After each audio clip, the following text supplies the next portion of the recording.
Hey everybody, what's going on? Emo Tempest here, joined by my favorite. You Buddy. remembered me. Oh my gosh. We Good have morning. Good morning. we have Andy Carmona here, aka the Purple Baron, joined for what is going to be an exciting day of cards here at Miami, Florida, at Pro Play Games. Yeah, we are just getting set up here. We have everyone still trickling in.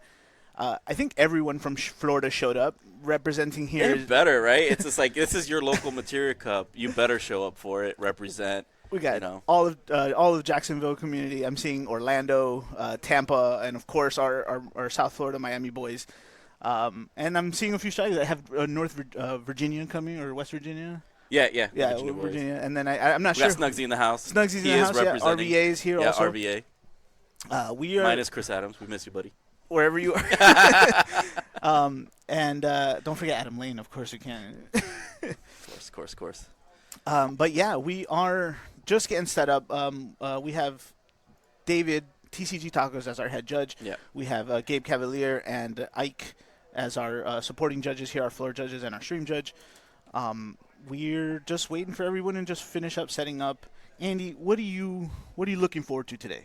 Well, hopefully we have a Final Fantasy tournament today. Mm-hmm. Yeah, if they start busting out the bakery equipment, start making some muffins. We're gonna have to call that. We're in the wrong store. No, dude, I want to see games that go past turn 2. Meaning we're not hyper aggressive. We're mid range. All right. We're finally in a stage where we understand the meta. I want to see people using their brain and figuring out how do we counter this. You know, let's play an actual game. Let's get past turn 2. Let's set up 3 backups. Right. At least. And let me show you what the rest of Opus 25 can do. Yeah, I'm with you 100%. You guys know, if you've been with me, if you follow me on my channel, you know that I'm a big advocate for creativity. Creativity is what wins games, what wins tournaments always. Whether it's, the big tech cards or just taking something completely unusual out. I know we've seen...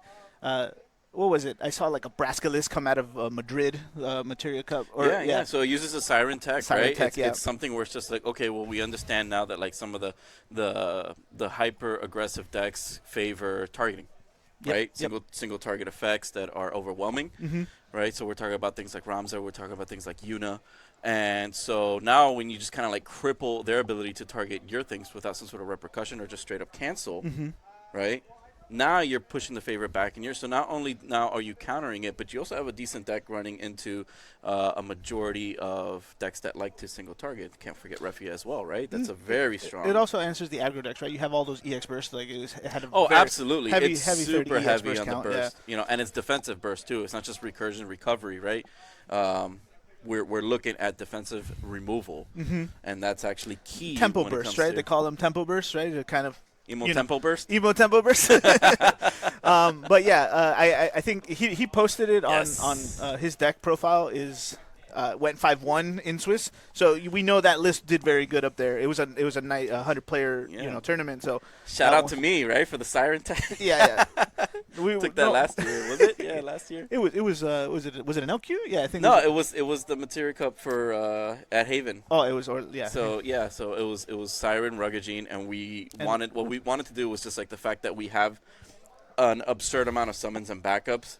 Basically, remember, we're running only eight forwards. Yeah. 8 forwards, right? And I favored the Seymour because we're using so many summons and the Ruggagene. The Ruggagene can give the Seymour haste. Seymour had removal, and Seymour had ways to close out games all on his own, right? He just said, as long as you've got 3 summons in the break zone, let's go ahead and remove a forward. Yeah, and then Rug just giving him haste means you're at 6 damage, well, the game's over. Yeah, Rug Rug is like pushing stuff out of the way, and it proved really effective against, at the time, and still relevant, Knights. Where nothing gets larger than 9,000 unless influenced by Beatrix. Yep. Right? And so the Ruggagene just stands in the way because of that first strike. Yeah. Especially, and then not only that, but you can buff things, right? So if they manage to be playing Ovelia like they do now, they're gonna, you wouldn't be able to go through it, right? Because Rug's also pumping when he gives 1,000 everywhere, right? Exactly. Yeah. So there's three separate autos, so it's up to like 3,000. So any sort of redirection, it can hinder it. But overall, I mean, he's a beefy card. It was hard to handle, and nobody liked seeing it. Turn one. And the only deck other than that one I think was running Siren now is the Water Lightning, right? Water Lightning is playing that. That was a nice addition. Yeah. I can't remember where I saw it first. I don't know if it was Ryan Chen who put it in there first, or we saw it over there. But yeah, it was coming through and stuff. That's what I want to see, right? I want to see those lists. I'm here for all of these creative ideas, exactly, problem solvers, and yep. Gio, or one of our hometown boys, just finally showed up. Everyone else. Oh, I'm seeing Mike Powell and Amethyst come through the door as well. Wow, we got some heavy names, huh? Yeah, finally. There we go. Some household names, some champs. But yeah, guys, for me, I think the main thing is I want to see some crazy plays, right? I don't want to see Rosa, Cecil turn one, and. Unless we have to see Rosa Cecil turn one, which we're going to try to avoid that.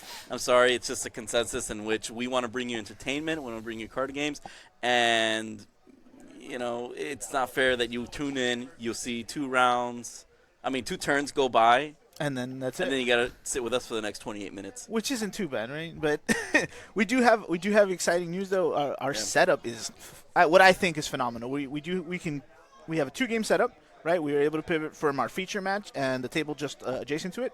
So, worst case scenario, if we do get that, hopefully it's not too, aggro matchups and those sitting there. But we'll try to. We're controlling it. We can control it as far as that's concerned. I mean, we've got deck lists. We know what people normally play on, whether it's their pet deck or something new. You never know. Somebody could be piloting some secret spice, and we know some people out here do like to play something out of the ordinary. Yep. I think good example is Irvin Diaz. Yeah. Playing his he just walked by, so I think we both had the same mentality. That man has been That is a currency that he loves to spend, and as far as the actual game is concerned, there's no repercussions for creating a ton of crystals and just abusing it. Yeah, I've gone over in my head like the crystal mechanics ever since Lucio came out, and I think if I don't know her name, but the wind one. She can't be targeted right now, right? The Helena? No, the Warrior of the Crystal win one. Warrior of the Crystal, the win one. Yeah, the win. Yes, she has the ability. Oh, I used her in Sealed. Yeah. Oh, yeah. She was great. Yeah. So I think if they pivot, if the Crystal deck might pivot to a win thing next set with Bart's and that one, right? Like, because remember the Bart's the signature card from next set just generates 3 crystals. Is that next set or is that Opus 27? No, I believe that's next set. That's Gunslinger. Irvin and I have been. Discussing. Okay. You guys. Wow. Okay, so I know which chats I'm not a part of. Yeah. I mean, there's always back channels out here. I mean, it always circles back. Hey, Andy, what do you think about this and that? That's true. Like, yeah. oh, yeah, this card's pretty okay. But yeah, so like I think that one is gonna. I feel with me, I think we move into that one because it's a solid AK body. Just can't be targeted, which means Uni's not gonna be doing much there. She can just hold her own. I mean, who knows? We don't even know if she's going to be relevant. Come Opus 26. That's how right. Things change. You know what? Zodiac is a thing, and I think a lot of people might be on the same mindset where Zodiac might be something that levels that playing field a little bit, right? I mean, Zodiac just gives Leo the greatest text in game. Like Leo is now the greatest card in the game. Yeah. Leo limit burst, pay 3, draw a card, and now he gets to. On-demand remove something as long as Zodiac is on the field. Yeah. Which is cool. Yeah, we love people that just bring out the potential in us, right? Like our hidden potential, and Zodiac does that, especially with our friend Leo. Yeah. Yeah. I mean, me personally, every set, I'm always just. I think ever since they introduced limit breaks, I've just been excited to see. That's what I'm looking forward to the most, right? Yeah. I think that's what will be making the most impact going forward, right? Because absolutely, like. It's the newest mechanic. The deck outside the deck. The deck outside the deck, right? Yeah, it's just it always came down to that when we would play it, in different games and stuff like that. So I think especially with only 8 limited slots for the limit break, I think, we're gonna see games where I'm only playing one Zac now, right? Yep. Fire, I think, is the one that benefits the most too right now because I'm loving playing the Machina. I think I'm gonna bump those numbers up to 2. Like, even if we don't use it, Machina is just a solid. If it's relevant to your game plan and like where you need like a solid body, and this one is just like, well, it's cheap. I'm starting to understand how it's moved into Mono Fire's main game plan, right? Because they're playing We have those 6 CP jets back at 3 now. We're seeing Ace, the newest Ace from Opus 25, up in at 2s and 3s as well. Yeah. Because you want to play those forwards for free. You want everything to In this economy, yeah. the cheaper the better. when you have to pay all your backup CP for unit tax or Cecil tax, then yes, these free forwards are really what's gonna be in more ways than one. Right? I'm seeing some more people. We have one of our other local boys, Juan Villarreal, showing up, walking through the door. Oh yeah, Larry's here. Larry's here. Ike is killing it on registration. John Schreiner is eyeing the Pokemon slabs. He would be, right? Yeah. He's a gamer through and through, man. Gamer through and through, but yeah. What about you guys? If anyone's here in chat, let me know. What are you looking forward to when you get a minute here? And obviously let us know if our top 10 cards, man. Like what top you 10 cards? see. Ooh. Something maybe you haven't seen in a while. Maybe something that's super relevant that you're just like, well, I play this at my local. I got that answer right away. Are you ready for this? Yeah. The mono Earth list with the I think it was in the samurai limit break and the Hushmal. If I see that today. Where's that goodie bag that you're pulling these absurd, just like, I want to see what else is in there, man. What world do you live in? Yeah, we played it. So I built the list, the samurai, the mono earth idea where, because the idea is you play Leo, you play Wool, you play him, and then you're having 3 forwards with haste that can attack twice, right? As long as you have the Hushmal. I want to see that come through. As long as you have the Hushmal. It's always the case, right? As long as you have the piece that makes your combo work, then it works. But I wish I just want to see that live. I never got a chance to do it. We built a deck. We're not that lucky. So it's one of those things where like you just like, that to me is like heartbreaking. Where you put so much time into it and you're like, oh, okay, let me test this out, and it just doesn't work. It flops. You can never find your piece. You're getting out aggroed. And you're just like, why do you even bother? Yeah. Right. I guess that's what Locals is for. That's what Locals is for, yeah. Just get all those bad ideas out. Just get in your Discord and just be like, hey, guys, bring your fun decks. All right? Yeah, bring your fun decks. Don't bring Knights. Don't bring Yuna. Don't bring Warriors of Lights. Just don't bring Wolves. Just bring your Scions. But make sure it's the Earth Lightning variant. Oh, yeah. Earth Lightning Scions. Yeah, I want to see 5 Midfilia in there. Yep. That's a good one. What about you, Andy? What's your top 10 here? What are you looking forward to? Oh, they belong to the same game. Tidus, Yuna, Pain, Waka, Kimari, Orin, Lulu. Oh, yep. Yep. Anything that incorporates all that cast into one deck and when not playing title, I'm there for it. That's actually almost my top 10. I almost got there, right? Right? Yeah. I don't know if anybody else is brave enough or braver than you, really, to show up at a major with Category 10. Vegnagun! Chat, tell us, have you played Vegnagun at all? Do you always does it always go in damage and you never get to pull it off? Yeah, okay. Well, it's my story. But I found the perfect card to go with Vegnagun is Owaka. Give him the tech. Owaka. It's Owaka, man. I can't believe I never pieced it together. And he's a 10 card, too. That's the thing. He's Category 10. He's going to let you draw 2. And then he gets the Vegnagun out of your hand and, puts it somewhat safely in the break zone. Yeah. Right? So, as long as it's not in your hand and it doesn't end up in damage, I think you're going to be okay. I think we're good? Yeah. That's, I think I played it once. I think it was the list you played. I built it for you. I did some hands, and maybe I threw it at somebody. I don't even remember. But, yeah, I wasn't feeling it. Hey, you're just like, this guy's a joke, man. No, this deck doesn't work. No, the Vegnagun is. All right, I'm going to go and find a lucky contestant. I'm going to roll the dice and see who. You're not going to know who it is. Oh, I love all this right, game. But you're going to get to speak with them. I'll be right back.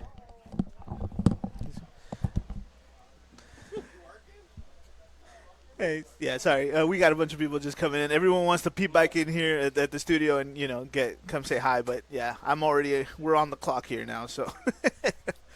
So, yeah, guys, that's it. Those are the main decks I would love to see, right? I know Mono Earth has transitioned a lot from, just play all these good cards. Now we're playing the FF7 variant. And then, like I said, we saw that weird Samurai Tech variant in the middle somewhere.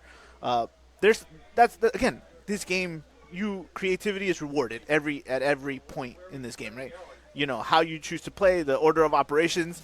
I think we have our first interviewee. We're coming in hot. the muscles from Jaxels. I mean, this might mess with my hair. Oh yeah, me too. Don't worry, I had that problem today. Oh. Hey everybody, Irvin Diaz is in the house. What's up, guys? Look at these. All right, man. Be honest. Are we looking forward to the margarita train, or are we gonna take it seriously? I've been still on the same boat. We're running the same deck minus one change. Okay. We adapt every tournament. Of course. That's why I'm asking this question, because you've been doing progressively well. You're getting to the finals every time, right? We've reached the end, just can't finish. Yeah, that's what I'm saying. So we decided to come to Miami. Okay. We got the Miami threads on. And we are loving it, bro. we are definitely full ready for the Miami Beach area right afterwards. Yeah. Listen, either we either qual or it's just we wake up at 8 a.m. and we're on some beach somewhere. Oh yeah. For me, I'm still on the Crystal boat. Yep. We were just talking about you, actually. We wanted to bring it up, yeah. Yep, the deck has been consistent. It hasn't failed me. I think the first tournament I took it to was Kansas. Okay. I went X3 on it. Bubbled out. My last game was the winning in. Oh, was it a top 16 cut, or? It was a top 32. Oh, and it. Yeah. I just. Oh wow. I just didn't finish. But that's what happens when you start drinking early in the day. We rode that train a little too early. Yeah, sometimes. Sometimes you just gotta settle down. And then we took it to 2 more LQs. Finished second against Sergio. Yeah. And then finished third. Losing to Prime this last weekend. So, it's been running good. Honestly, I love it. I kind of just brought it up to chat, and maybe you can help me out with the actual name of the Wind Warrior of Crystal girl. What is her name? The Wind Warrior of Crystal? Yeah, girl? the one that's like pay a wind, pay a crystal, whatever, right? And then. Oh, I don't even know that. It's not in my deck. You don't. Oh, okay. So. Because I started thinking about it, right? Like the one that can't be targeted by effects. Yeah. Exactly. I wonder if with Bart's next set and that, where are we, and honestly, the real question was, do you think it would matter now? Could you tack that in? You think the new Barts? No, the wind, the wind girl. No. So in the version I run, no. I say there's going to be a different version of Crystal's next set just because of the new Barts coming out. Like Lucio becomes that much more of a threat because now automatically 2 crystals, and you should have a 1 crystal already from playing a backup. Right. So it should be like 1 crystal. 4. Go straight to 4. Then Lucio. Now you have 3 automatically going into your next turn, or go at the attack phase, and then you're playing the Barts. Right. And then that Barts is getting you 2. So what it would do? So it's going to trigger. It's going to get you 2 cards at least, but it should get you an extra crystal on the board, or a forward on the board, and then a card in hand. Okay. So it's very interesting. Like I said, it becomes a different deck. I think that deck becomes Wind Earth, honestly. Yeah, right. And you're running like Vaughn to do. To board clears. To board clears. So because is Robo Akbel coming back? Oh, absolutely. Oh yeah. I mean, that's free backup. This is what I'm talking about. This is why we always come to Irvin when it comes to creativity. We're still playing Opus 25. He is already in Opus 26. Oh. You guys are behind. Yeah. We are excited about the next set just because this set I'm done building. I've run out of I've tried. You've exhausted. I've exhausted all things. So I'm always. That's always my favorite part of every set is what new stuff can we get into? What new stuff can we go do? What old stuff can we bring back? Yeah. And that's always the fun part to me. Yeah, and I'm sure you can attest to this, right? Like, every deck has 3-4 variants. Yeah. Right. Oh, absolutely. Yeah. Take the crystals, for example, right? We could do Lucio, right? You can do. You played both water, ice, fire, water, and I'm sure you've tried every other color. Right? I've tried every other color. It's the only reason that fire water has been the better is water has the best crystal generation and board presence that you can do. I mean, 3 characters, young Ismail, young Rawl, and any other crystal person plus Lena. Like those 3 or 4 cards automatically get you like 4 forwards on the board, and you're like, oh, I spent 3 CP. I didn't even use any of my crystals. Right. They just regenerated themselves. Yeah. So, and then you have the fire part of it that is the Cyan that lets you go, and then you have the Onion Knight that lets you search for the Zidane. The Zidanes, yeah. Which, I mean, getting a Zidane early, like your opponent being, oh, okay, well, Yeah. he has no way to play anything. It's like, all right, Zidane, Yeah, out of nowhere. Zidane's the card that says if you waited for a turn to try to be efficient, Correct. you're being punished. Yeah, yeah. And that's why I think Zidane, for me, is, if not the best card in the game right now, definitely a high contender in top 3, right? Like, so it's not the best contender, but against any deck that needs setup, any deck. So you see monsters, or you see knights. They go turn 1 Larsa, or usually turn 1 Larsa, turn 1 Merrill Web, and then you're just usually want to go second anyway.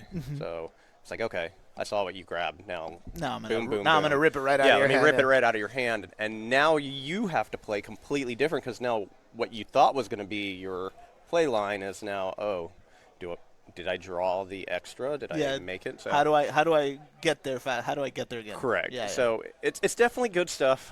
I've enjoyed crystals. I know other people don't really like it, but to me, I've enjoyed that whole thing. But I always come up with weird decks. Don't every we all? set. Yeah. You and I are cut from the same cloth, my man. Like, I love the to have different decks. And one thing that I love to do in tournaments is I like to bring my stuff. I like to play meta decks. You know, Yuna is top deck, Knight's top deck. Yeah. They're not fun for me, but I like to play something fun, because it's got to be something that I created. Of course, something different. and I know that. Nothing against playing those decks, because those decks are wonderful. They're taking top places all the time. But I like to also solve the puzzle of how to beat those decks. Like I said, cut from the same cloth. Yeah. But I just like I'm with you, right? Like, I did that with Mono Water recently. I just adapted what I thought was the best to run into Yuna, right? We play more Porums. We play, Moogle, FFTA. Just when a water enters, try to send it back. Action abilities, right? Like, right. And then just, again, Kraken. I've fallen in love with Kraken again. Like, the wind removes the backup. Yeah, it removes the backup, and makes everything cheaper. Makes everything cheaper. Man, it's such a crazy turn when you play out, and then you can just play Worm for 1. Right. Or just start like playing if you have all the worms in your hand, or Tros for 1. All that value is just fantastic. Playing a Leviathan for 2. Yeah, your opponent being like, hey, you can't. Hey, you can. Having to correct them when they don't realize that he lowers the cost of my monsters and my summons. Absolutely. Yeah. So, other than that, man, like I said, we're ready for the tournament.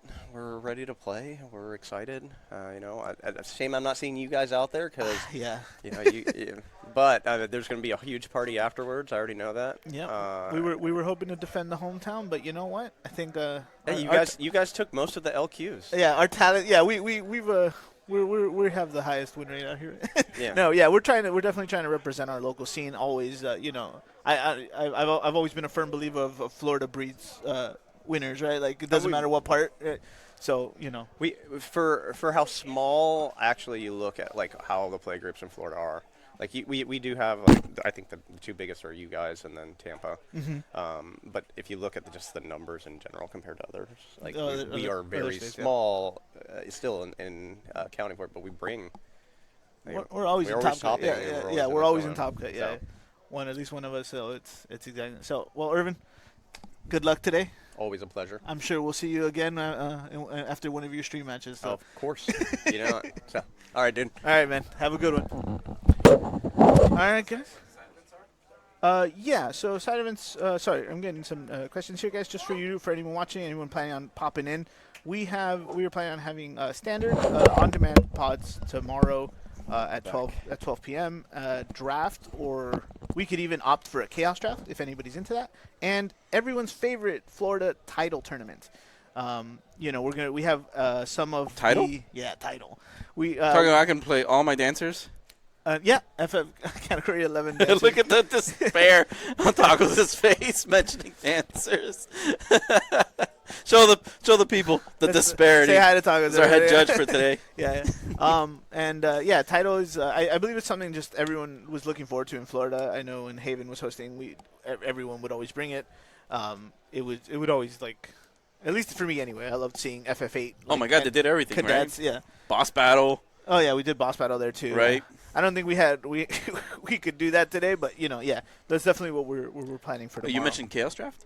Yeah, Chaos Draft. So we have a couple of old sets like Rebellion's Call and some other stuff, and then Tears of the Planet. So I love my favorite is Chaos Draft in terms of side events, because combos you wouldn't normally try to create in a standard or a constructed format, right? Like Because it ain't good. right, but you're forced to lean on those, right? And I can't give you any examples again because it ain't good. no, because but- the sets are so like different, right? Like I remember doing like a set where monsters weren't even out yet to like monsters just coming out. Yeah, And you're like, it's all over the place. all of these cards, how do they react? How do they behave in a controlled environment like that, or a quote controlled format?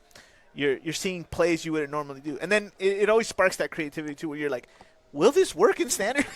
I mean, will this, can I take this? The cards read that if it's this element, you can do this, then Yeah. you know. But then you realize, nah.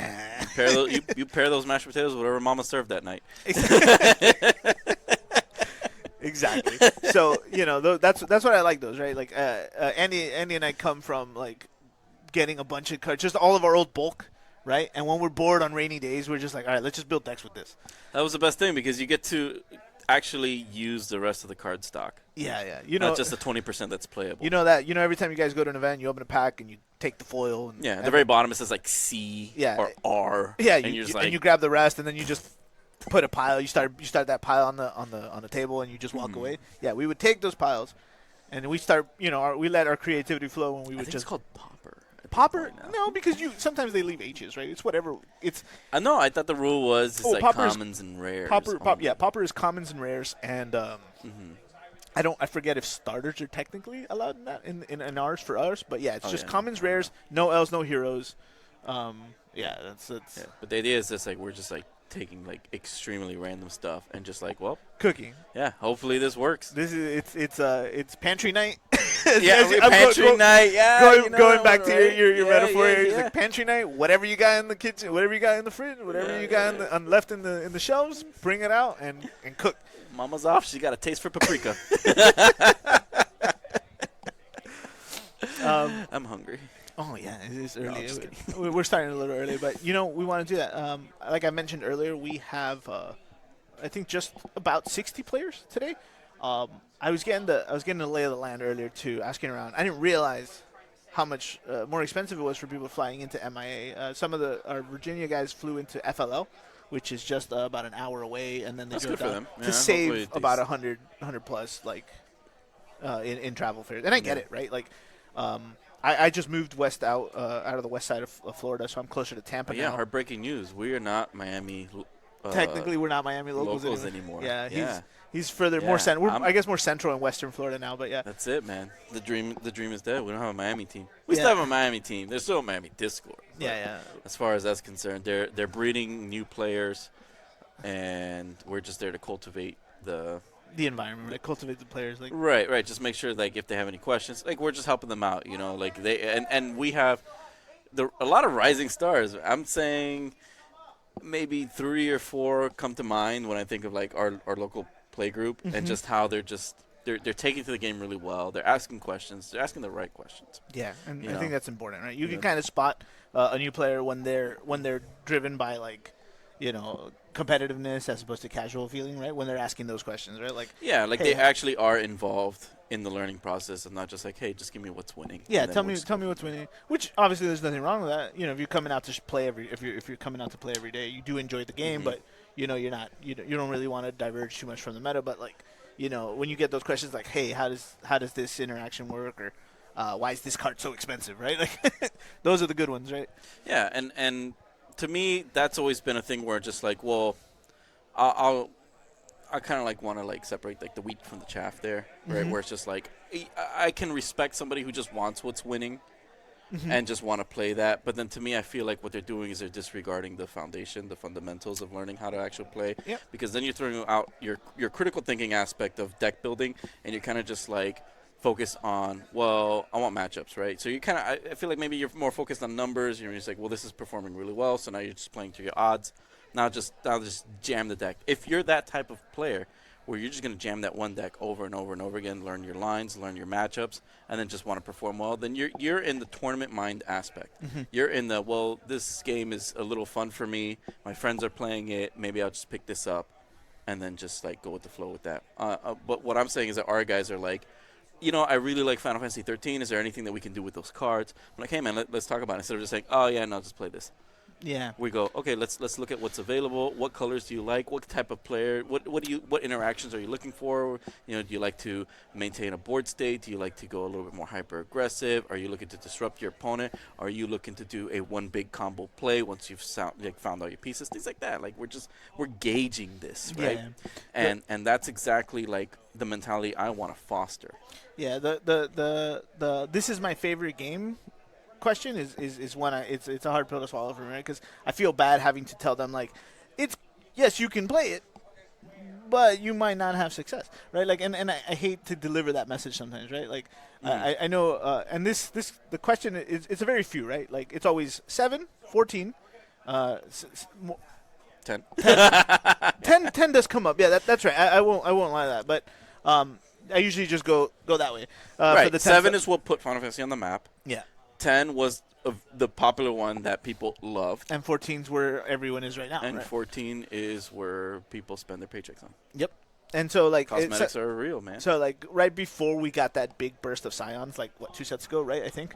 Or I don't remember if it was last set, but we got that whole, the new Scion package with, was it 4CP Estinian and then the different Alisei Aphanons, all that stuff. Tadaru, right? Like, I don't know how much they really thought into that, because they're like, they gave you all, like, everything that was new. It's like, we got lightning forwards, we got water backups. So it's just like, you want to play science, it's cool. You just have to, finesse that line where it's just like, you have dedicated backups, which is all water. You have the new dedicated science, that's all forwards, that's lightning. Like, they kind of just stayed and. Yeah, and then before that, what I was saying is that, like, we had the Spark when the starter came out. We had and then there was like a long period there where you could play them, but you weren't gonna get the results you wanted, right? Like, but now now I can gladly tell them, yeah, it's good, you can play it, right? And so that was the hard part, right? That's what I'm getting at. Like, I can't always promise results, and sometimes when they hear that, it's always like, do I really want to, right? And I don't know if there's a right answer to that question, right? Like, it's on the individual, it's their mindset, it's what their end goal is. Is like, hey man, are you more tournament oriented or are you more locals oriented? If it's locals oriented, which like I said, I like to foster that better. If they eventually love it so much they go, hey man, I actually want to get competitive, it's like, okay, and then we gotta have the talk. We gotta be like, all right, listen, your Scion package, we have to send it back. All right, yeah, all right, keep the receipt. But if it's more like, hey, I just want to come out and play with you guys, I'll never discourage that. Yeah. It's like, let's try to. What's going on at your local scene that you feel like maybe you're a little bit more discouraged? You're like, man, well, I keep running into this matchup, and it's just like, well, first of all, you tell them, hey, man, well, in a card game, sometimes you just have these polarizing matchups where it's just not in your favor. You could do things to kind of help your odds at winning, Sergio. Yeah. Yeah. And then, just to get back on my train of thought. Sorry. But that's what it is. It's cultivating that mindset. It's just like at a locals level, it's just like we're gonna go ahead and we're going to prioritize like their favorite thing. Right. And we can, with our knowledge, like try and make it better and stuff like that. And then, like I said, when they do want to compete and stuff like that, that's when we go, okay, now we gotta have the talk. Right? Now we have to. Now we gotta have the talk. When I started seeing the face, it's like, why, what am I doing wrong, right? Or like, it's like that's when we have the talk, right? Yeah, because at the end of the day, it's just like you enter that tournament universe, that tournament mindset, right? That space. It's like now you have to take the rest of it with it. You have to understand that there are matchups, that there's good and they're bad. That there is data out there, that your chances of winning against this, if you use this, are good or bad. Right. Right. This is now what we got to teach you. Yeah, and with that being said, I am hearing that there's a little chatter back there. We're going to get one more pre-game interview for our round 1. We're going to... Yeah. No, we get him? No, you want an interview? I'll take...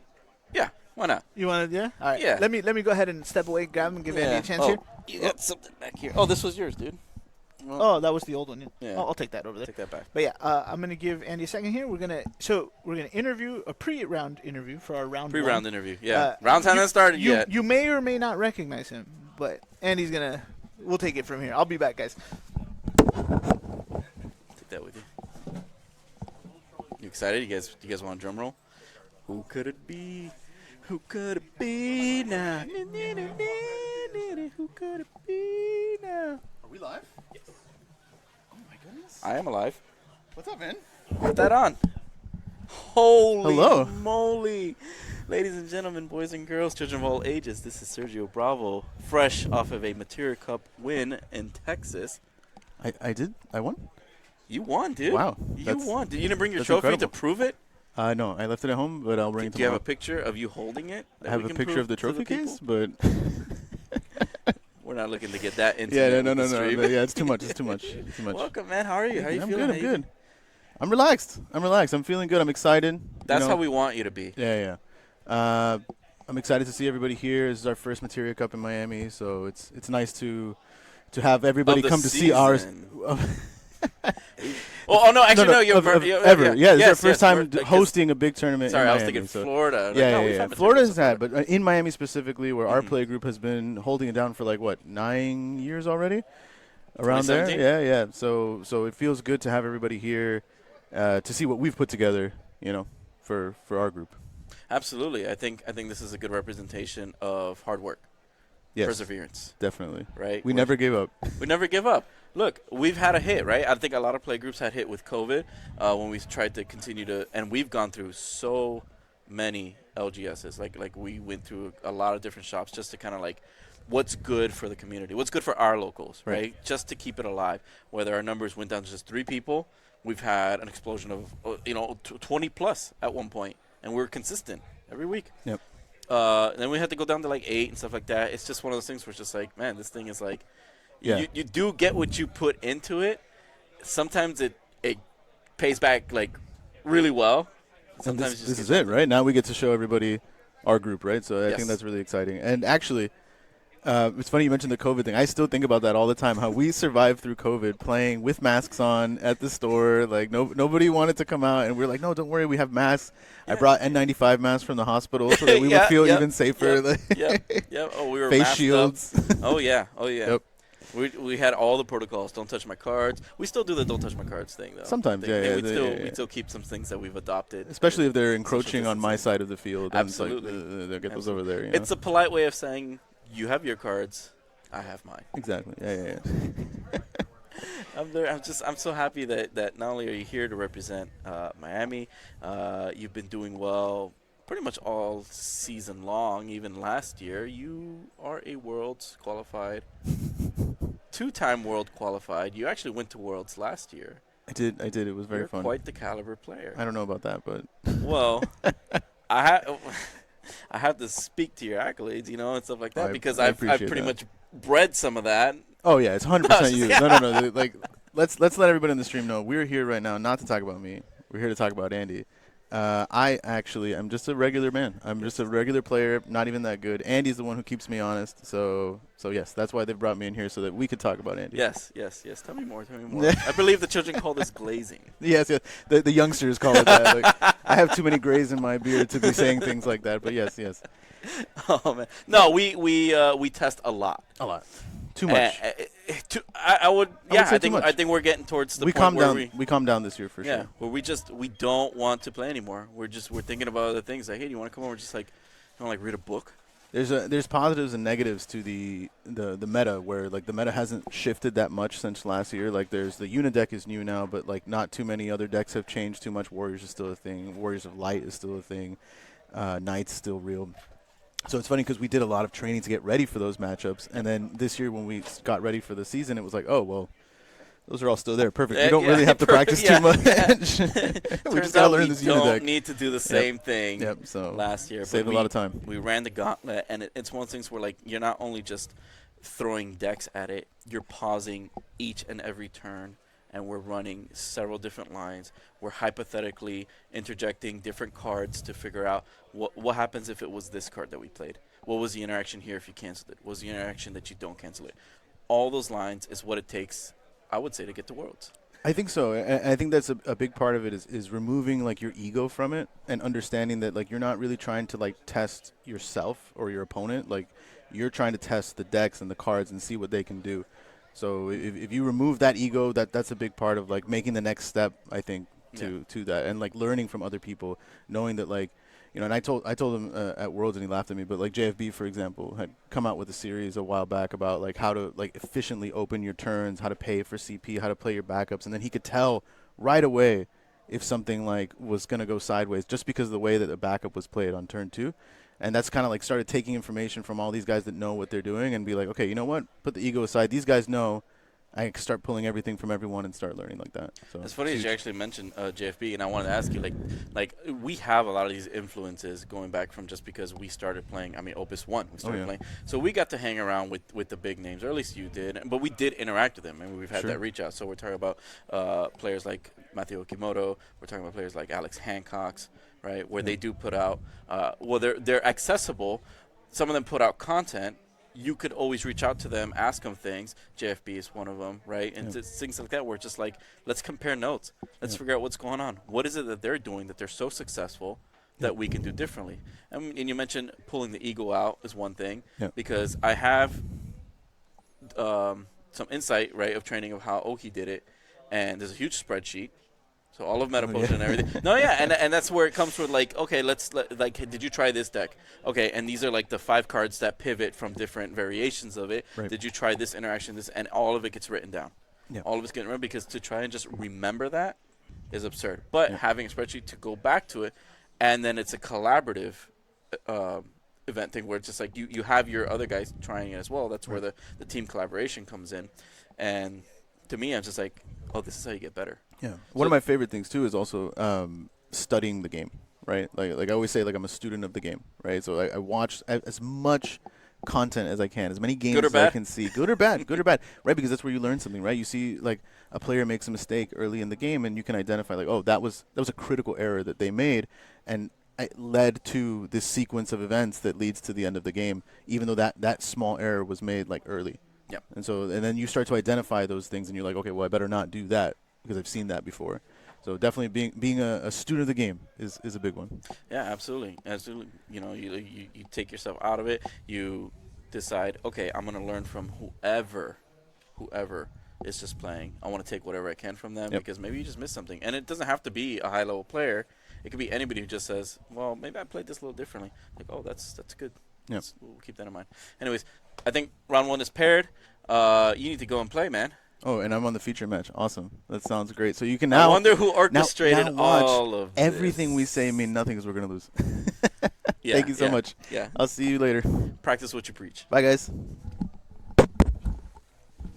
Sergio Bravo, everybody. 2-time Worlds qualified. Materia Cup winner at Texas. Several LQs under his belt. I mean, what can you say? The guy is on fire. All with the same list. Hello, Emo Tempest, and welcome back. Yeah, all with the same list. All with the same Yes, list. guys. Warriors of Light. Yeah, I mean, who would have thought?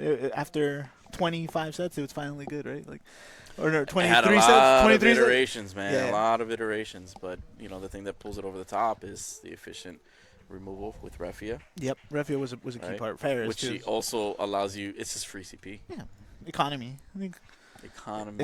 economy. True real estate. That's the golden question. That's the golden answer. I mean, but yeah, guys. Like I said, I think we just had the player meeting. Head judge David TCG Tacos just made his announcements. The pairings are coming up. Everyone is going to start shuffling, and then we're going to get ready for round 1. I think, as mentioned, we have Sergio Bravo on there. We don't know who he's playing. I don't know who he's playing. I'm going to get the deck list right now from our courier, What Gabe. if he's fighting a bear? I mean, you know, bears do. Is this one of those you sit A card playing dog. play you rather stay playing with a bear or I play good stay at boy. home, right? I play good boy. Yeah. But yeah, let's see. He usually, I don't know if he's on the same list today. I hope so. I hope we're looking at it. Yeah. Hey, chat. We also can see you. And yes, Wolf, you want to know if we can get any chance of Irving on stream at some point? Well, I mean, if he does well, and we do want to see it because it's a unique deck. He's a unique person. Yeah, and we just saw him. And we just did his interview. Yeah. Oh yeah, and we did just like chatted a good 10 minutes, right? Yeah, we're So good. he gave you an insight. So like I said, if he does well, yeah. I mean, I don't see why not. I don't see why we wouldn't feature Why we him. wouldn't feature him, yeah. Yeah. Not only do we want to please you, chat, we want to see something fun ourselves. You know? We want a good show, right? And, Exactly. Yeah, we Yuna can sometimes surprise us as far as shows go, but Yeah. Realistically. Okay, need we content. actually have his opponent, Adam Kassar. Oh, from Kassar Games, yeah. That's in PA, I think, or West Virginia. They're Yeah. putting a team together right here. Get your finger on the pulse. You know what's going on out Yeah, there. yeah. I've actually been in a lot of talks with Adam, so this should be fun. Yeah. What does Adam normally run? So I think he just qualified with Una, at one of the LQs up there in PA. But before that, we spoke at Texas. He was playing Warriors, but he did not do well. I think he and I had the same problem, right? We brought like a tech or two for water lightning monsters, and guess what? We didn't see No any. monsters? Yeah, there was like no monsters in the room. Like I think they allow monsters in Texas. Hey, check them at TSA. Like, what's yeah, this? yeah. Blue worm, huh? you gotta what is it, like a pass for this? You gotta Yeah. and so smuggling worms on board. Right? yeah. So I know he's kind of moved around in terms of like what he's playing this season. So I can't narrow it down. But he did have success with Una, like I said, and he's earned his call for it. He might read the room and say, you know what, I think this might be a good day to bring it back to, right? So what you're saying is we just put Una on stream. I mean, I don't know, but we'll see. But then I'm again, gonna beg chat's forgiveness. We're so sorry to put that as our round one, but we did want Sergio on there. Like I said, he's fresh off of a Materia Cup win. He should know what to do in this matchup, and if it goes well, you actually see something longer than past turn 2, in which he can pilot, navigate it effectively. Not to sound too biased, but I mean, if he doesn't, oh well, you just got wombled by Una, and that's just exactly what the deck is supposed to do. And So that's take and, that. yeah, And and Una's that's my girl, so and when we come to these events, you got to know that could happen here, right? So that is the thing. it's not The audacity to come to an event and expect, oh, I'm just gonna go undefeated. against and run into no Unas, right? Like, Yeah. I mean, it's just like, I mean, I know Miami's a magical place, but give yourself, some like, I don't know. Let's remove that optimism and just be like, let's ground you back to reality. Yeah. Let's bring you back to ground level here. Yeah. So again, it could go anyway. And again, I should say, I guess I could say at this point, yeah, we did test with the boys last night a little bit. We did play a little. I won't say what we were playing yet, but he may pivot. Sergio may pivot as well. Like that's always the talk, right? I don't know for all of everyone that travels to the events. If you're anything like us, you're set on a deck until exactly the night before. When you start piloting yours and you're like, oh, this is not working. But then you're either going to take deck A that you've been playing or deck B or C that you brought just in case. So we never know. I'm a victim of this. It's good to have variations, but honestly. Oh, we got Gabe bringing in Yeah. the Thank you, Gabe. Thank you. We are bringing in the All right. deck list. See, I've got Adam's list. I got Sergio's. Oh, yes. Oh. We are not on Okay. Una. Okay, yeah, I got a surprise for you too, guys. So Sergio has decided. I love his deck name. So Sergio has opted to play Knights today. Yes, he listened to me. Yep. I mean, he didn't listen to me. I didn't say anything. No, Kassar chick is like Kassar presents recovering Una player. Oh. That's good. That's good. Oh, and I'm seeing he is on the Warriors. And he's Right? on the Warrior package. Yes, we do see the Tyvas, Sedanes, Axstars, Clives, Ifrits. So this, we actually see 2 Yuzukis. I think they opted just for 1 normally, but now 2 Yuzukis because. Yeah, I think it's the same. It's the rule into the mirrors, right? Like, Yep. if you don't see it, Yep. or you have to spend your search, getting the Mog or the Ward or the Axstar, then you kind of want to hard draw it. Yep. I'm a victim of this too. Like I only played 1 and I got punished for it several times. Like it goes into damage and then I just lose the mirror, right? Like So here's some spice to Adam's list. 1 Yak Grosh. Yep, we were taking that in Texas, I believe. That's one of the ones, right? Because you want in the Una matchup and in the event that you run into ice. Say that joke again for the people in the back. And in the event that you run into ice, you're It gets me every time. you will have your bases covered. Yeah.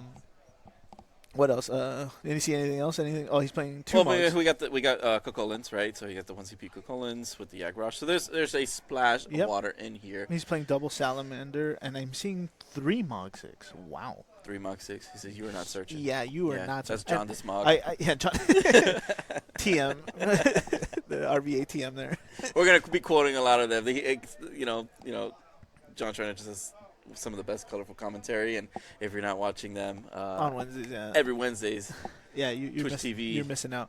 / was it Snugsy? Snugsy, RBA, RBA, Snugsy, RBA, yeah. Yeah. Either flip it, whatever. I don't remember. I just we don't even, pay attention. We just click the button, so I don't know. Exactly. I just see a notification. I'm just like, oh, Yes, it's except, Wednesday. Yeah, except. yeah. But yeah, so this should be a fun matchup. Now, here's my question to you, chat. Do you play these decks? And if so, who are you favored? I know we have a little bias here, and we think that. No, I actually don't like Knights. So. Well, no, I mean bias in the sense that Warriors is favored here in this matchup. Like, I know, I think Sergio shares that sentiment, but it really comes down to orders of what you're seeing first, right? Who's going first and what you're seeing first, right? Like, and so it really just comes down to that. Like, there's a lot of stuff tonight. So he's playing. So Adam is playing the one Volker. He has one of the 5 CP clouds. So and that's the 4 large sort of surge selfie. Mm-hmm. Yeah, a lot of the stuff a lot of the normal stuff. I think this the usual suspects, right? the usual Just suspects. like Yeah, to me, what's new is like Roche. I guess that's now like you mentioned, it's a new tech coming out from Texas. I'm sure it previously people still doing it. It's just for me, relevancy. Texas from then on. I'm seeing a security officer, which is an interesting one too, right? That's the 3 CP standard unit. Yep. It's what do we call this? Like a pivot card, right? You're either drawing to tempo, or I'm sorry, you're drawing to, filter, and then you have the tempo 5K to. So I guess early on, right? Because it's 3 CP backup. Yeah. 3 CP backup, you're developing your board, so you draw cards just simply. Am I seeing a Riku here? No, right? Who? The Riku. That's my favorite play. Play the get Tyvos into Riku, play the security officer, draw a card, or. Take something out. I'm a big fan of Riku, but no. No. The list is spicy, just not that spicy. But yeah, and then you're seeing your clouds and stuff. So again, there's one cloud, so that's a new Opus 25 Legend.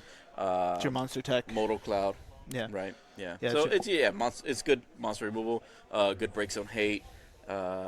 If he has maybe another category 7, probably can tutor something in. But normally in this case, it's usually just the RFG draw and the monster hate or the AK ping. That's right. But yeah, and I think again, like I was mentioning, I think there's some bias that maybe Warriors is favored in this matchup. I can't say that's true. I don't agree with that. I think it could go either way. Again, it really just depends on the first draws, because if you as the Knights player, if you're going first, right, your turn 1 is ideally Larsa, or you're just gonna, spit out the hand, right? Like unless Serge got some insight and knows Adam as a player, right? Yeah, and just like knows what he favors. He could pivot to maybe a super hyper aggressive standpoint where like we do Gawain, search your Ramza. Yeah, and go search Ramza Gorilla. Yeah, and then just Ramza into Gorilla and just like, well, go. Here's my board. Yeah, hitting the Laswell though is just the key to it, right? Like if he manages that. Yeah. Yeah, but again on the other side too is if Adam is if he sees the turn 1 search, and he has the Zidane, right? My favorite thing to do in this matchup to try to take it is you just turn 1 straight into the Axstar into the Zidane, snatch both of those cards up right away, and then just really elaborate that a little bit because remember Tyvos can't search Zidane, so no, he searches the Axstar. Right. Yes. And, Axstar. Yeah. In that scenario, yes, you have the Zidane in hand already. Open the Zidane. And the Tyvos. And the Tyvos. Yeah. Which is fine. Or if you go second, you can search the Tyvos and then play it, right? But again, at that point, you're opening the Zidane. I think you're constantly in control when you have access to such a degenerate play like that. Hey, I'm calling a spade, all right? I'm calling a spade a spade. Yeah, we're ready.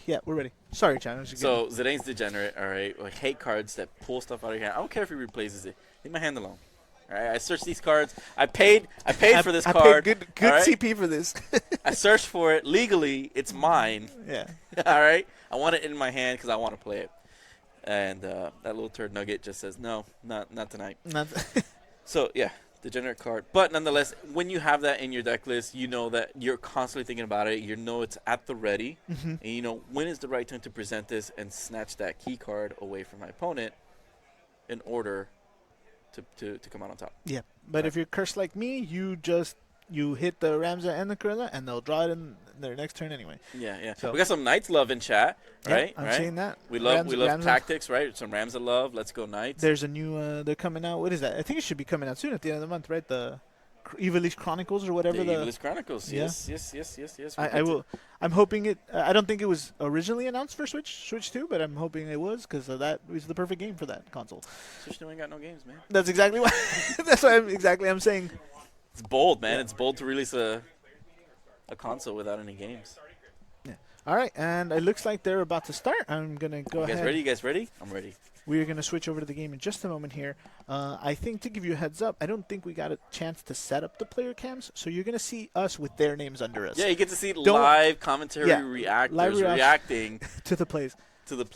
So make sure to clip it if you see us pop off. What do you see when he makes the big comeback play or he Destiny draws the right card? I'm going to attempt to just be as calm, reserved, and ready. There I am. Look at us. Look at you. Look at me. So yeah, we have Adam on the right. Yeah, I'm not Adam, by the way. Yeah. That's why I wanted to clarify that, right? Yeah, I am not Adam. All right. So, yep. It looks like Adam is going first, and we have the selfie coming back for the All right, Yuzuki. so selfie into the recursion. So, that's fine. Not knowing what he pulled, what he's playing here, he opened solid and not giving away the Tyvos play. The Yuzuki's kind of a dead giveaway, unfortunately here. That he's playing Warriors, right? Yeah, absolutely. We've played enough to know that. Oh, you played selfie, you get back the Yuzuki. You're on Warriors. You're on Warriors. Oh, Gawain. There it is. There, just like Andy said, this could be it. He's gonna just go straight into. I've got that ESPN. Yeah. So here's the thing, right? Like, if he does this straight into it, he has the ability to threaten everything that Adam does. Now, if Adam top decks the Axstar, he can, in response, to the Rams of breaking the tie boss, right? And that's really where the game is going to shift, right, in this next turn. It just depends how bold Sergio is. Like, if he's going to just go ahead and just empty his hand out here and do it. But that's what turn one Gawain is. You have to now just present this. And I see in his hand also that there's a Charlotte, which is great. So we have some redirection. Redirection is pivotal. He could fear the Ahmad here. But it doesn't look like he gives a flying Gorilla. But this is it, right? This is exactly the play where it's just like, if you recognize what your opponent is on and they need time to set up, like, they're only as useful. Oh no. Wow. This is Ladies and gentlemen, this is the upset already. This is we hate to see it. And this is why I this was my thought to him. This is why you don't shuffle your deck. This is what I told him last night when he was in this deck choices. You hate to see it, but man, that is the worst feeling for any Knights player. Just seeing every other card. Honestly, all he needed was one at this point. Even if it was the whiff. He has to get two to recur back so that he can present the Charlotte, right? But now he's cooked. Cause, well, I don't want to sell him short, but now he's in a real bad spot, right? He's Adam, take your time, dude. You got this one in the bag. A curler whiff is just GG's, man. He needs to answer him now, right? So he's definitely going to search the Axstar no matter what. I don't think he wants to get rid of the Zidanes. Yeah. He's. But what I mean, that's it. I mean, the relevant cards are on the field. The Zidane's not hitting anything anymore. Yeah, I agree. You don't need the Zidane. But again, he's going for the Axstar here 100%. Yeah. Absolutely, because now he's a dull freeze. So you want the value. You want the value there. Yeah. I mean, he could just drop the Yuzuki and finish off the Gawain to kind of just really cement this victory. But yeah, big whiffs. I hope to never see this again. But realistically, this is what happens.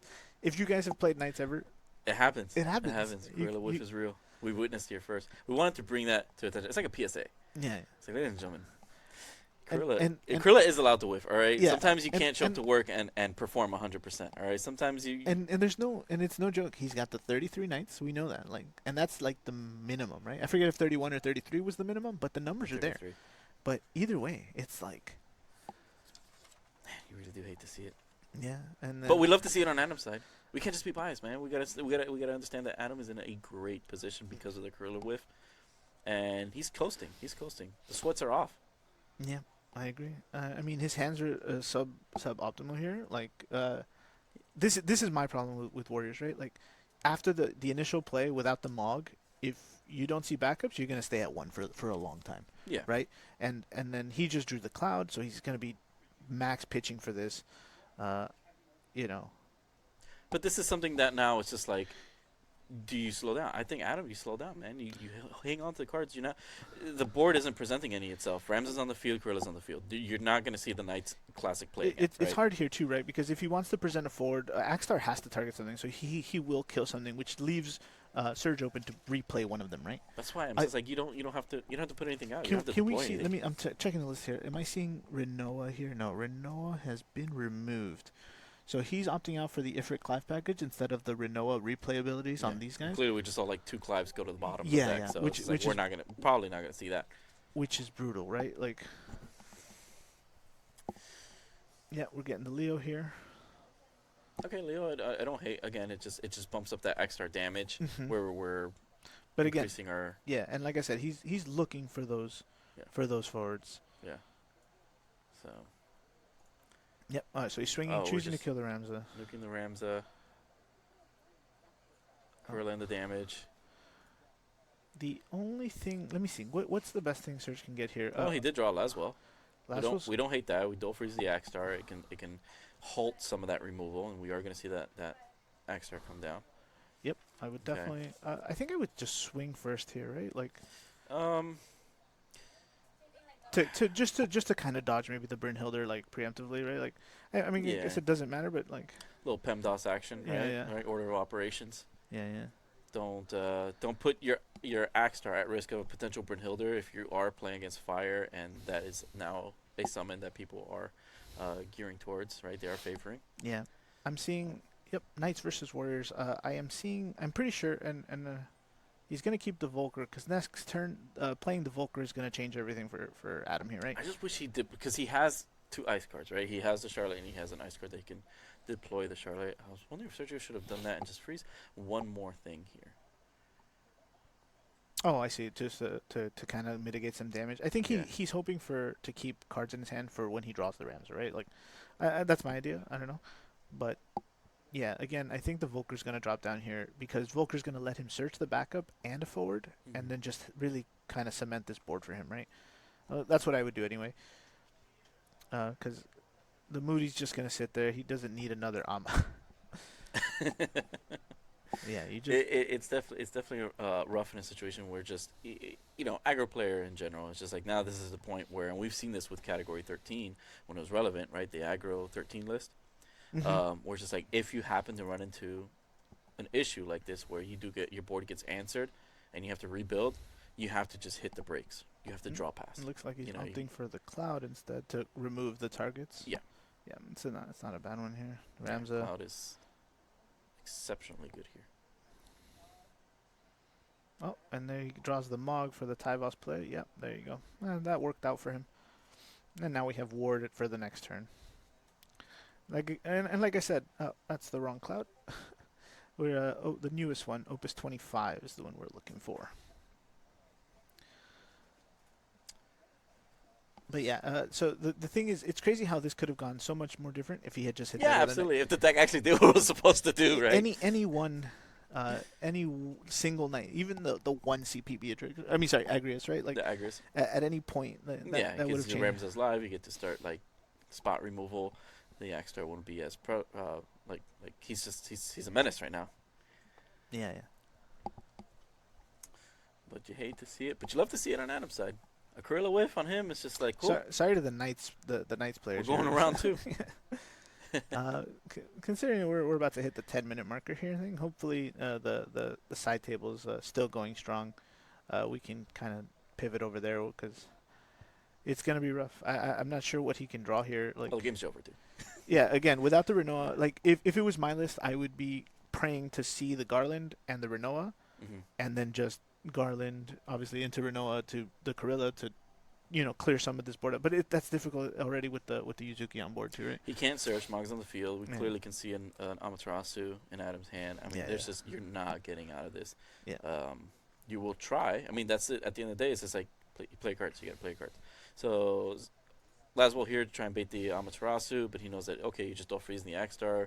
That doesn't guarantee you anything.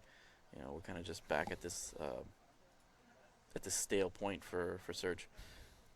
Yeah. And he's just waiting. He's like when do you commit to the Ramza?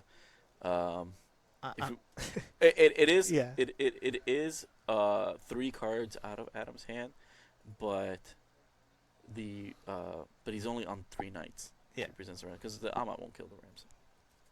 Yeah, I think you're right. I think freezing is the best option here, right? But again, like the Ama's live, so as soon as he triggers, it's done. He's Sergio should extend the hand there. It's just, I mean, this is where it's just like if he presents Ramza, he gets 3 cards. It's basically a discard 3 for Adam. So it's not that bad. But again, because it still only leaves him with 3 knights on the field, it's subpar at best. And so here you go. This Ramza now just said discard 3 cards.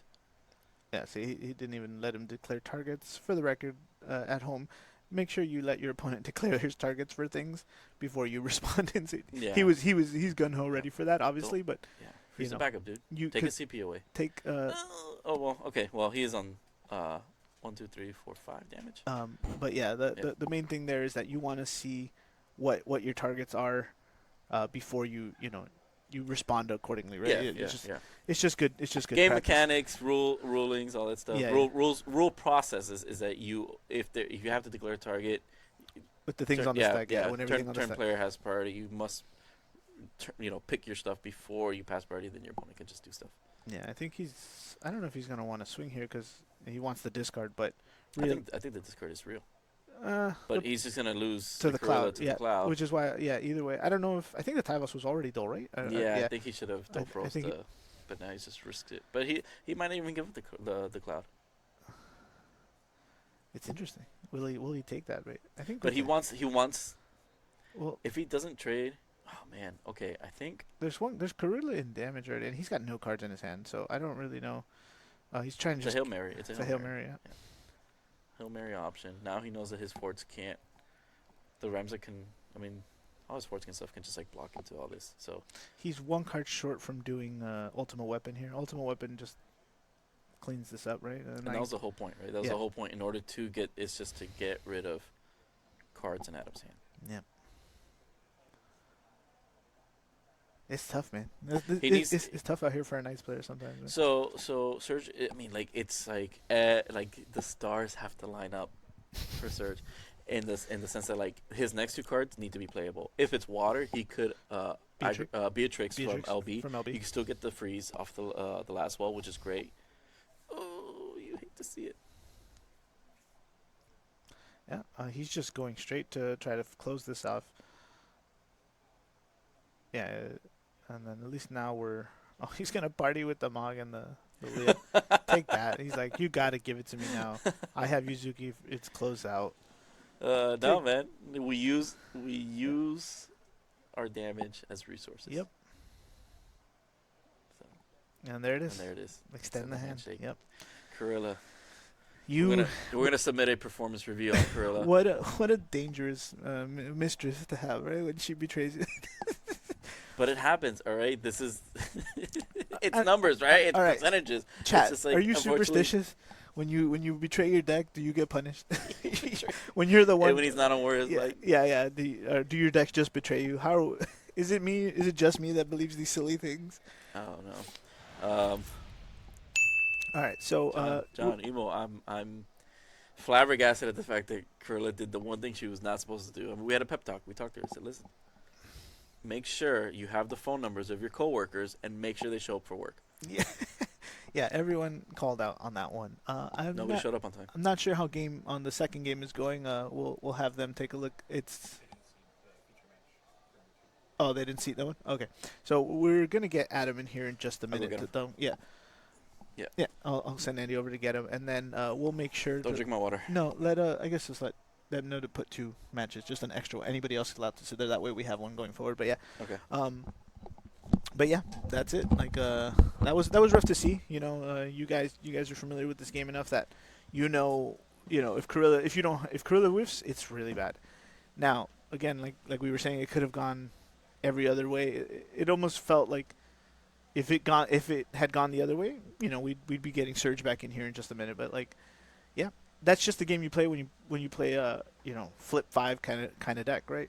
You never know what you're actually going to see. The deck doesn't lend itself to manipulate, those pulls to those reveals, because you need so many knights, right? You have to have 30 plus knights in that deck to hopefully never have this problem.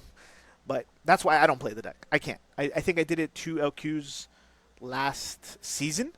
Yeah, I don't do that. We have Adam coming in here right now. But yeah, like that's why I don't play Knights. I can't because that happens to me all the time. All right, we have Adam coming in here for the post game round 1 interview. You have your mic here. Just Hi, Adam. how you doing? Congratulations on your you. first win at the Florida Materia Cup, Miami Materia Cup. Camera's there, but how do you feel, man? Good. I was scared against Sergio Why? because he's Sergio. Oh, because he's Sergio. Yeah. Coming after the win in Texas, it is like a little what's the celebrity shock? Right? Yeah. That's what they call it. Yeah. Well, I mean, even before that. Even before that, okay. Well, yeah. We were testing last night. We didn't know what he was gonna play. I don't know if that happens to you. You're always flopping the night before. I used to, but now I'm just like, eh. Now you're just like, eh. Well, talk to me about the list. Why did we choose Warriors and not Una today? Well, I played Una last weekend and got my qualification, and then I don't want to touch that deck ever again. Is it does it make you feel dirty? It's actually fun to play. Okay. It's very, it's fun to set up into it, but then once you set up and you have your 8 forwards on the board, and you're doing Una things, and your opponent's just sitting there, and it's just fun. awkward. I don't want to do that to people. Do you even still like go good game after that? Yeah, I mean you gotta, but it wasn't a good game. It wasn't. Okay. So do you just have more fun with this? You think? Yeah, I've always been a Warriors player. I've always, like in Nats, I took Refia Warriors Warriors, and that was really fun. And then this time I'm trying a classic Warriors, because Corey's been doing well with it in my locals. Shout out to Corey Kunkel. Yeah, Right? Corey Kunkel, Yeah, great guy, great player. Got his invite also at Texas, right? He got his invite at one of the first OQs of the season in Pittsburgh. But he did really well at He Texas. did very well. Yeah. He got top 8. Yeah. All right. I'm seeing triple Mog here. Yeah. Talk to me about this. The only matchup I'm really worried about is Refia. Okay. Or if a Una player has to search. Right. If you get there so first. I right? if you get to go first. So just drop Mog, and just slow them down. That's the only way I can see myself winning. In this day and age. In this okay. So going back to the matchup with Sergio, when he went Gawain straight into Rams Aquila, what were your thoughts here? Like, were you worried? I was like, dang, I should have pitched 3 cards to play Tevo Smog. See, yeah, and that's what we were talking about. Well, Okay. you can't make that decision early. Sure, because you had no information, right? Yeah. It mattered who went first, right? Yeah. Yeah. And then when you saw the whiff, well, how did you feel? I was like, dang, Was might win this. I was still a little worried. Oh, you were I was still a little. You never know what happens because I can make mistakes. I'm not good at the game. Okay. humble as ever. Okay. And then it's a no-brainer, right? You were gonna go for Axstar. Yeah, definitely. Into and I think you kept the Zidane for a little bit. I were did. you worried about anything? No, I did that. See, like I said, I'm not a good player. I was going to Axstar Zidane. Yeah. But then the math was wrong. Right. For the killing the Gawain. So I was like, I'm better off killing the Gawain because I'm worried about the Ramza doing Ramza things. Right. So then I played the Yuzuki, and then I was gonna. At that point, I'm like, the Zidane's worthless unless I draw an Edgar. So I just pitched it later. You just did it. Yeah. Okay. And then what else am I seeing here? Security officer. How's it been testing for you? So it's a little bit of a remnant from when I was running 3 Cloud because you can do Cloud into Security Officer. Oh, okay. So that's right. Yeah. Oh, that's right. Okay. But now that I'm down to 1 Cloud, it's not as good. But when it comes to backups, it's probably one of the better fire backups right now. Is that Because it can ping a Una for 5K. I could pick ping a Lastwell for 5K. Yeah. So those are all good, Yeah. valid threats. Yeah, and double salamander is the last one. Like, how is it really just for Una? It's like, really just for Una. Is It's also good in the Knights matchup. Like Right. if he opened up Ramza and he hit 2 like a Delita and a Lilith, Lastwell or Lilith Lilith or or something, Agrias, you just yeah. take rid of 2 cards for 1 salamander is strong. Okay. Now, I mean, I don't know if he's running Avelia or not, but that does. Yeah, no, I don't think we saw the Avilian. Yeah. I think he took the list. Oh. But yeah, he probably just took it back. But yeah, man, I guess there's not much on the list. And then the match kind of went. The only other question I guess I have about the match is, when you played the Cloud, you had the Volker in hand. Were you thinking about just casting the Volker instead, or? I was gonna play the Volker immediately, and then I'm like, wait, this guy has 3 cards in hand, and he's good at the game.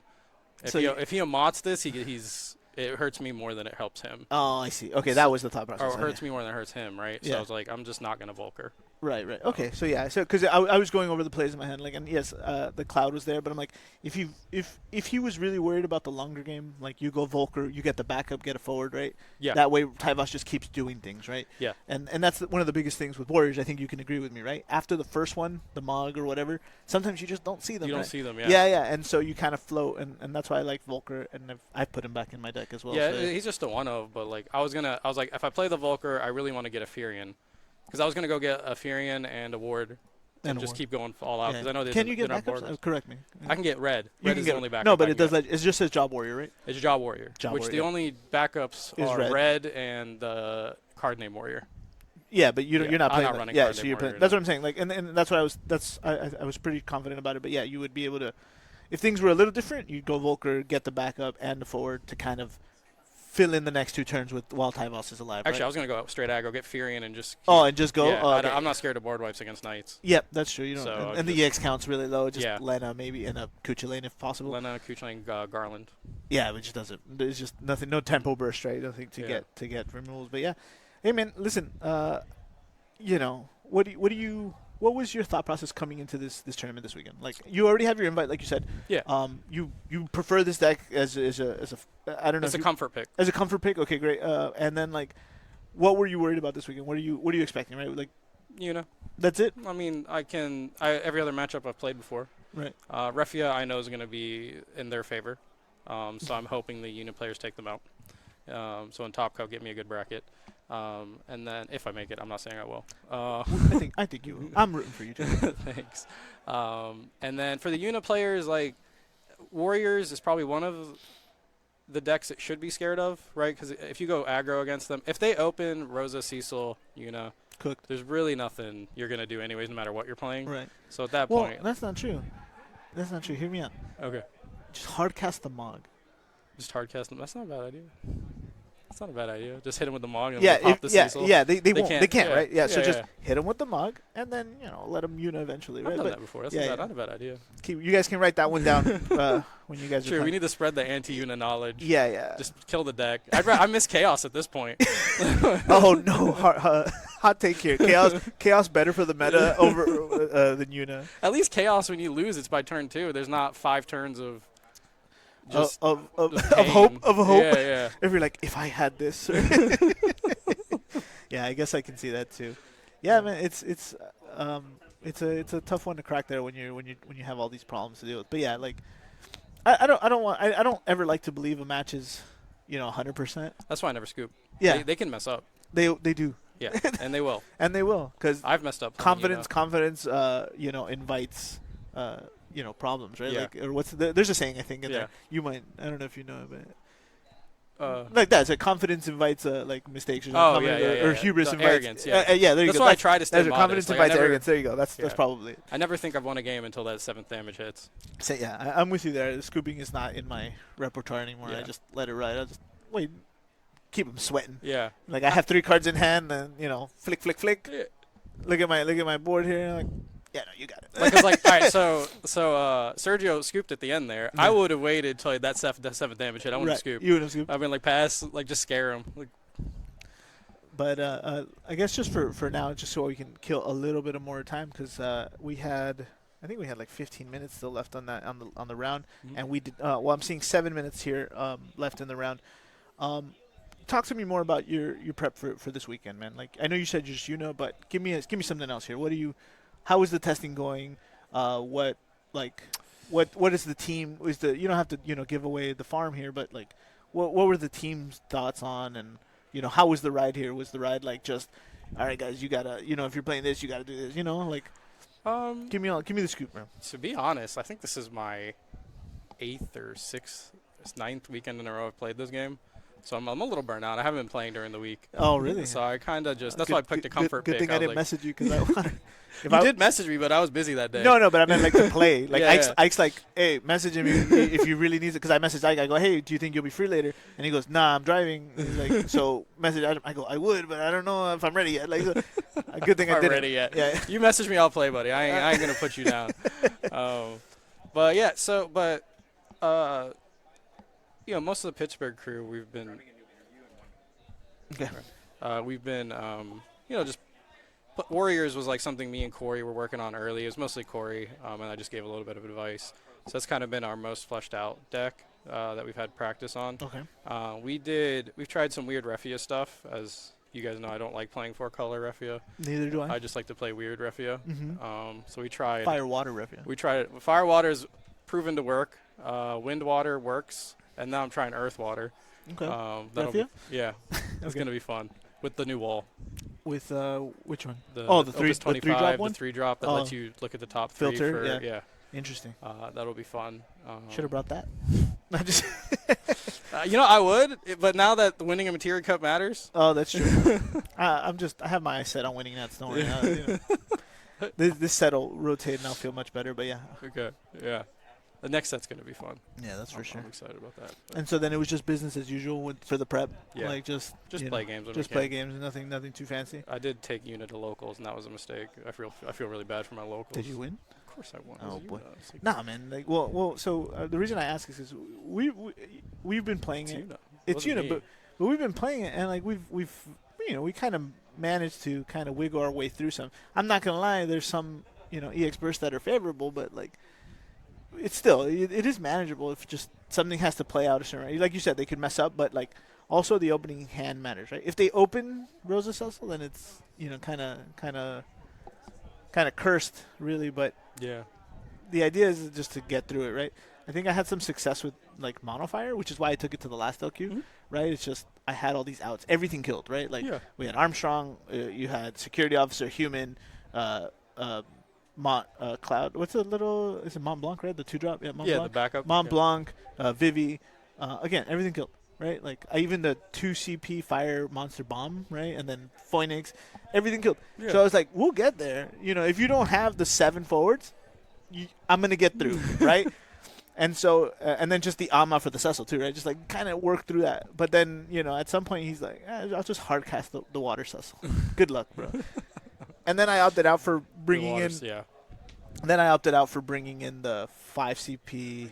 Okay, the 5 CP Bahamut and Caius, which I think would have worked if I had seen him that weekend. But anyway, we're gonna have another interview coming up real quick, just to Adam. Thank you again so much for your time. Thanks for anybody you want to give a shout out to before I send you off? I was told Sergio wanted me to give a shout out to Andy for making him play Knights. That's why I won.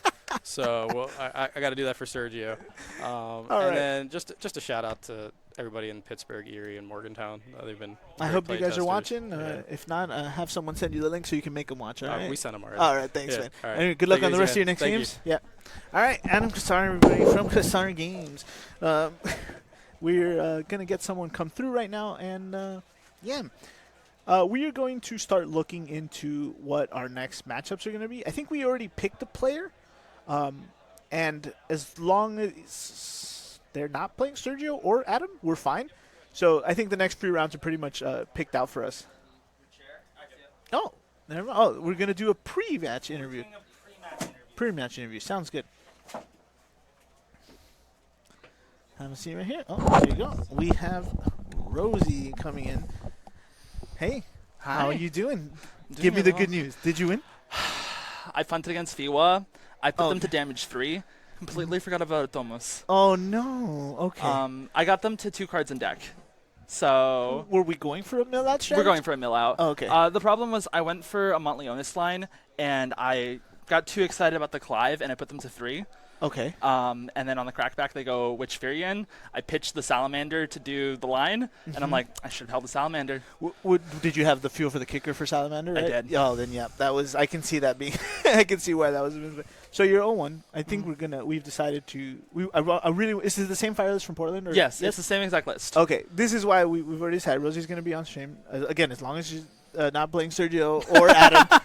You're up there. Sergio did just lose, so that is a possibility. Really? Sergio lost? Yeah, so Sergio's on Knights. Yeah. He goes Gawain, rams a Corilla turn 1, whiffs.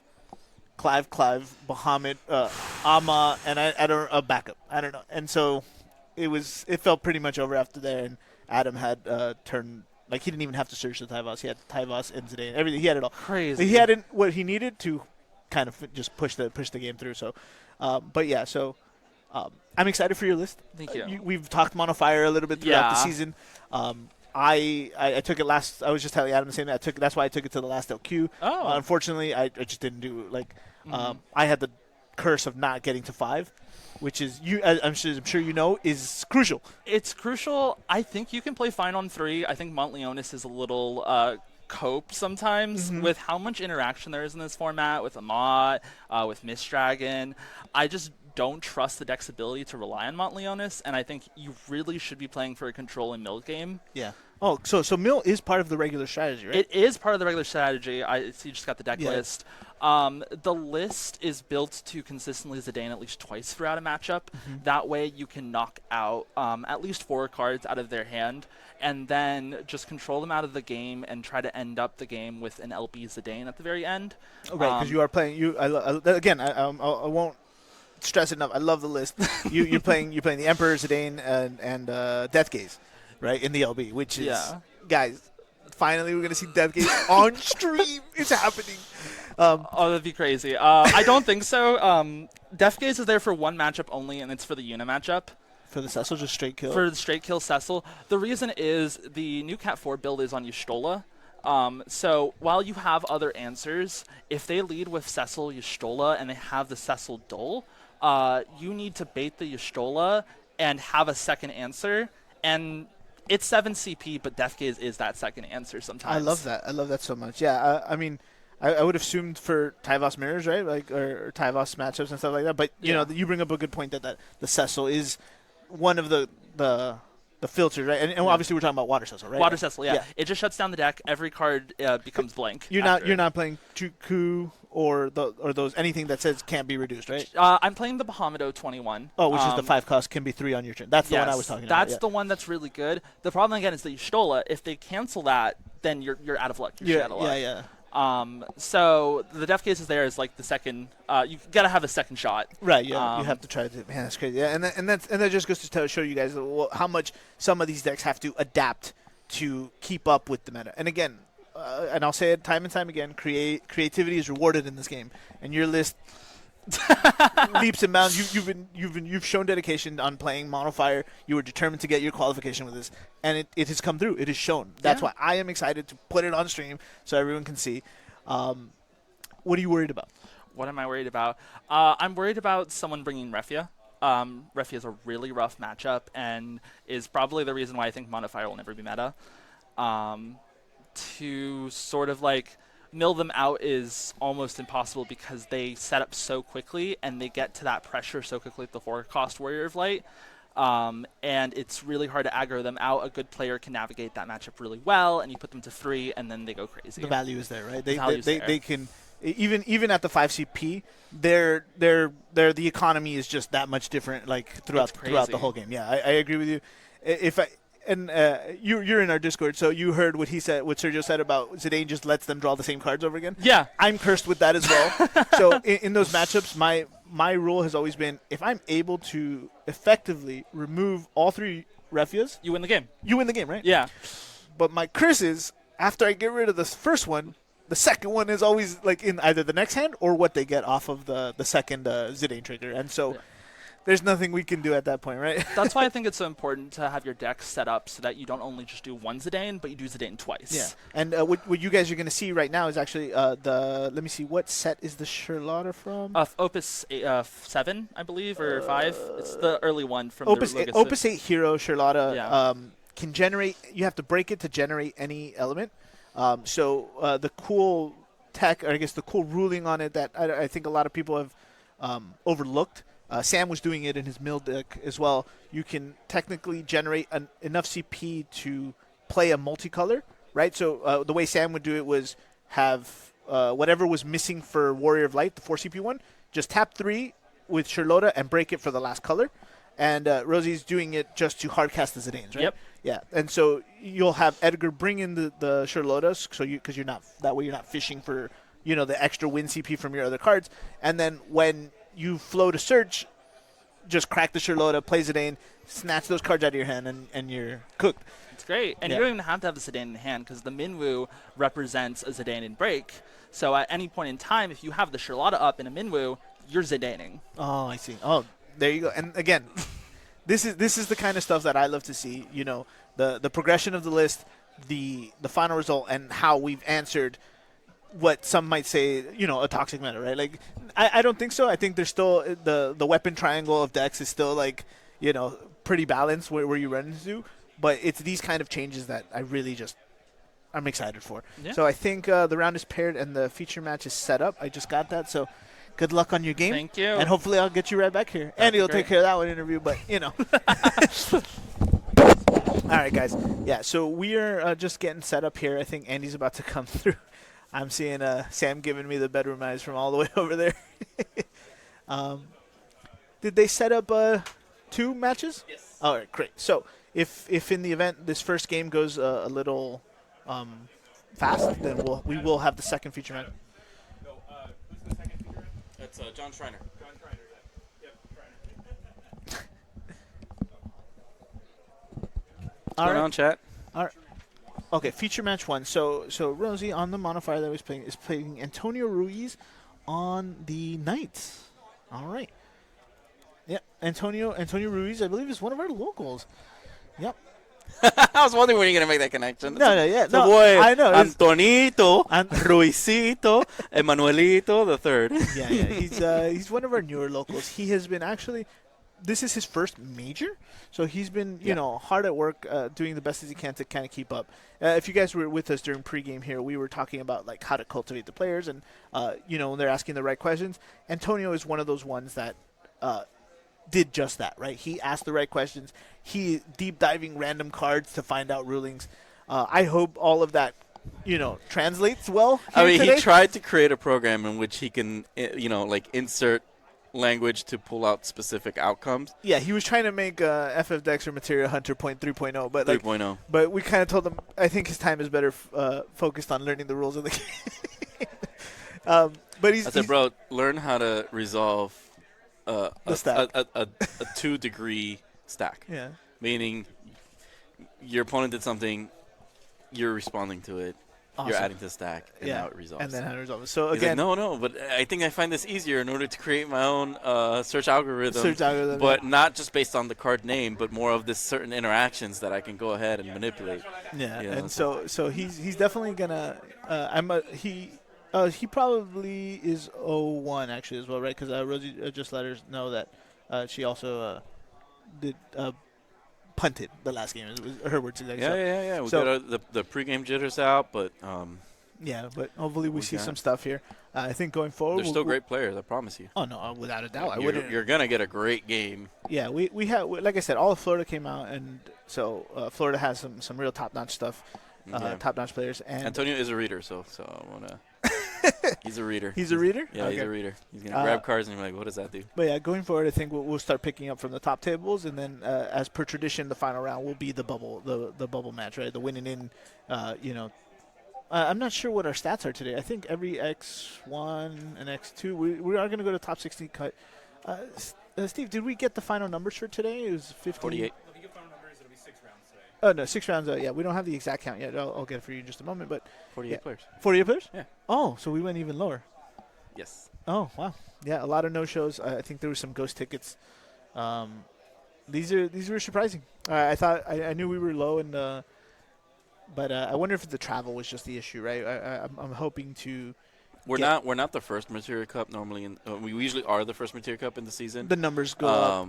Now it's just like as people, there's been several LQs. Yeah, People have already got their national qualifications, right? The Materia Cup is if you're willing to travel and try to get that spot for Worlds. It's really the first place. So you kind of like weigh those odds, right? Be like, do you have what it takes to come out here, perform extremely well, and take first, knowing full well like what you might be facing. And we do have big names out there. I mean, like I said, Sergio Bravo is fresh off of a Materia Cup win in Texas. You have Sam Prime, you have Mike Powell, right? Just to name just to name a few. It's like those are extremely seasoned players who do well, and you expected them to top already. It's like, all right, well, can you come in and pilot well? Can you? Exactly.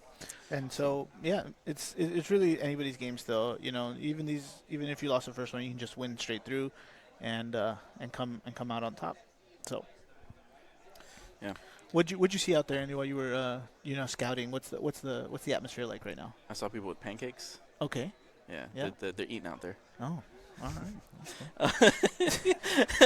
There's there. I'm not. I think we should. Yeah. We might need to get someone to keep an eye on that. No. Make sure he's not. Man, I think everybody's playing some sort of fire. Fire's heavy in the room. Everything is just Must fire. be hot. You know It's what hot I in didn't here. see? Ice. No. Ice. Ice is not I there. still believe will peek its head next. It's set. fire, man. It's fire. Splash with whatever you want it to do. I don't see anything else, man. You didn't see anything. Nothing spicy. You know, Okay. Sam's still on the Is he milling today, or is he on quote Earth? unquote mono earth. Mono Earth? Got it. Okay. Yeah, it's not. It looks like a mono earth on paper. It doesn't play like a mono earth. Interesting. Okay. Yeah, but you'll see some that's right. differences. He is playing that old Shentoto, right? That Mhm. I think we saw it. We saw that Season Toto. season Toto. Other than that, it's just like whatever other people decided to play. If not, they're just like defaulting into the usual suspects, like we mentioned earlier. There's 3 of them: Warriors of Lights, Knights, and the infamous Yuna nonsense. Yeah, we'll see how many units we're actually here today, and then how often we run into how many we get. I was gonna say hot take. Sorry, I just hit the mic. I apologize for all the headphone users due to my excitement. But I will say hot take. I did use that unit list.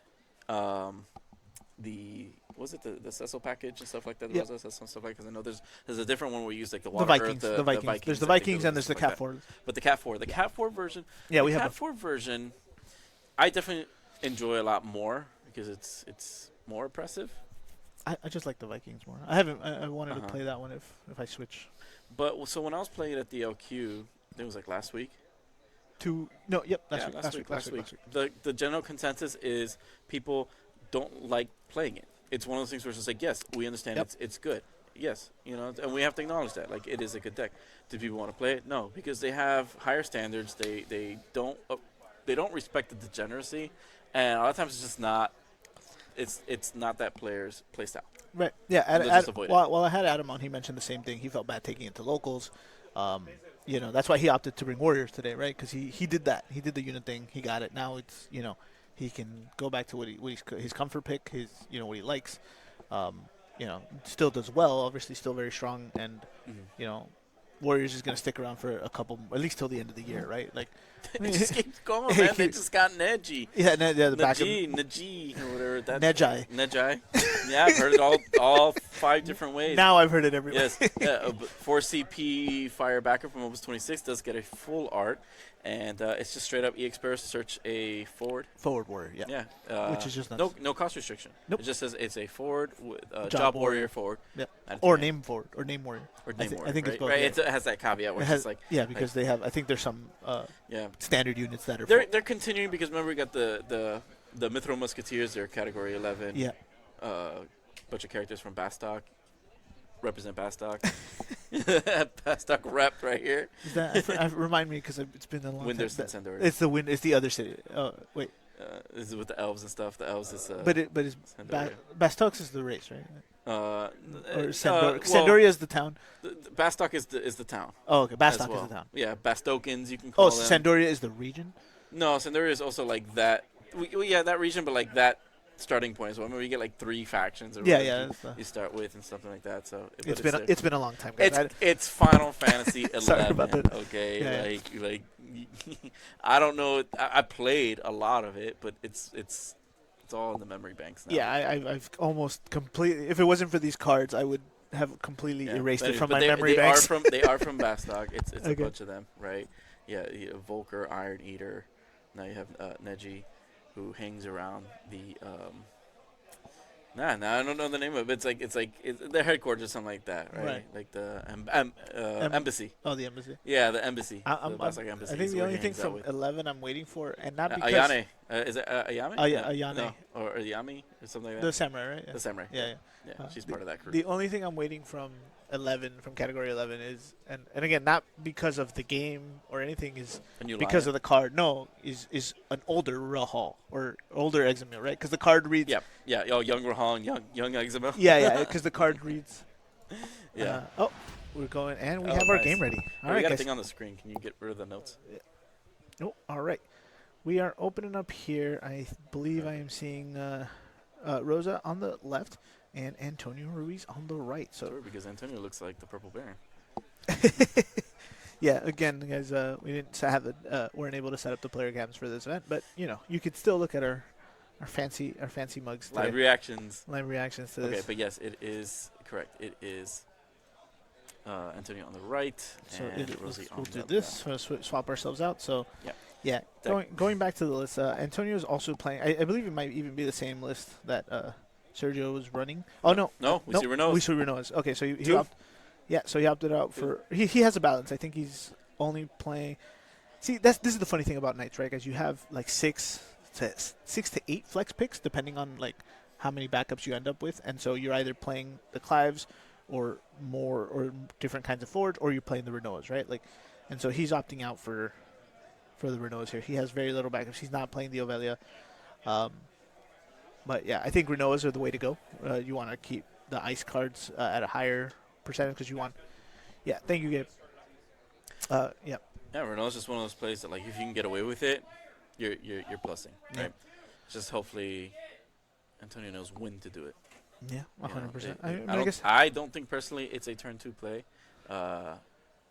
But did- now we're opting going into. I was wondering if they didn't mulligan, right? I didn't see the mulligans Didn't look like. because I didn't I got a glimpse at Rosie's hand and she didn't have a backup. So I think this is interesting here, just choosing to keep the goblin into the backup. They probably resolved mulligans after they we transitioned over. We transitioned over. Yeah, okay. yeah. Oh, then that's bad. That's a bad hand to open up with. I mean, the backup is secure, I guess, but overpaying for the goblin is hard. Yeah. And there, the cat's out of the bag here. So Antonio choosing to just play a backup. Holding the then- going. Yeah, the thing is here, and this is, I mean, he's still a new player. He's like, we've always cemented, just like, dude, you see this backup, like, you have to play it because it's gonna generate you value. But now it's just like, well, you're the aggressor. You don't normally do that, like, turn 1. Yeah, I think he's okay because he knows he drew the Corilla. He opened the Corilla, so Corilla's gonna definitely should come down right now. Yeah. Uh, So he wants the CP to work efficiently for him. So it's Yeah. like that's why I don't hate it. I don't hate the turn 1 setup. Right. It also gives you that window to see what you're up against, right? Like, we saw the goblin, but also want to see what else you can generate. Yeah, I guess we're trying to bait on an Ahmad here, which we don't hate. All right, so we play the Garland. I guess some of the stuff we taught him did stick. I mean, I had some time with him, but eventually when he pivoted to Knights, I no longer was mentoring him. Yeah. But It's not. There's only but so the much you foundation can do. should still stick. Yeah, right? yeah. Where it's just like why are you overextending? Your opponent hasn't done anything. Like let's figure this thing out. And I wonder like how many like Yeah, and I think here he's played against. Why are you not going to kill it? interesting. And he forgot. I think it happened so fast that he didn't Yeah. give himself He just time. realized, like, dude, that is an auto ability. You may want to. Now he's gonna do it. Oh no. I think they I talked see, it I through. see. I think they Okay. talked it through. Yeah. Yeah. And that's like definitely, and that's for sure what we're not going to be able to know is that what they're talking about. But given the hands and the mannerisms, we're going to try to interpret it as best as possible. Yeah. And that's what it is. It's a friendly game where it's just like they're not trying to take advantage of each other. Rosie was nice enough to kind of just like, hey, let's slow this down. Do you? Yeah. Nah, Are you sure? Because she just Yeah. saw the hands. Are you sure you don't Yeah. want to mount it kind of situation? And I would go as far as say, Antonio's like, hey, is that an auto ability? Because something you just don't know. But He's gonna get the Yeah. Gwaine back here so he can start getting back the cards he needs. Might also just want to keep fire in his hand.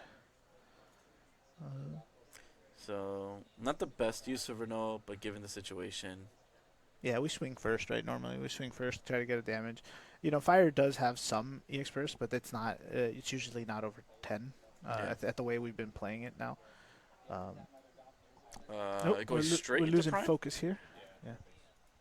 Yeah, I think we're. Whoops, sorry about that, guys. Put a little Visine on the lens here. We'll get that straightened out. for you. Should be coming right back into focus right now. Comes. Yeah, so we did Clive straight into it for Prime. Yeah, so Ifrit just went ahead and just cleared those 2 forwards. We're having Again, sorry guys for the autofocusness, but here it comes. And okay, so Antonio wants to answer Rosie's Ifrit with his own. Yep. Going to Prime here, hit for 10. oh, but we're seeing with the yeah, Bob we're gonna into res- Bob. respond. I mean, it's just great. Ifrit's burning Ifrit's. You'd love to see it, yeah, just like quick answer to everything. Yeah, so both of them should get removed from play. There you go, removed from play. Love it. Love Yep. it when they know where their cards Well, they know where their cards go. Yeah. supposed to end up on. Yeah. So let's see what we got here. Seems like cards in break zones. Just gonna check. Tell me something. Tommy's rumbly. Yeah. Little Winnie the Pooh action. Yeah. Don't worry, I still got. One CP, we got the Goblin going in, searching for the last Goblin or the Haste Goblin. Let's see what we want to get, because we already got deployed the Goblin Princess You can go for the last one into the haste one. Yeah. into the Haste one. Yep. It's free real estate. Goblin Run 2025. Oh, the Goblin Run. Yeah, yeah. I love that card. It's probably one of my favorite. Like We tried. Did you collect all? I do have they all- They do have the full art variant, and that I do original have, art is pretty dope. yeah, it's just running from a sandworm, the giant sandworm. It's And that is literally like category 11. yeah, So- all the like Mhm. enemy races or whatever. They all got. Yeah. Okay, so what do we do here? Because we have an extra copy of Edgar that can play the Zidane. So, and Edgar does have a break ability. So it's, Yeah, Edgar's what do you do gonna. here? I think Edgar's gonna hold out for a little bit there until there's no reason to break it, right? So mono fire as a basic strategy, we need to get to 5. At this point, I know Rose is probably thinking like, I have enough time to float here, right? yeah. That's still, Antonio has presented absolutely no opposition, right? Like we've seen him trying to recover with the Garland into Renoa. It's just like, you've ripped the Cruella from the hand. It's like, this is one of those things where it's just like, you're giving Rosie so much time to set up. Yeah. And that's what Mono Fire wants to do. The more fire characters on the field, the more live. Hopefully, let me see here. There's things like Jacked, right? Like, do we have Jacked in here? Yes, Yeah, there right. are 2 So- Jacks. So while you take a look at the list, yeah. So this is the situation that Rosie describes all the time, Ace right? is in there too. Opus 25 Ace. When you float the search like this, because he's gonna try, he wants to Ramza Gorilla next turn. The Edgar into the Zidane is just the icing on the cake. This is the kind of things that she wants to set up all the time. Yeah, so we're gonna definitely actually watch this play into fruition, where you see See, crack. Right, Oh, right off the hey! Here comes it in. and he's gonna have to burn the Ama here. Yeah. You're gonna have to. Yeah. Into Lilty. And Search just- reveal a wind and ice. So this is the quick way to get the another Zidane Yep. or the Charlotta we mentioned in our. Yeah. There's the Charlotta, yeah, and our Charlotta. pre-checks. Now this is a cool tech. Yeah. Very. Cool. I'm a big fan. Yep, and that's something that can be played off the Edgar as well. And this is exactly what we're gonna. Which run is- into. which is exactly- what we're gonna just run into now. Yeah. You're gonna see Edgar into Charlotte. And Yeah, it pitch is the so Brinny, cool. yeah. Beep. Yep. Pop. Bop. And now we're online. Yep. My only issue here, though, right? I believe Montleonis has to be fire backups, right? You have to have 5 fire backups. So the Charlotta is kind of, holding you back in that scenario. But Mhm. you know, Hey, take notes, Sergio. This is how Corilla hits. The man is catching strays in table 19. I can't wait for him to come back after he rewatches the VOD. I can't believe he's gonna be catching them all day. I'm sure. Yeah. So we get 2 dual freezes here off of the last well play that we found with Corilla, which is really good. And the Charlotte is a redirect, like a lightning rod. Basically, it does redirect summons and abilities, so they do have to target Charlotte. And at damage 3, that Charlotte does have a damage reduction, right? Or does she always have it? And then at damage 3, she's like plus 2,000 or something. No, forget. I think at damage 3 he gets both. Can we Okay, get a Charlotte? so Charlotte naturally already has the redirection ability, and the damage 3 she just gains a buff and a damage reduction, Yeah, which is great, especially against fire decks who want to do X different amounts of ping damage, right? Or yeah, different packets of and ping. remember, Corilla has the Minwoo effect for every other night. Yep. So like that damage Combo, reduction, baby. just there's some technical rulings going on there with you having both on the field, but yeah, and so it's like we really want to maximize damage there. Nope. Let's get a judge. All right, let's get a judge. Let's over get there a right judge over there for that play. now. Oh, okay, Yeah. okay, there's nope. one already. Oh there. yeah, Ike is there. No, we're good. Steve. Ike is there. We're good. We're good. I caught it right away. Yeah. I forget the judges was sitting at the table. So that is unfortunate for Rosie that you lose the goblins to that misplay there. But it is Yep. you did declare a legal target, and that is a legal play. Yep. And now, So, yeah. Yeah. Now you have to overextend into that. Just really a shame. Good catch, man. I'm so proud of you. That's what we're here for, guys. Don't worry. Yeah, I don't want any pitchforks out on our team. We are honestly going to try our best to keep the integrity and the quality of play here at the highest level. Things. Again, I don't want any pitchforks coming out for anybody this weekend. No pitchforks. We will do our best to try to stop that. Again, we have three judges, and we have one dedicated to the stream match. So. Yeah.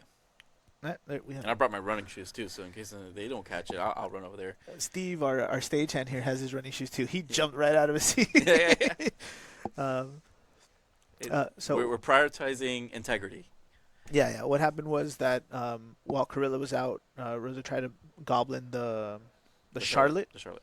If we can get Charlotte up for the group, and the Charlotte, it doesn't take any damage, right? Carilla says every other forward, every other knight other than herself has Minwu, just damage is reduced to 0. Good try. Took the long way around with that one, but you did it, man. You got there. We got there. All right, so I think Antonio's here just fishing for answers. I think, holding on as long as he did for that Carilla cost him at the beginning. Yeah. So now he's struggling to get back to that point where just you can spit out all those knights. Yeah. I don't agree with this play, man. I think you hold on to Beatrix because she offers everything that you want. You want your knights discounted. You want the buff. All right. It's just quite the enabler in the deck. It's a very strong. So I don't think I favor it over the Leo here. And there we go again. See And now. Yep. Goodbye, Carilla. See, I think Rosie that's with all this- of them now, with right? with the flick of the wrist. Yeah. Yeah. Yep. Attack. No. Yep. You gotta Reveal catch the it. hand. Yep. Yeah. Reveal the hand Probably first. take the Garland too. Yep. No, Garland. Yep. Garland's gone. Now you draw. And now you damage. Those are some gomage. Those are some gomage flicks. The Gamage flicks. Bye-bye. Bye bye. All right. Yeah. So we're at damage And 5 here, I think. So Leo's not offering any sort of defense here. See that Renault again, but But now there's nothing left. Nothing worth blinking. Nothing worth blinking. Yeah. Yeah. And what I was gonna say is that's why I like the Charlotte tactic, right? That way you're always able to hard cast as a Aiden. Either way, right? Yeah. Like if you have to pay your other fire for other stuff, that one card can Mm-hmm. play Zidane by itself. So you have that and Edward to kind of just handle all of that stuff. Yeah. So we got the Victoria here, and because Rosa has 2 cards in hand, that's going to shoot for 7,000. But if she had a modded, it would have been at 10k, so it would have been a miss. Yeah, and that's one Yeah, of the things very where it's just like you go down to 0 cards in hand because you went to Amat. That field ability instantly kicks in. The pump goes. Victoria goes to 10k. Yeah. Oh, but here Amat we're doesn't. seeing it now. Oh, No, in Brunhilde. response, we're seeing the Brunhilde come through. Yep. Yep. And draw from Brunhilde, and now we're good. Let's see. I think here we're going to see a Vincent come I through. was gonna say, I hope Antonio doesn't like on that pastor like don't Renoa your Leo, you lose it. Yeah. Oh, I don't know if we've talked about that one. Yeah. Yeah. So play Oh, 2 that's perfect. Yeah, So you tap for it produces wind CP. and fire. You tap CP. it, and then you claim fire CP. And again, that tag is really nice. It's efficient, right? Very, very. I don't know. I don't think we'll see a Mont here, but Well, you have to have 5 backups. well, be efficient. yeah. 7k. Yep. So that's a 4 backups, right? A 4. Yeah, that's right. 4, We 5. can go into it if he's got 1 card in hand. There's no reason not to. Oh, but she's going for the Ama. Yep. Oh no. Yep. Oh, the haste. So I used to do this play a lot because now that guarantees you 100% the next turn, you can go to 3 cards in hand. Yep. And you can give that haste. And you can give that haste. Yeah. Yep. Obviously, here it's more of a finisher just gonna go than Gengis. a setup play. Yep. All right. I'm gonna go step out and get Rosie back over here. So actually, do we have game 2 going? We have game 2 going. We have 15 minutes left in the round. Yeah. So we won't bring Rosie back. Oh, right. But what will happen is we'll go to the other feature match, right? And then see if And we the get, winner of that can. we'll we get can someone bring on them that. Okay. in. Yeah. In this case, I get to choose it. Yeah. We got John Schreiner. Oh, then you'll be interviewing the winner of that one then. Yeah. All right. Yeah. Well. And you know he's playing favorite card of mine. Oh yeah. Oh, that's why you did it. Yeah. So if you guys have there been should be keeping some, up- some Mayakov action there. He's a big fan of Look the at dancers. this. Look, we got another game going on. Is that a Lilith set on the field? I see. That is a little set, and we have Ash. So we have John Schreiner. Oh, can we get the other deck lists here? Swap them out. Oh, nice. We have John Schreiner on the left, Yep. piloting his mono water dancers, and then who do we have here on the right? Gavin. Oh yeah. Gavin is playing on the right with Refia. Screw the rules. I have Refia. Yeah, that's Big Kaiba your energy. Your deck name for the weekend. Yeah. So because I'm a huge dancer fan myself, we definitely wanted to showcase, and he's had quite the success with this. Yeah, he's inspired a couple of the Tampa Clearwater locals to play it as well. So I know it's been making the rounds. I think it's a good choice, right? Considering some of the stuff we were talking about earlier in the day. It's like you want to have stuff that can't be targeted, right? And Yeah. so that's just gonna kind of answer your big problems, right?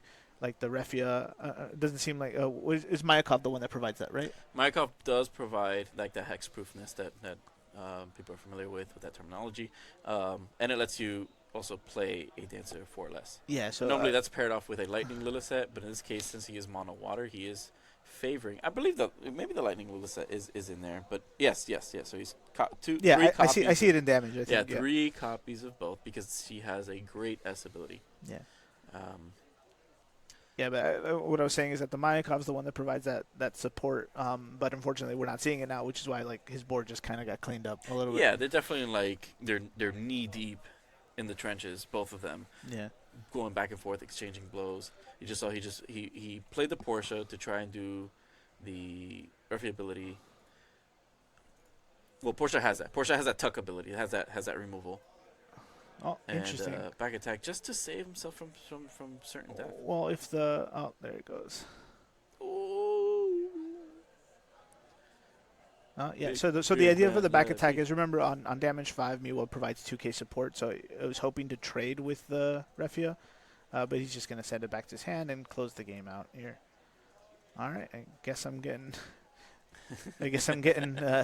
Gavin out And here he for the. took him to 8 points of damage. Yeah. I hope they put the right info there on the match slips. Yeah, for you that. want me to get Gavin? I'll go ahead and get him so Okay, you yeah, can do yeah. the interview here. Sure. All right, guys. I'm gonna step get away over. for one moment, and Andy will take care of this interview. More Andy time. Chat, you like that? So I got his list right here. Man, I wanted to talk dancers, but that's okay. You can't always be biased, right? Let me make sure I don't cross these.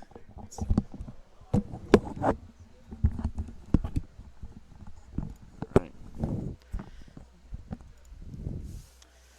Let's see. So we're gonna get Gavin here, and was playing the Warrior of Lights list. Let's see if anything was changed here. What am I looking at? Man, this handwriting is atrocious. And I'll let him know too. I'm not just saying that behind his back. But we did have the guys handwrite it. What's up? His opponent's deck list. Don't let him see it. Of course not. Cool. Let me see. I'm gonna point to each one and be like, "What is that? What is that? What is that?" Look at the LB deck here, but it looks like a standard Warrior of Lights list. Like I said, there's just 2 things here that I want to assume it is what it is. Oh, never mind. It's Bosch. Say the fire Earth multicolor one, the 3CP one. One Zidane? What a brave man. So we got Warrior of Lights at 3, Refuse at 3, Ferris is at 2. Because we're playing the Opus 10 Hero Arc that will recur that, which is fine. We got 2 of the Tax Cecil, which is great. Is that an Opus 2 Emperor? Get this man in here. We need this man in here. That is the Dark Emperor Opus 2 A man after my own heart.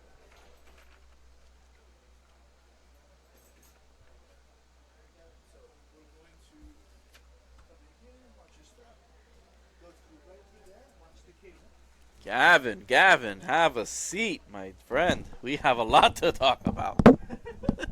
I'm looking at your list. We have a lot to talk about. Yes. Please. Of course. First of all, congratulations. Thank you very much. All right. Can you hear me okay? Absolutely, Okay. absolutely.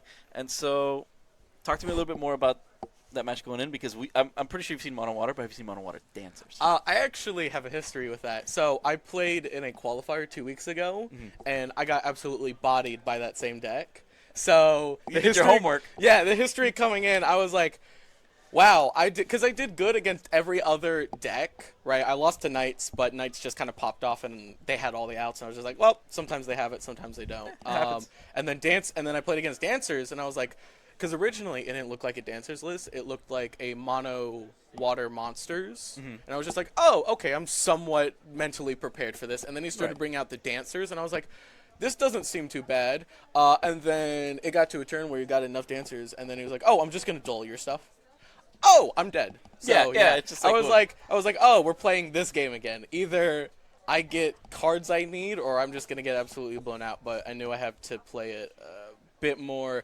Going in, I knew what cards were really scary and what cards were not really scary. Anything category 11 at this point, right?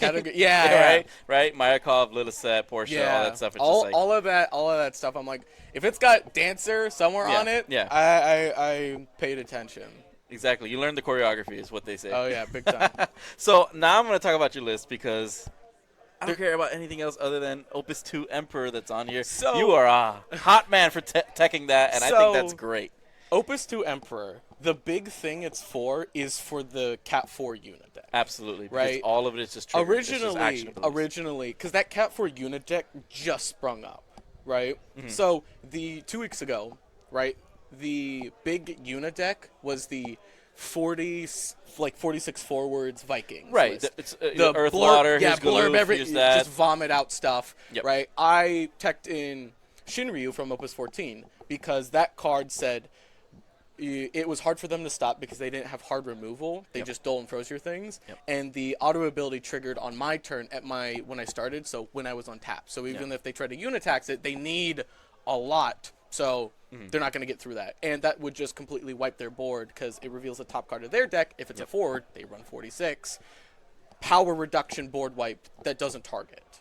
So it basically blows them out. It writes itself, right? But then the Unideck that week changed. And I had looked at the list, and I saw that it was making okay results because it was brand new. It wasn't refined. I was like, oh, this doesn't seem too bad. It seems just like a little more of a tempo version instead of a blurb everything out, right? Because that deck can really, screw me over, right? So, and then I didn't play that deck a single time the other week, but I saw how strong and impressive it was. I was like, I need Opus 2 Emperor. And Opus 2 Emperor has also other good matchups, like water monsters. A lot of action abilities. Yeah, which just sits there witches. Like, you can't cash that in. I played that round 1, and I played and he was like, oh, okay, that's cool.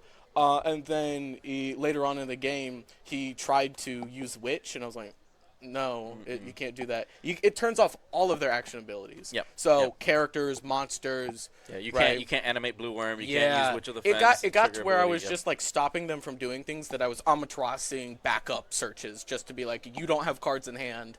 I've got cards, I've got backups, I've got guys, I've got mana. And that's like the sick checkmate that we always talk about, where it's just like when you are studying the meta and understanding like what decks are like favoring stuff like that, and you see cards like this, it's like it is a gamble because it's one of those cards where like number one, it's dark. Right? So it can mess up your gameplay because if you open it at the wrong time, it's bad. That's another reason why I have the Cecil in here as well, is because if I'm bricked up with a really bad hand, but I have Cecil Emperor, that's not bad. It's not. It's not. Really okay. I get two things, and now I can sort of, depending on what they're doing, it's either a game winning or game stalling. Right. It's very hard, or it's just Cecil blurs me out two forwards that can help me block Yeah. damage, just help me Agreed. more draw cards and get things. So it's not that bad. The only big thing that I have is LB Emperor and main deck the Emperor. Yeah. Right? There is some name clash there, but I don't think it's a big deal. LB Emperor is going to get blown up to prevent a lot of things. Like, even during the last match, it was kind of a very risky move because I had played 2 backups, right? I played the 1/6 cost that lets me search for 2, which I'm only running 1 of, right? This list is the most, like, Warrior Light list. I'm saying, like, But I was just looking at the numbers, Bosch. and Bosch is another big thing that's in there to help me be like, okay, I'm going to go get one of my backups, right, early on. And Bosch is also there to be like, you know, when they say when you play against Warrior Lights, we're not going to put you at damage 3. We're going to go from 2 to 7. And Bosch is like, you know, shit, I guess I'll do it myself. And yeah, exactly. put me on damage 3, turns on my arcs, turns on my Ferrises, and now I get to go crazy. And the list right now are like avoiding, like they're not including Bosch in there, so it's just like it's cool that you still have that enabler. Yeah. When it comes to your damage threshold that you need. Yeah, I also really like I swapped out Kuchaspels. There's no 1 mana blank something. Yep. And the reason why I have that is because I was like, okay, I need something with a bit more oomph. That's why I'm teching in wall 6s, the ones with the EX bursts. Yep. Right? And the reason why I'm doing that is because I have Porum in there, little small child that is annoying, right? Absolutely. And in a slow deck like mine, right? Okay, all of these cards are very hard to deal with and very annoying, and my mindset is if you're using removal on my annoying limit breaks, which are drawing me cards, annoying other things which are just stalling your game plan, you're not using removal on Refia, you're not using removal on Warrior Light, and now I just get to go crazy. It's a classic sleight of hand where you're just like, I want you to look at this, I don't want you looking at this, and and this is what's going to win me the game. Because either I'm stopping you from having fun with these other cards, and you're like, but I want to play my gameplay, so I'm going to kill these. And then Refia is just going to be like, well, guess what? You're out of removal. Start, blowing your stuff up and drawing cards. And yeah, I love that. Just Solid doing tactic. oppressive stuff. When Warrior Lights, when the Refia stuff first came out, I played it in a very janky list that ran. I ran the Dancer backup package to get all my colors with Tyro. I ran all of these different forwards. It was like a typical tribal deck, and I mean I picked up the card super cheap. Like I picked up my Refias for early, $1 because it's just like it weren't relevant to like Japanese were like having immense. Warrior Light good was the lights only with it. expensive thing, and I had open 2. Right, I'm not made of money, so when I was like, okay, this is a list I'm having fun with, and then as it's just going on, it's always stayed good, and it's been like, well, I want to play other decks that are fun, but I also have fun playing this. The lines I'm very able to learn and know that easily, so I'm not super stressed about it. So it's just a deck that I can go to an event and be like, I'm not wasting $500 coming down to Miami. I'm here to I have fun. I have fun with the list, which is I think the most important thing to me. I wouldn't be playing this list if I didn't like Warrior Lights. I wouldn't be playing it. I'd be playing some jank like I brought a singleton deck that's a DFF deck. So all of the cards are single. It's like 4 colors, and I'm just like that stuff I have fun with. Right, it's a fun janky. But the bar decks. Yeah, exactly. Pub decks. Pub decks. Right. This is just okay. I'm going to an event. This is a Materia Cup. I want to have fun and I want to win. Want to at least do somewhat Winning well. Is fun. Right. Who would have thought? Winning is fun. Winning is fun. Yeah.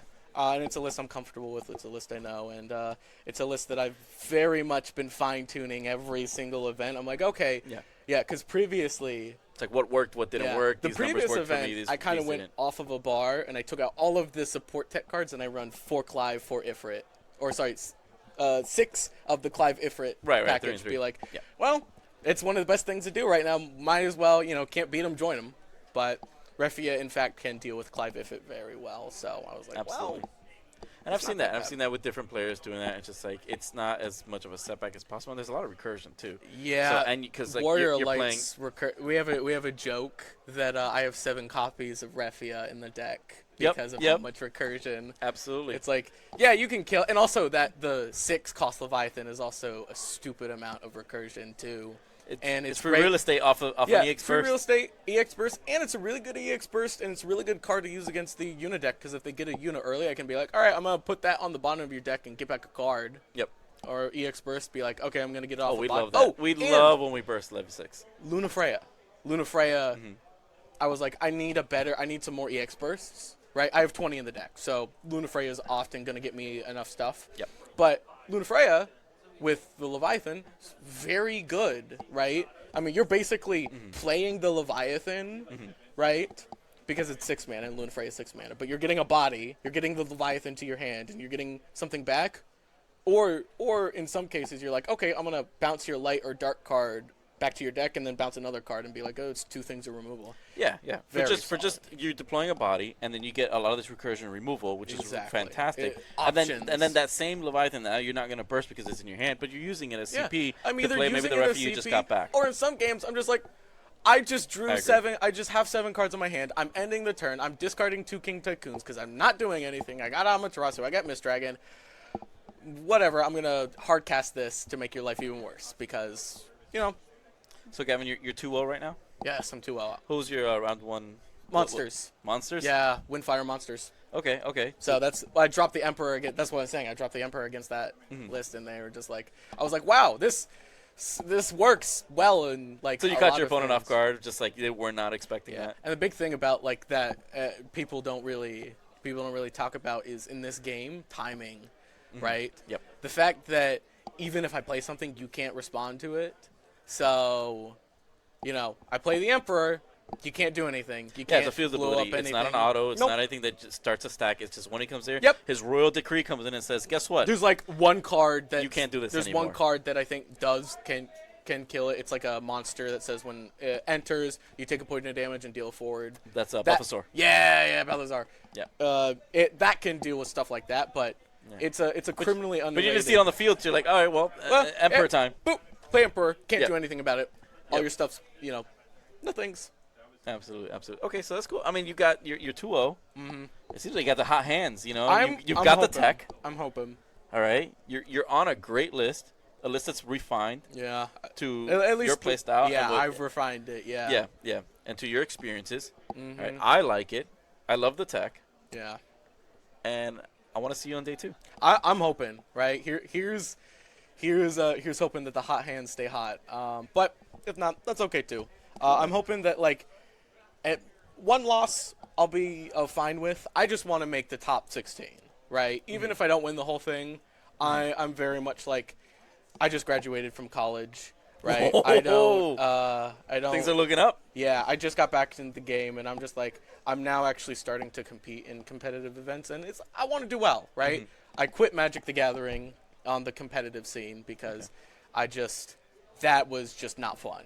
It's like you prefer our Final Fantasy cards. I prefer the way that yeah, exactly. I will admit I do like this stuff. I'm a big Commander player, so I love the fact that I can, I have an excuse to talk about Final Fantasy with all of my Magic bros now. So, It's a gift that keeps on giving. I really like how this game plays. I really like that your cards are resources. EX bursts are.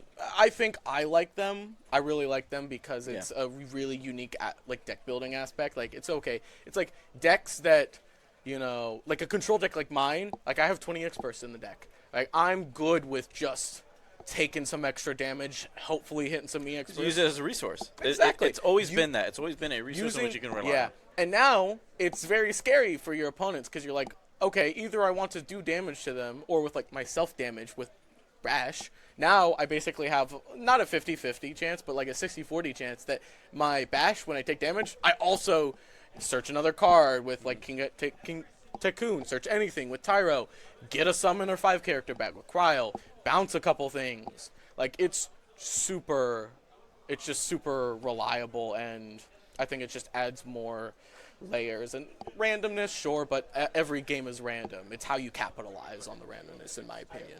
Well said. Right. Absolutely well said. Gavin, a gentleman and a recently graduated scholar, thank you for your time. Yeah, absolutely. Thanks for having me. Yeah, man. Like I said, good luck on the upcoming rounds. I think you're going to do very well. Yeah, I think you got them hot hands. I hope so. You got the tech. Yeah, I hope so. And I definitely want to see you in day 2. You can have another chat I'm to really see how things are hoping. going. Freshen up, man. I think your round 3 is about to start soon. Yeah, I'm ready. I'm stoked. Cool, man. I'm going to hide the list so nobody else sees it. Of course. Yeah, that's fair. All right. And take it easy. Yeah, We'll of see you course. around.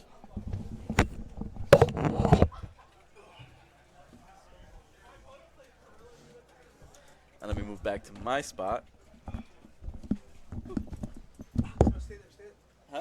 Oh, you want me over here? This is a pre-interview for the next one. Pre-interview? Dude, why are your headphones tighter than mine? That's why I wanted to switch. Oh, I see. Alright, so Jim is coming in for next round. He's going to be our round 3 feature. Oh, Jim's gonna be. Look what I got for you, buddy. Look what I got for you. Okay. Jim, straight from the post office. Yep, You got I your got parcel. my message bag here. Tell the people who you are. Jim Doolittle, basically play Scions exclusively. And you're from? Jacksonville, Florida. See, I don't have to do the interview. You can do the interview all for Oh, yourself. boy. You are a dying breed up there, unfortunately. I heard that the scene does. We happen to have the same issue where it rides, man. It rides a roller coaster. It goes down, it goes up. I'm saying that because of life happening, people move on to different things. They don't want to play anymore, you know. The store stopped selling it because we had some issues, which is fair. You know, nobody was showing up to buy the packs. And then it's just like me playing. We have people want to play, but I actually got like all the Final Fantasy players into Warhammer now. So, so I have like I like that. a It's not- 5-man play group of Final Fantasy players playing Warhammer. So You're supposed to keep them playing Final Fantasy. Unless your armies tried. consist of the Luca goers, right? The all bad sykes. Like, I'm talking like you're Warhammering Blitzball. I want to make a like a Shinra soldier like Astra Militarum. Okay, see, this is awesome. I'm glad you're here. And then like take one of the like the spider tanks from a different army and make it the Scorpion thing. You Yes. know? Yes. Yes. Write this down. We got it here first, right? This is our idea. Jim, what's your record? 2-0. 2-0. 2-0. Can I ask you what you're playing? Scions, of course. I told them at the beginning. Science! I wasn't listening. Oh, okay. Yeah, sure. Only when I'm in front of the cameras when I'm listening, sort of. Sometimes. Anyways, anything different about it? Yeah, I switched out the like wind Yustola for the third fire lightning one. Okay. Added 2 Amaterasus and 2 Hians, and so We like went a little more heavier on fire, I mean, considering that it normally doesn't play any fire. yeah, but like you get warrior lights at 2 damage, and then you just hit them for 10 with Hian. Yes. And then you're like, okay. Oh, Yeah. all the cards you drew, they don't do anything. Oh, okay. Exactly. All right. Well, all right. Exactly. Take 10 more damage. So what you're saying is that you will bring the science to Rubicon, but you do not cross it Yeah. until finally you're just ready to like, okay, now the whole army's here. Let's go. Yeah. And some of the, and like just having an Amma on hand sometimes when you're like, well, I can play 6 Scions in this turn, but they're going to Shantota me, and now you can just do that. And so like it's really refreshing. And also that sometimes they'll keep an Amma or a Misdragon in hand to deal with something else, the Amma or the Hian. The usual suspects, because when you think science, you're thinking, oh, I want to Amat, the Alizé. twins, right? Alizé. But now especially if they know you have a Hian, then they're like, uh-oh. I got to Wait. Amma the Hian, and Wait. now they don't get the Graha Scion. can pull out the Hian, right, from the deck? No, it's only Oh, Scions. it's only but Scions, okay. your Stola can give haste to Hian, even if you don't have 5. Oh, that is. It's really fantastic. weird. So like you can like from like 1 backup like play your Stola into Hian, and like if you've got a Stenian, you're like, oh, 4 damage, draw 2 cards, Yeah, absolutely. and they're not you're not ready for that. And Who knew Istini was so giving? you know. He just. There was just extra slots in the deck. I was like, well, I wish I could play Amaterasu, half the games I play, and you end up going, okay, now I can, because you have the Yustolas. Yeah. And it doesn't look weird picking the Yustolas up with Estinian. True. So true. because you're like, oh, I'll pick up the Yeah, fire. because you're thinking, oh, I'm just going to use the S ability. Right. That's exactly what we want the fodder for. and you just need the fire card for Alma. Yeah. And so you're like, oh, I'll pick it up Yustola, and they go, okay, normal, and then you're like, You've been watching my games, man. When I was doing that with Category 8, and I put Zell in there, I was like, why is Zell on your list? It's like, category 8.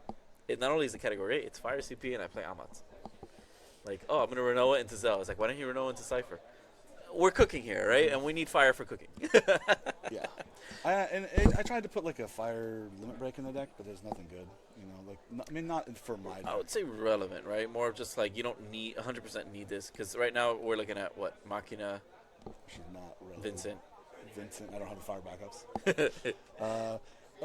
Like Zach, but 3K does nothing. I don't ping anything. Right. So, like, it doesn't matter. Yeah, Arden. I don't need. I need my other. I need like Leos and Clouds. You know, because Leo just interacts just super well with Alizé. But I took out the 2 extra lightnings. You know, it's harder to play them from the break zone, but everyone just missed dragons or break zone anyway. So Yeah, so I think I think you're playing possum here, where it's just like, oh, here's my lightning. They don't know you don't have 2 more, and they're like, oh, I need to miss dragon this right now because if he tries to lightning me, so you're kind of already setting up like, please, like, concentrate on this because really I'm just about to OTK you. Yeah, and the OTK isn't the point of the deck. The OTK is like, now I can do that, and so you're just playing regular Scions, and so they're worried about like now that okay, he's got this Amma in hand, like or Ahian, and I'm like, okay, I'm just gonna play Scions. Oh yeah, you played 6 forwards, you killed them all. Exactly. You know, so and that's the big difference because we've seen that Scion list where it is like a 1-turn kill where they're trying so hard to just go no backups. It is you're playing mid range just like I am playing just regular. You're playing mid range, and then hey, if I draw a Ahian you got backups or a Amma, you know. Okay, because you need the Y'shtollas in your hand anyway. Yep. And so like, oh, if I draw an Amma, I've got Fire CP because I need those Y'shtollas in my hand anyway. Yep. So Agreed. I don't know if it's gonna work, but so far it's been pretty good. We're gonna find out though. You are our round 3 feature. Is either the main feature or we're gonna and so you gotta preach. Put on a show. We're gonna Tell what try. you preach. It was successful last time, even though I didn't get past that. You turn. do really well with it though. That's the thing, and I hope people will take notes of just like this is an alternate way of playing this, and when you build with tweaks, because you have this flexibility, you have this toolbox in which you can include cards that do work well with each other. It doesn't have to be this cookie cutter list that you see all the time. It's just you see it all the time. It's because they don't change it. Yeah, and there's lots of fun stuff you can add to the deck, like a Fire Cloud because it plays the Reeve, too. You know. Unfortunately, we got deck lists, but you can't see them. All right, can't give you an unfair advantage. Don't Yeah, let me. but see I will them. give you a hint. He is playing Final Fantasy cards, and they're not Magic the Gathering ones. Oh damn. Yeah, we told them they cannot bring those today. All right. Well, yeah, I brought my mats to all the competing card games. Oh well, good luck on your round 1 loss because Thank you. I wouldn't allow that. No, I say I bring my Final Fantasy mats to everything else to show off.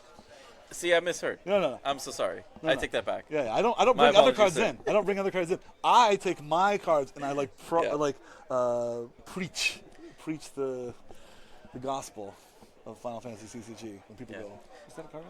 Do you know your opponent? Do you know who your opponent is? I have no idea. Okay, well you'll find out in about a couple minutes from now. Sure, sounds good.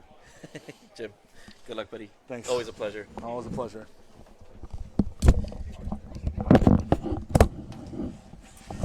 Jim's always such a delight. He has a very calm demeanor. He calms me. He brings my energy level to like normal human levels where it's supposed to be. Do we get a spoiler for this weekend? Did they send us something like that? No spoilers. What more? We got 26 sets. What more do you want? Just play the old stuff. Spoiler. Look at the Opus 3 legendaries. You're gonna realize like, what is that? It's a new card. All right, so I'm gonna hand this back over to Mr.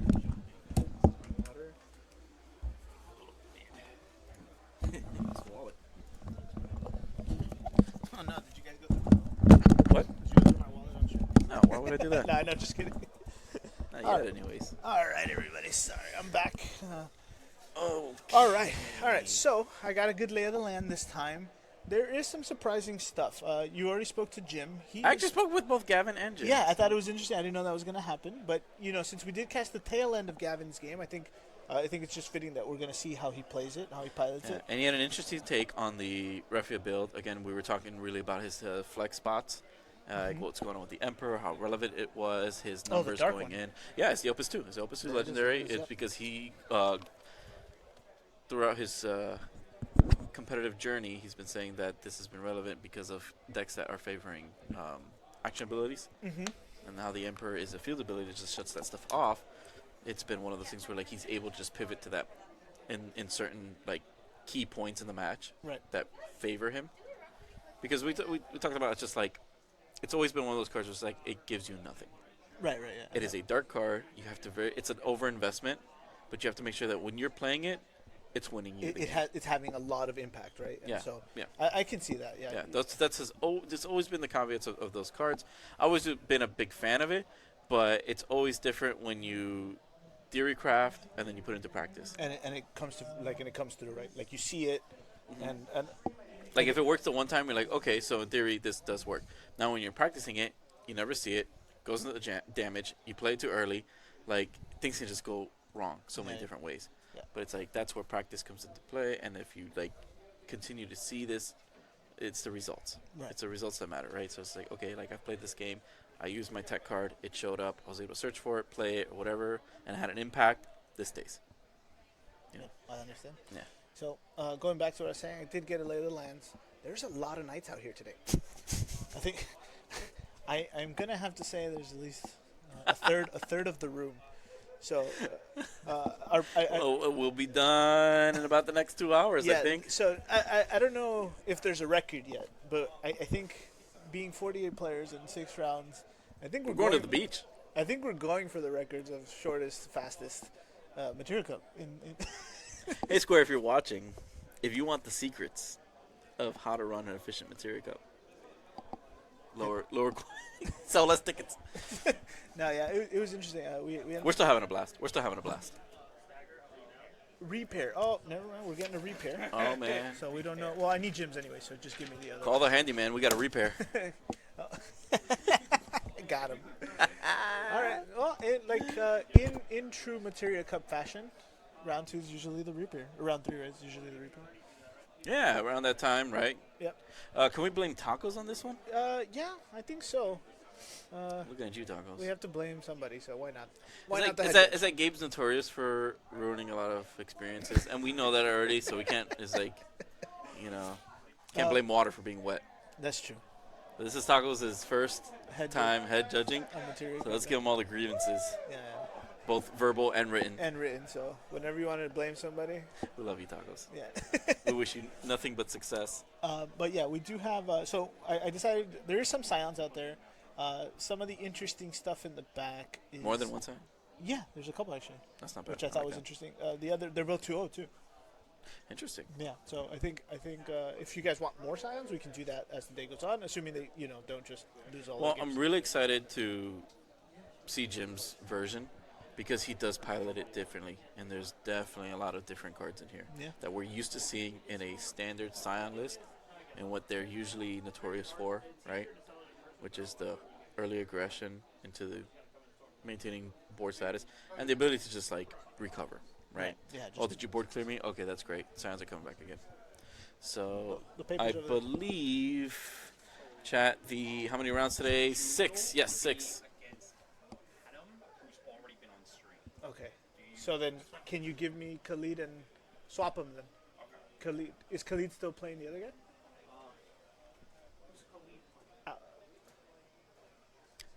Khaled is the second feature match, right? Okay, so swap Yeah, them. yeah. So we're actually gonna have Khaled and Austin on our main feature match, and then Jim's gonna be on the side do little things. Khaled and Alex. No, it was a repair, so we're gonna need to give the Alex back to him. No, No, because it's Jim and Gavin, right? Oh. Unless they're repairing. Well, yeah. Khaled was playing Alex, but not anymore. So Okay. So we'll keep the dude. Correct. Let's see. No way. Is he playing Samurais? So I did a little, 6 rounds today, guys. So I did a little research. I hit up everyone I knew, which is everyone in the room. But we saw there's some interesting stuff. I did mention the samurai spiel right before we started the tournament, so I saw one out there, and guess what? I thought it'd be cool to take a look. O isn't he? Do you know who O is? FFB Lightning 4 CP has the Lua bubble. For an S and a crystal, I think S and Lightning, he will break a forward and generated crystal. It's a samurai. Nope, I've never seen this guy. Oh. Well, He's got 3 of them. Well, you're in for a treat. There's a Oh samurai my player. gosh. Khaled is 1-1 at the moment, but he's bringing the spice. He's taking a shot. Salamander, Tenzen, we got Reese. He's shooting his shot this weekend, and maybe we see some Tenzen, some LB Tenzen action. Yeah. Well, he's got both.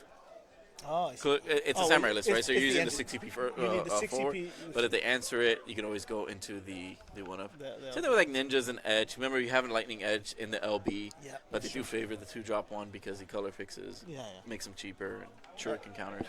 Okay. Right? He doesn't like shuriken counters.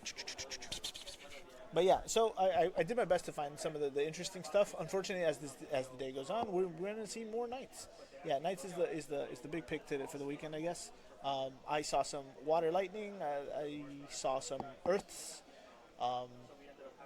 And so yeah, we'll figure it out. After this one, I'll let you go do the next pick, get the scouts while I do the interviews, so you can see who's up there. I had Corey in mind. Corey is also on Scions, so if we don't get the full Scion view today, yeah. This Doolittle, just put him on the side, because we interviewed him. Yeah, so I want to see how he finishes. Yeah. Okay. Yeah, that's fine. Opus 20 Ramza. Opus 20 Ramza is a backup? No. That's the lightning one, Huh? That's the lightning one that gets 3, reveals forward monster best summon, no? Oh, the backup. Is that it? I imagine that might be the one. That's the only other Rams I can think of. Is there other what a lightning bold cards? gentleman. Right? Yugiri? Right? Yeah. Yeah. So I'm seeing, it's a Fire Lightning Samurai list, and he's doing some interesting stuff. Yeah. I've never met anybody who can consistently get all 3. It's besides tough. me. Besides you. I was just about to say, it's tough, but I've seen you do it on many occasions. Yeah. So back in the day, Mono Lightning was actually pretty cool to play. And that Ramza, what it does is it's the 5 CP backup. And it says reveal top 3 cards of your deck. And it adds specific cards. One forward, one backup, one summon. Well, it says one of each type, right? But we all know that's just... No. I think it specifically tells you, like, you have to add one. And then you just discard the rest. Oh. I see. Yes. Okay. Yeah. If there's any difference. Okay, so there you go. So it doesn't grab monsters then? No. Oof. No, cannot grab monsters. I think... And so the list that I ran it was the Primal Ramu. When I think that Opus 11 or something, or I think it was all Opus 10 or something. 12, I think. And so that Ramu was really cool because it had that auto that could just destroy something if it got damaged by lightning summon. So we played a lot of lightning summons. So we had it's just like when you play that Ramza early on, the likelihood of seeing all that stuff is high. Oh, this match just got really interesting. It is gonna be samurais versus cadets. No way! There's cadets. All right. I'm happy we picked this one. This is so cool. Oh, and I'm seeing Bromley just enter the room too. Christopher Bromley. Ah, yes. He's pretty unfun. Yeah. He's a pretty unfun guy. One of our old hometown favorites as well.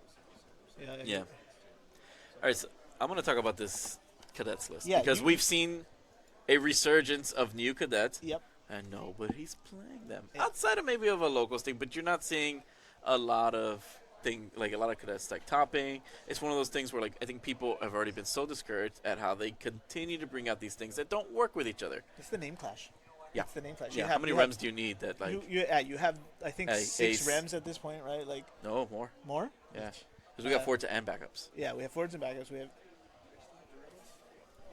still have Doolittles. Yeah. So there's a lot it's the name clash, right? There's lots of Ace is also another one, right? Absolutely. Ace has and Ace has always been the important one.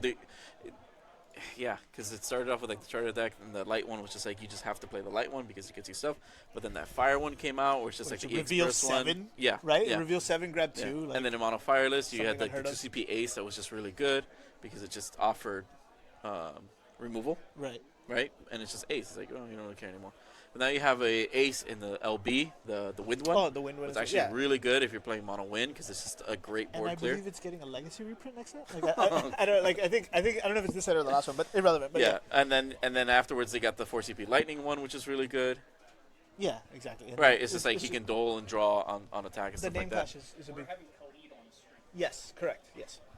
Sorry, just getting some confirmations from our judges on who. Yeah, I think around this time Gabe doesn't know what English sounds like. Sorry, Gabe. He was really hoping for that lunch break, but with 48 players, we decided to skip it today. No, I think Doolittle's got some empanadas he was handing out. Oh God bless. Like little mini empanadas. Yeah, when in Rome, right? But when in Miami, you have empanadas and croquetas. Pastelitos. Yeah. Not to derail too much, but still going back to the cadets. It's okay, so and now we have a 6CP Fire Ace.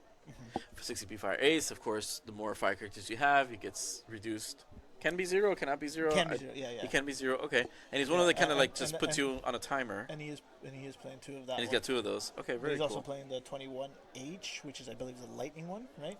Yeah. So yeah, and that's the thing. And he also has the 9L, which is the fire one, which is the EX burst one. The EX Burst one. Yeah. So he's playing 3 different copies of Ace. And this is why I hate it, and I love it. I love it because you're kind of like you're flexible in what you can do with which ace you need. I'm sure he wants to prioritize the fire non-EX burst one, maybe to start building up that damage. The lightning one. No, the fire one. Oh, the fire one. Yeah, they kind of like just Oh, build up that damage, because as the turns go, he's gonna pop your opponent for point damage, kind of put them on a timer. It can't hit them for lethal. That effect can't hit him for lethal, but it's enough to be like, hey, you might want to answer this because I might get 2 free points. I'm good. Yeah, when you least expect it, and we know the cadets are notorious for generating haste on the fly, right? And Yeah, does with he have the new- Quan or anything else like? It's not No, Quan. yeah. It's 7, I believe, is the new lightning Oh, I backup. see, yeah. This is Size, here's 7, but 7. It looks like they're using Opus 3. That's Snake Bite 7. Snake Bite. Cancel Yeah. some autos. Yeah, but that going back to Ace, it's like that's also why I hate it, is because none of these aces have an S ability that's. Well, no, that's what I was getting to. The new one does. Right, He so- deals. Oh, okay. Well, I was like before the Opus 25 one, the other ones just didn't have a good S ability. Oh, So it's like you can't really like throw it to fodder. But yeah, so tell me. Yeah, tell me yeah. about the S So, ability so on the 25. new one does have the S ability, which is it's nice. So yeah, it has. I think its removal is just like 2K for every cadet you have. I don't think it's forward. So on top. Okay, of, so it just but counts it's, jobs. It's low cost. It's low cost. So it's just a copy of Ace. I think 1 CB. So it's just like boom, take some damage. I don't hate it. Yeah. I don't hate it. A With little 7 expensive on for my taste, considering it can't use it right away. Because I'm thinking of cards like when you have an S ability that's just a copy of itself for removal. I'm thinking Oh, cards like Ultimisia. Ultimisia. It's like straight up. It's like you have an extra copy of Ultimisia. Goodbye. 10K reduction. Yeah. So we, good. we do like those actually. Absolutely. I think we just got the okay game to start up soon. So as soon as we announced that they had, say time starting, we're moving on to round 3 right now, guys. We're halfway there. We're halfway there. Anything else in here? Let's see what we got. So usual suspects: 7 size, Sync, 7 Rem, Deuce. We got the Clive Ifrit package on the cadets as well. Let me see. We got the Opus 3 Odins. That's the one that plays well with the cadets. That if you have a type 0, it could just break anything. Which one, sorry? This Odin right here. Oh, The the Opus 3 the Odin. Opus 3 one. Yeah, Arestia is a type 0 searcher.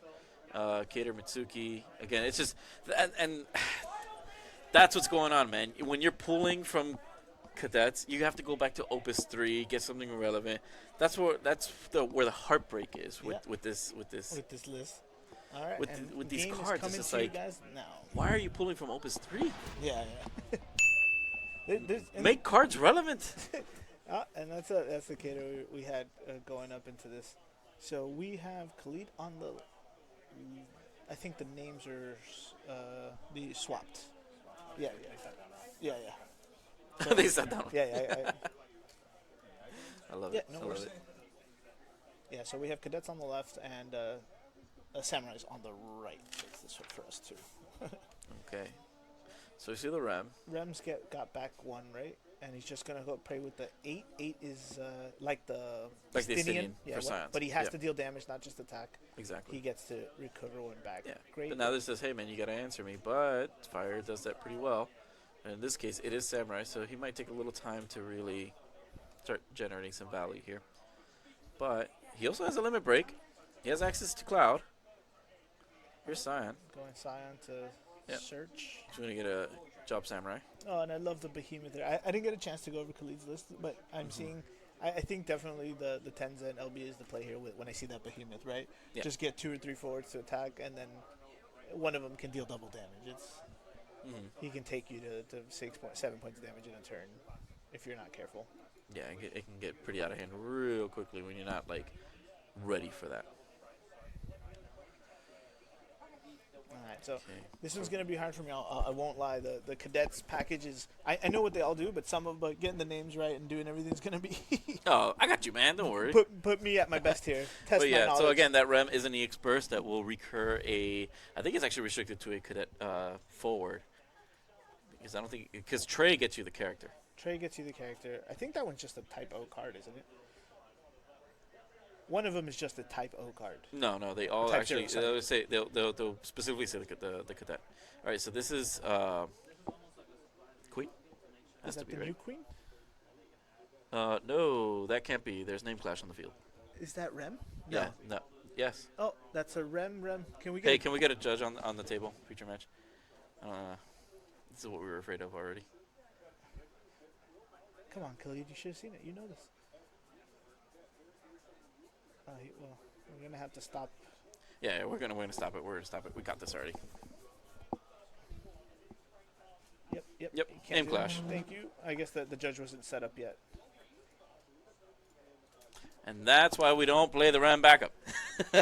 So I play the Rem instead of the forward, but the backup instead of the forward, honestly. But that's The yeah. forward is so much better because you get to pull your resources, you get to set up your names, your backups, and they give us brand new 2CP backups, so it doesn't cost you so much. Yeah, I think we have Gabe there, so he must have just gotten there because he missed it. Yep. Ace goes back into the deck. Yeah, and can't do that. Because at first I thought it was Queen. I was just like, because he can't be playing Rem. You just played Rem. You're not gonna play Rem. Yeah. And again, this is my biggest. I think it's everyone's. Like it's a very common. Like we're all in the same thought bubble there, right? Like the name clash is just too strong for you to kind of efficiently like put this deck together. And that's why I was fishy on the list and the whole thing of just like. Yeah, because like you said, we're seeing set 3, set 25, set 21. You know, Yeah. they're all just like. And a lot of them don't have relevant S abilities. Like, I understand 7 for Snake Bite. That's fine. So you run as many 7s as you want if that's going to be the core design of what you want it to do, right? You're prioritizing this. You want to cancel specials and autos and all that stuff. Like the jet block before jet block. Right. How did Cyan? What happened to Cyan here? I think this is reversed. No, he blocked it because he tried to. Oh, sorry, yeah. Yeah, he blocked it so you could not let him get more cards back. Yeah, so. They just snapped a picture of us. Yeah. Yeah, okay. So now we have. Is that 7? That's yeah, the 7, yeah. yeah, So Snake that's Bite 2CP7. Yeah. Okay. I hope Khalid was able to get the information at least that he saw he pitched the Amat, so he knows he has the Amat in hand. Yeah. Before he I know obviously he's only on 2 cards here, but you know. So another text that's on the that 7. That's What? the O. Yeah, you see, that's the O. I remember him. FFBE, come on. He was in the Glaciella set. Yeah, I remember him now. So that 7 also makes them unblockable for certain forwards of certain CP cost. Oh. Now that's going to break a 3 CP or less forward. That is... Xenos? Yeah, Xenos. Can we get Dark Xenos up here? That's an So, yeah. interesting one. So then when he breaks it, he can choose either to give Xenos haste or to have your opponent discard a card. I love how it's just also a 14 deck, right? Yeah. Because you have or 11 and 14. Because Yeah. 10 and 11. This guy's. Yeah, so that's happening. He's going to force him to discard as well. I remember, so Xenos can be played from the break zone. If he gets played from the break zone, however, and leaves the field, he gets removed from play. He gets removed from play. Yeah. Pretty cool card. I like it. These guys are really putting up my card knowledge to the test today. You're going to be okay. So, again, 7 cannot be blocked because I believe forwards of 3 or more cannot block cadets while she's on the field. Yeah. Is it 3 or more or 4 or more? 3 or 4. Either way, I think Xenos reaches the threshold and it just can't. So he's got that Opus 3 Odin on the field, but I think we're going to go straight into an ace play here. Yeah. So ace gets reduced again by fire or cadets. Yeah. Right? And so he's currently 4. He pitches the Amma and the Odin for that. At the end of the turn. What a slobber knocker. They're just exchanging blows back and forth. Khalid's on track to kind of just like still develop his backups so that the samurais get a little bit more. He's got the 2 crystals here for the salamander, which is just going to be. Oh, but he's going for it again. Oh, because he can play both this turn. So he'll go to 3 crystals, play the salamander, pay 2 crystals to deal 9k to both here. Yeah. Salamander. Let's take a look at salamander here for everybody. Yeah. First of all, I thought that was going to be the summon that's being favored right now for the Unidex, but this is the forward salamander. Is it salamander? It is salamander, right? Yeah, because. Yeah, salamander. 25 H. Yeah, it's the H from the Opus 25 set. That's an FF2 card. Well, it's Salamander's like what evolves from Forza. No. Is it Forza? No. What's Gutsco? Oh, Guts Go. Yeah, Guts sorry. Go. Yeah. Yeah.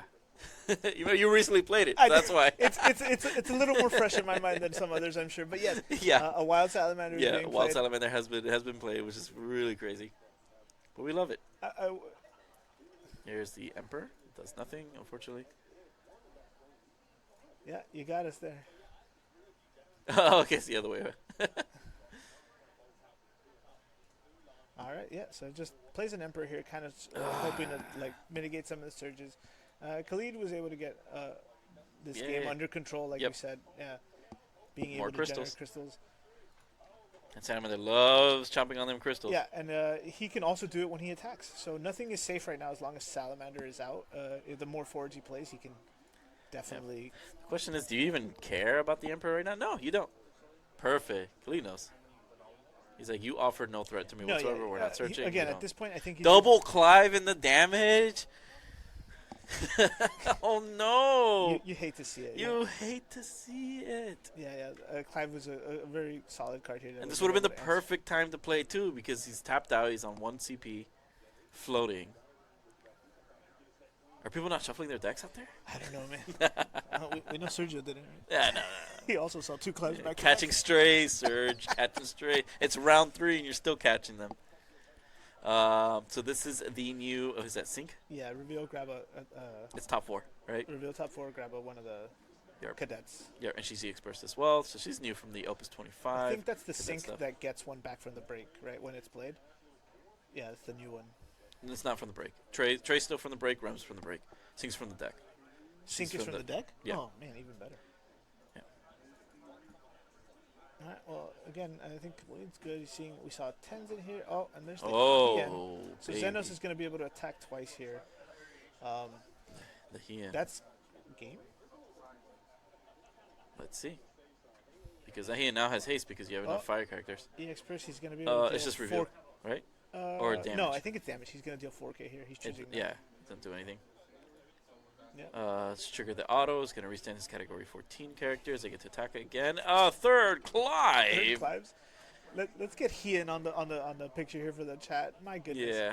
All right, damage 6. That's EX Burst. Yeah, Top 4. Yeah. Anything with back attack? No, he's revealing this Yeah. the EX Burst, but yeah, then Hien's just gonna come in again. Yep. And that's it. it. There's the fist bump. All the Clives and efforts in there. You hate to see it.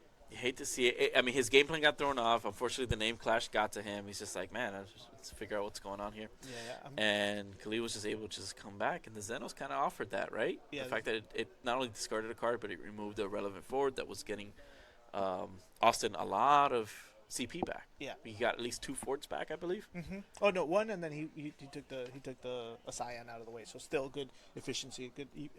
Yeah, CP it's still a trade-off. great card to play early Yeah. on. It's just like, okay. Yeah, but when was the last time you guys saw Hien? I think I see more of them if these lists are what they say they are. Yeah. This is cool. I'm glad I picked this one. I'm glad we got to see some interesting new old cards. I guess I could say interesting old cards. New, yeah, come back and play well. Samurais was not on my bingo card. Let me tell you. Me neither. I had hoped for it, like always, but we didn't get to see the Tenzen OTK. But Hien 4 damage in 1 turn seems good enough for me. Yeah, we're not greedy. We'll finish the plate. We won't ask for seconds. Yeah. Let's see how the other game is doing because we still got a little bit of let's jump time on here. over there. And then That's the Hien on the. and then either way, I think we'll the get screen right Khaled there. over here too in a little bit just to get his take on the list. So. Yeah, I want to talk to him about that. Like, hey man, did you not notice the name clash? Oh yeah. You gotta wake up. Gotta wake up, man. You're in this. You wanted this. You want This is it. You wanted this. Yeah. All right, All here right. we go. All right. So Jim is here on the left, and it looks like he's in control here. He's blanking the lightning for the haste. He's playing warriors. Well, Jim's on the left. Is it warriors or knights? Jim's on the left with science. Yeah. And I believe. Yeah, that's a warriors list. So he's not playing the knights anymore, which is good. Who's on the right? I don't know. We don't. Can we get the list real quick? I think we had it fixed. It was Alex Tressmer, but now it's. Oh, he's back on Adam again. Yeah. So we. Okay, so Adam. We saw That's right. Adam. That's right. Yeah, that's why we swapped them for you guys. Yeah, so because Adam has been on the stream. Yeah, that's why we swapped them for you guys because we'd seen Adam already. These guys are both 2-0. And Jim's in a good spot here. Excuse me. So yeah, we saw we saw Adam dominantly destroy Knights because Kurla whiffed. And we're seeing he's you can tell he's worried here. He saw that the Tyvos got into damage, so I can't really get a look at his hand, or I didn't get a good chance to peek through it. But he's definitely looking for an answer here. I don't think that Ifrit can hold down the fort as much as he hopes here. No. With that Thancred just sitting there, he can do a lot of damage, because we know when the Thancred leaves, he's got the cryo too to make him bigger. So any kind of damage that comes through from Adam's side, like the So Axar and stuff. actually, good reason that you pointed the crowd, because remember, it's an Anthem as well as a tap buff, and as long as they're dealing some sort of damage, that it's at 1,000 or 2,000. I think it increases by 1,000. That Ishtola's not gonna have pings for 5,000. Oh, it also increases their damage? But it has it's an action ability. Oh. Yeah, the crowd is an action ability as well as an okay. Anthem. Oh, that's an interesting. I've never actually used it that way. Yeah, because remember, a lot of times the other Ishtola can, man, I forget the name of it because it's cool S ability. But anyway, so 9,000 everything minus the Scions, right? But now to take care of like things like Warrior of Light, you can bump it now to 10K and really hit things, really clean the hit board, things right? at that threshold. Right. Exactly. So we're gonna go. We're digging. Leo has many jobs, and he's trying to fill his best one here. Get us one step closer to what we need. He's just a brave boy. Now let's see. It is not an optimal spot considering you're on 6 damage. Here's a Larsa. He's gonna find this a forward of 4 CP. I was just about to say. Looks like they're gonna get an S ability for that Ifrit. Yep. Who do we nuke here? Ishtola for sure. Okay. Well, Agreed. it's tough, right? Like here, I would observe what his Thancred targets are when he dies, right? Because I'd let the Thancred die first if he has no targets, and then nuke the Ishtola. It's tough because Thancred does not care what job you currently are holding. It just matters the CP cost. Right, but he can't play another Ishtola, right? That's what I mean. Right. Yeah, so But there are other options. Let's see. I mean, we have the true. lists here. We can see them. We can see. Yeah, you have it there. And things like Oriange, Alice, has to be 3 or less, right? There's Irvings. Or Irvines. Yeah, we got options. Can we get that Thancred up? The lightning, the 4 CP Thancred. So I can double check here. But yeah, It's an Opus 23 hero. Opus 23 hero. Yeah, it's really that's really what I'm saying, right? Like that's why when you're asking who's my target, I say I'd wait, right? Like if it matters, then you kill the Thancred, right? Because you can't get anything relevant back. If not, we just wait to kill the Ishtola, right? Because the Ishtola, if any damage goes through on the other side, he just pings the Leo. Well, you're unfortunately on damage 6. You can't swing the Ifrit sideways. Yeah. Like you just cannot put him sideways. He's got a Clive. Oh no, he searched the Clive. And it's even worse for him because Alice comes out. Wait, why did he search the Clive? Did he switch the search? I missed it. We were discussing the Thancred so much. Yeah. Anyway, Choose a forward of Custer. Alice comes out. It could just dole the Ifrit out of the way if a water forward enters the field. Hey, look at that! Oh, into a water forward. Oh, and Alphanod. And you can stack this however you want. But now here's the Ifrit. I mean, not Ifrit. Amat, right? There's an Amat in hand and an Ifrit in hand. there's an Almada. Oh, but I guess that's what it was, right? He changed to the Clive for the Larsa. He changed the Clive pick, I think, which I'm a little interested about. But And yeah, here's he the has to Avatar stop roster. it. He has to. Or not, you literally just lose. No, you attack with Thancred. Yeah, no, he let it go. Oh no, because he Yeah, has. because he has the. He knew it. Yeah. He has to block though, right? Like Jim, you're so smart. Jim's ready. Jim's on fire today. Jim is so smart. SMRT. Yeah, Jim's on his game today. We knew this was going to be a good one. Absolutely. If you want to go ahead and get Khaled, I can. We're gonna get Khaled? and then you can start figuring out the next matchups. Sure. All right. I'll be back. There you go, guys. So we've managed to see 2 interesting decks. They're both going. So Scions is going to 3-0 now. Samurais is going to 2-1. That also puts. We saw Adam just lose that one, so he's also 2-1. And I didn't catch. I don't remember the Scions player. Sorry, the Cadet player's name. But he's now 1-2, right? Austin. Oh, Aston. All right. So yeah, he went down to 1-2. So. Hopefully we get some results coming in. We have about 13 minutes still left in this round. He had two backups. He had a water and a lightning backup. We have Khaled come in through here. Watch the cable. Yes, it's being held in house. We have a nice new setup, courtesy of Steve, our stagehand here, and Khaled. Congratulations! Thank you. I knew when I saw what you were playing, I was going to enjoy the show, and you did not disappoint, my friend. Yeah. First of all, talk us through how you chose Samurais to come here. Well, a friend of mine was playing this Behemoth Turks OTK, and I was like, I think I could do that with Ian. Yeah, Jacob? Yep. Yep, I know that guy. So, same idea, except for Ian makes everything attack twice instead of just sys name. So you put a bunch of 14. Half the samurai are actually already 14.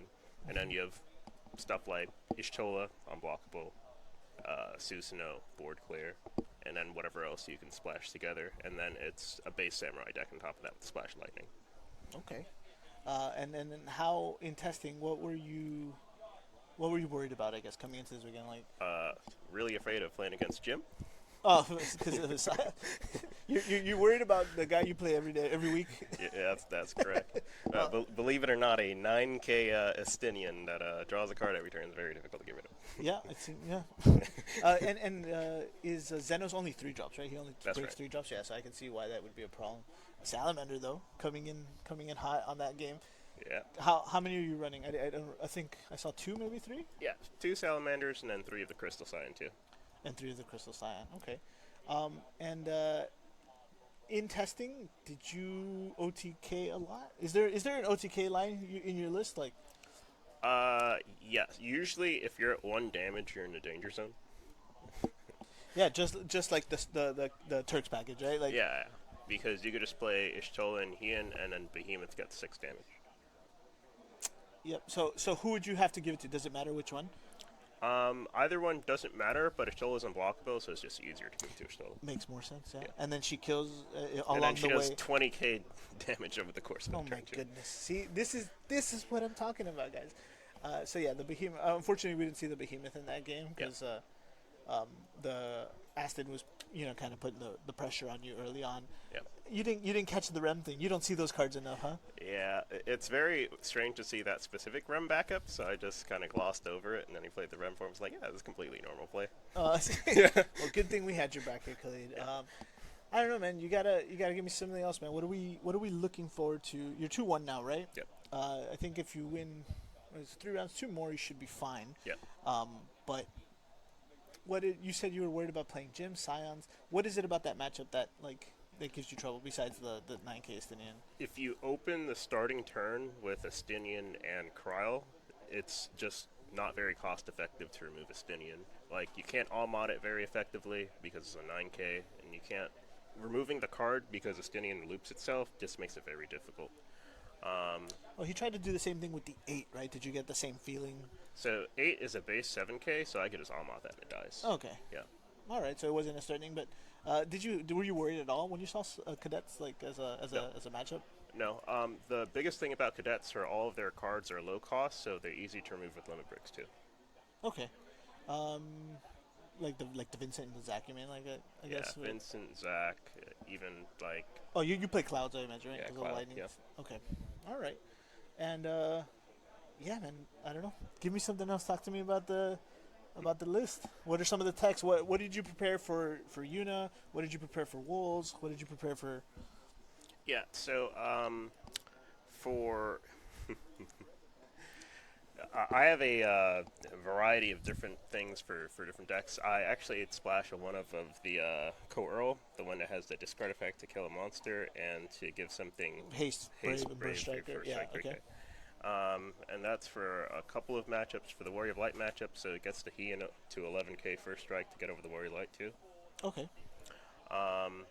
For the Yuna matchups, I have, well, Yuna can't really do anything about Tenzin, but also if you just play Sephiroth, the Yuna just dies. Oh yeah, The limit break. 8CB, yeah. I'm glad people have caught on to.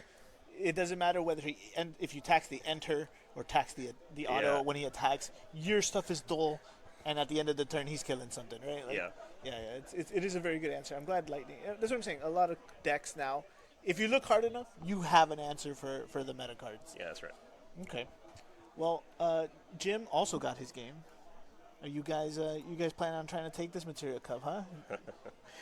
Well, I have a lot less hope because I think one of my weakest matchups are Warriors because Yuzuki is a little difficult to remove when they have a lot of cards in hand and they can defend it with like Amats. Are you playing anything to mitigate it, like the Chu Chasspor or? It's very, very difficult. Like in my first game, it plays against Warriors, and I played Cloud and Xenos in the same turn, and they defended Yuzuki against both. It was very difficult. Oh, I see. So I guess it matters, right? If you have enough, if you play the Cloud already, then how else can you remove the Yuzuki, right? Is that what you mean? Yeah. Well, I had Xenos and Cloud. Same turn. Oh, you had to do both? Yeah, and they almost both. Oh, wow. It's crazy. But even after that, too, right? Let's say you already answered the first one, right? Because Adam's list, for example, who is playing, he's playing 2, right? Or like the Warriors are starting to play more than 1. So like if you have already your answers used, what else do you have after that, right? Is there a third option, like a third? Game? Yeah, there are a lot more expensive options, so they're just the cheapest ones. Okay. Yeah. That makes sense. Okay. Well, I think you put on a really hell of a show. Is there anyone you want to give a shout out to while you're on here? Just my boy Jim playing Scions. And Jacob, bro, come on. Jacob, yeah. He got famous and then he disappeared after the interview last time. He had to go to a wedding, so he's Oh not here. man! All right. Well, we definitely miss him, and you guys are hard to get a hold of. So Yeah. we're glad you had the time to do a quick interview. Khaled, thank you so much, bud. Thank you, man. Good luck on the rest of your games, and we'll see you soon here, I'm sure. Oh, absolutely. All right, guys. So we got a little bit of time to kill here. Let me see if I can get one of my, I don't know, maybe even a judge out here to kind of see a lay of the lands, how things are going since the feature matches are done. There's 5 minutes left in the round. We just need to kill some time. Guys, how are you enjoying the stream? We're always open to feedback here at Pro Play Games. Me, myself, you know me, Emo Tempest. You can follow me on YouTube or at Twitch at emotempest _ TCG. If you guys want to see more FFTCG content, there's a lot to cover in this game. The next set's going to be exciting. The next set is going to be the one that we are seeing in, I believe, North Carolina. I'm not sure if the times check out, but that is the Nats set. Oh, baby! We got a hometown hero, another hometown boy, coming around. Watch the cable, but yeah. I think if you guys follow Tacos and you watch the Monday night streams, then we have our boy Giovanni coming on here. Hit him with the trademark, baby.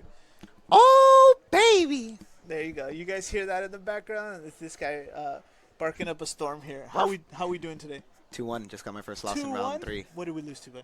Knights. Knights. When you Rams the Corilla into Charlotte and Laswell, you're Himothy, bro. Yeah, you're not Sergio, right? Fucking him. But yeah, there's a lot of Knights out there. Was it just pretty much game over right away, or how did you fight through that? Not really. I got him to 5 damage. Okay, so there was some backups. So there was some backups. I'm obviously playing everyone's favorite deck in the world right now, Windwater Yuna. Oh, you decided to switch? I didn't want to. Oh, it's just, no. All right, so before we move on, talk Yeah. to me. What you're obviously a big fan of the Warrior of Light build. You and Sergio always play it. You love it. Bart's love Bart's all love. day. What he also, I understand why he opted out, right? Like he already has his invite. But for me to see you switch from old reliable to Yuna, like I imagine the testing last night was that answered last night. So essentially, right now in the state of the game that we're in my opinion, Knights it's a triangle. It's become a triangle. Mm-hmm. So Knights actually is like Bart's. It's like worst matchup. Okay. Sergio and I both agree on this. Unfortunately, it is the Yunas, in my opinion, it is also one of the decks that do better against Yuna as well because the action ability is bypassing all the taxing ability, all that good stuff. So, it's pretty good. And it's right now, the Bart's deck has 2-0% matchups, which is like Knights and the Windwater Yuna. Okay. And we both knew that both decks were going to be very dominant appearances today. So we opted to just not do it for now. Okay.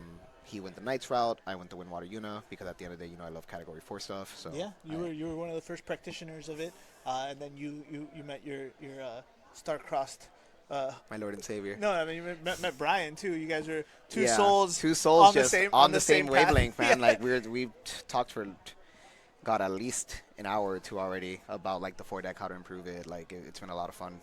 He's super cool guy. Yeah. But Shout no, man, outs to you, it's Brian, been wherever you are.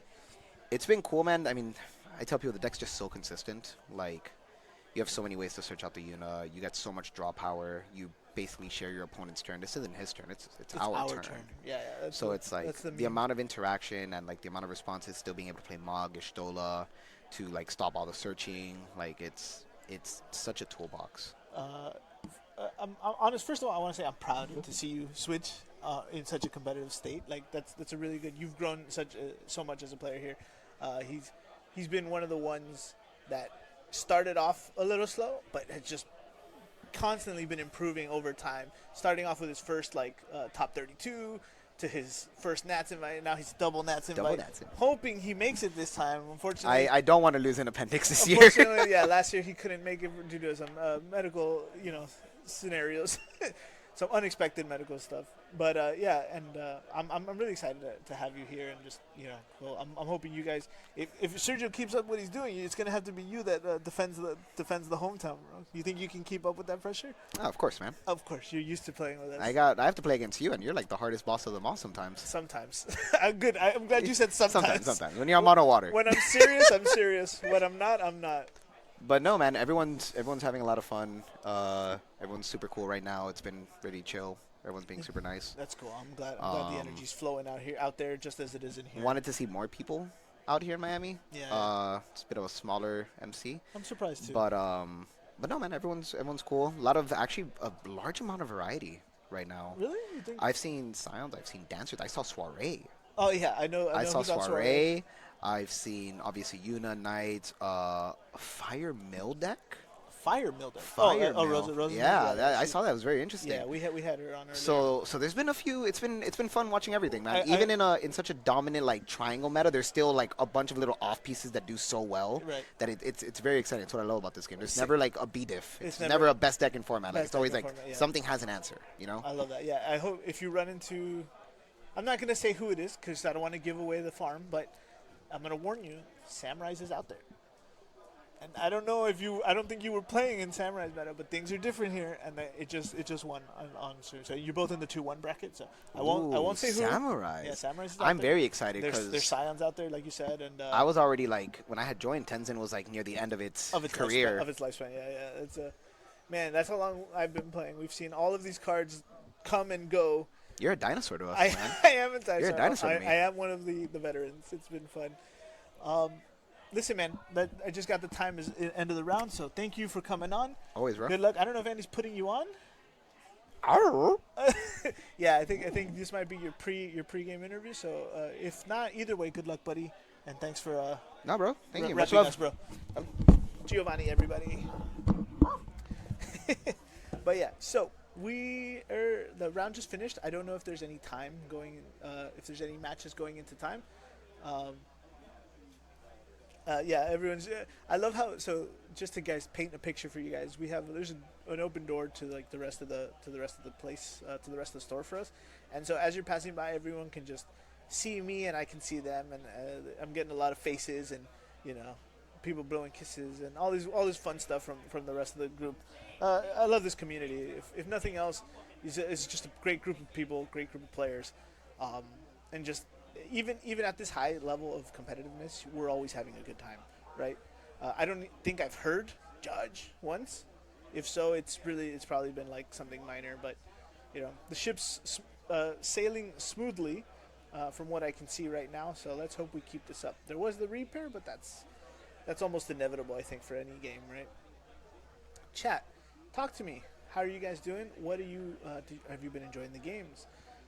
I'm waiting for Andy to come and confirm what we're getting next. But I heard there is... I think the next one are going to be the top tables. I wonder if Sam made it up there. Yes, we had a 48 people total final number, I believe. There was a lot of ghost events. A lot of ghost registrations. So, like, people accidentally bought 2 tickets. and so it went from 62 to 48, which I think might be a record, lowest record, but record for the lowest event. And so we're doing our best. I think that's gonna be part of the cause why we're running so smoothly. It's a little bit less to handle, but we have a good staff here, and PBG's providing as well. Andy, Absolutely. Hey, man, I'm back. what do you got? What do you got for me? Man, I am getting.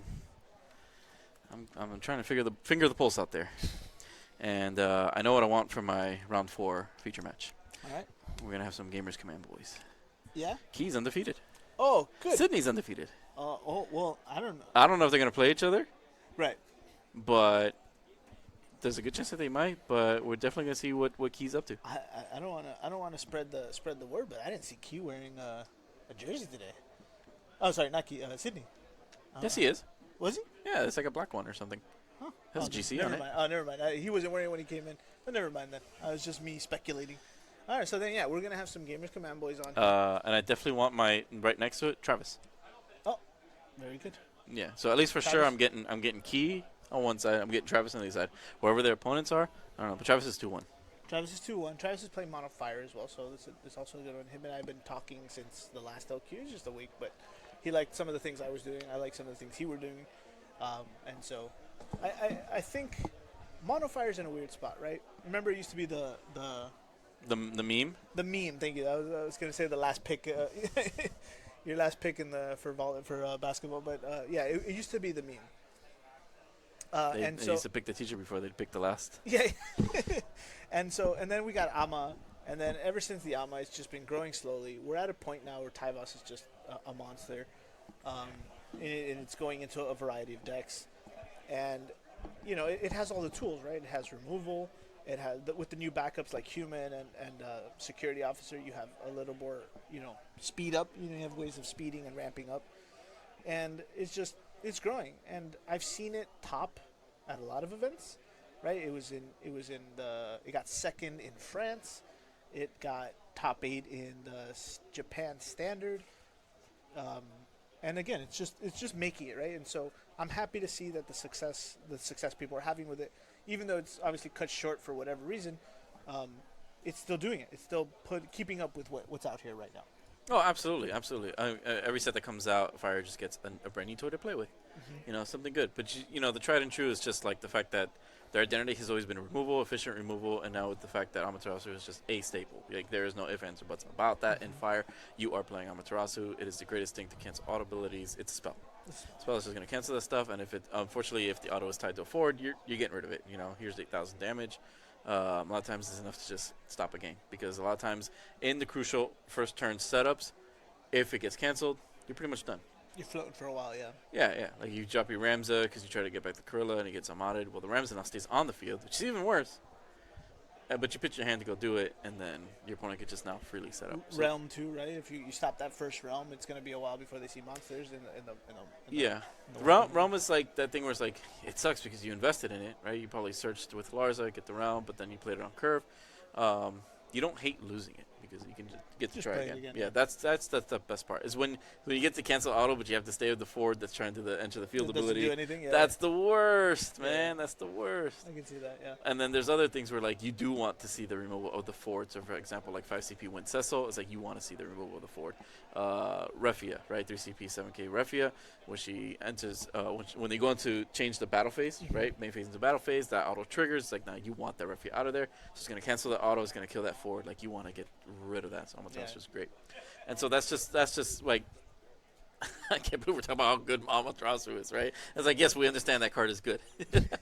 Anyways, the point was being is that because it is a fire card, and then you had other cards that like aren't as strong as that, but they try to take that identity, right? We had the 3CP Leviathan that cancels an auto that generates from specifically a forward. So there, like the power level of that is quite low. Yeah. But it's water, right? So like you could technically run both because you're in your fire, water, and stuff like that. And I've now, seen it. Yeah, we've seen it. We've seen now it fire done just before. likes to be splashed in everything. Yeah, and Or that's everything likes to be splashed in fire. Let me correct myself, because the Tyvos package is relevant, it's dominant, it works. It's that one and the Clive for package, right? I think we've seen we saw it in the cadets list, right? We saw it in the Warriors Yeah. list. Oh, we yeah. saw it in the Mono Fire list. You know, like the Clive's the other one, right? If you're not playing Tyvus, or if you're not playing both, you're playing one or the other, right? Like, and so those are the kind of cards that kind of just like shifting the element as a playable, like just into the meta, right? Or being allowed to keep up, right?